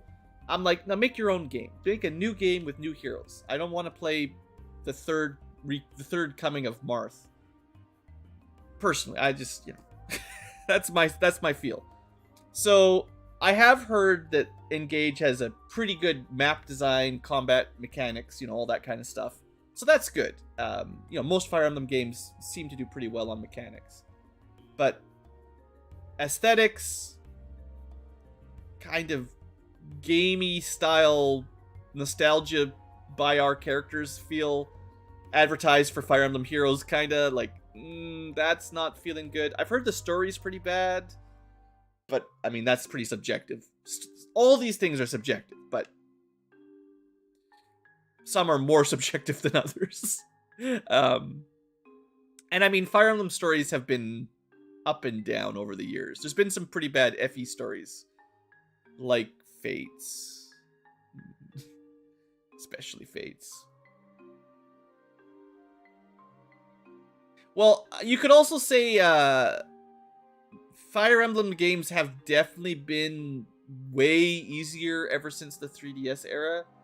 So it's like, I'm assuming whatever the mechanic is makes it easier, but even in Three Houses, right, as soon as you get the turn wheel of time to just go backwards, boy, did combat get easy. Unless you were really not planning it out or thinking. As long as you still tried to play a little bit strategically, once you could rewind time anytime you want, well, to certain limits, it got way easier. And you can turn permadeath off with casual mode and stuff. It's been casualified over the years, certainly, but I mean, that's not all bad. It's just, you know, I can grumble about it because I played the old games. I don't know. I don't know if the difficulty holds up. I've heard that especially on the higher difficulties again, it's relatively challenging and good mechanically game, but I haven't played it yet. I'm not sure I'm going to rush to pick it up. Switch games are super expensive, and I don't turn my Switch on very often. That's why I like PC games. And I think the last time I mentioned it, the real thing is there's a bunch of games on Steam these days that are strategy RPGs, right? I think I actually own Triangle Strategy these days, so I picked that up for Christmas. I should probably try the sort of Final Fantasy Tactics, the newer version. There's Ogre Tactics, I think they've recently released on Steam as well. I forget which one it is, right? But, you know, those things actually go on sale and I don't have to turn my Switch on. Yeah, Ogre Tactics Reborn. I don't remember which one it is. Is that the PlayStation 1 originally one? I'm just looking it up now. There's been a few Tactics Ogres games. I think, based on the 2010 release, I don't know, I'd have to do some research on exactly which version these all are. But, like, you know, Tactics Ogre, It's been a pretty good series as well. Just not quite Ogre Battle for me. Those games are a little bit different stylistically than Fire Emblem, but they get that strategy RPG feel, you know.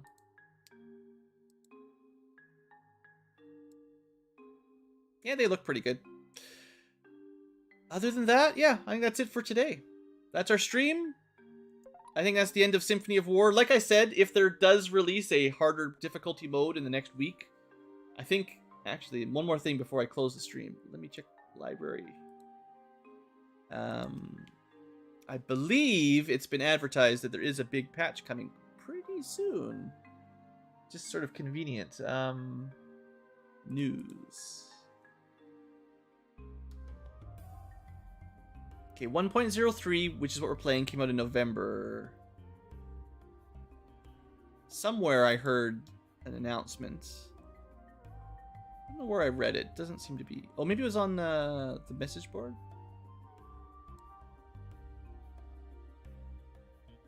Progress thread. So they're doing a bunch of localization for different languages, which is probably good. They've been doing some fan translations to fix stuff, especially for Chinese. Public build with new languages coming pretty shortly. Okay, I'm not sure what else is happening, but I know they're working on other things for this game, so it'll take as long as it takes. It's not a big team. There's only so much they can do.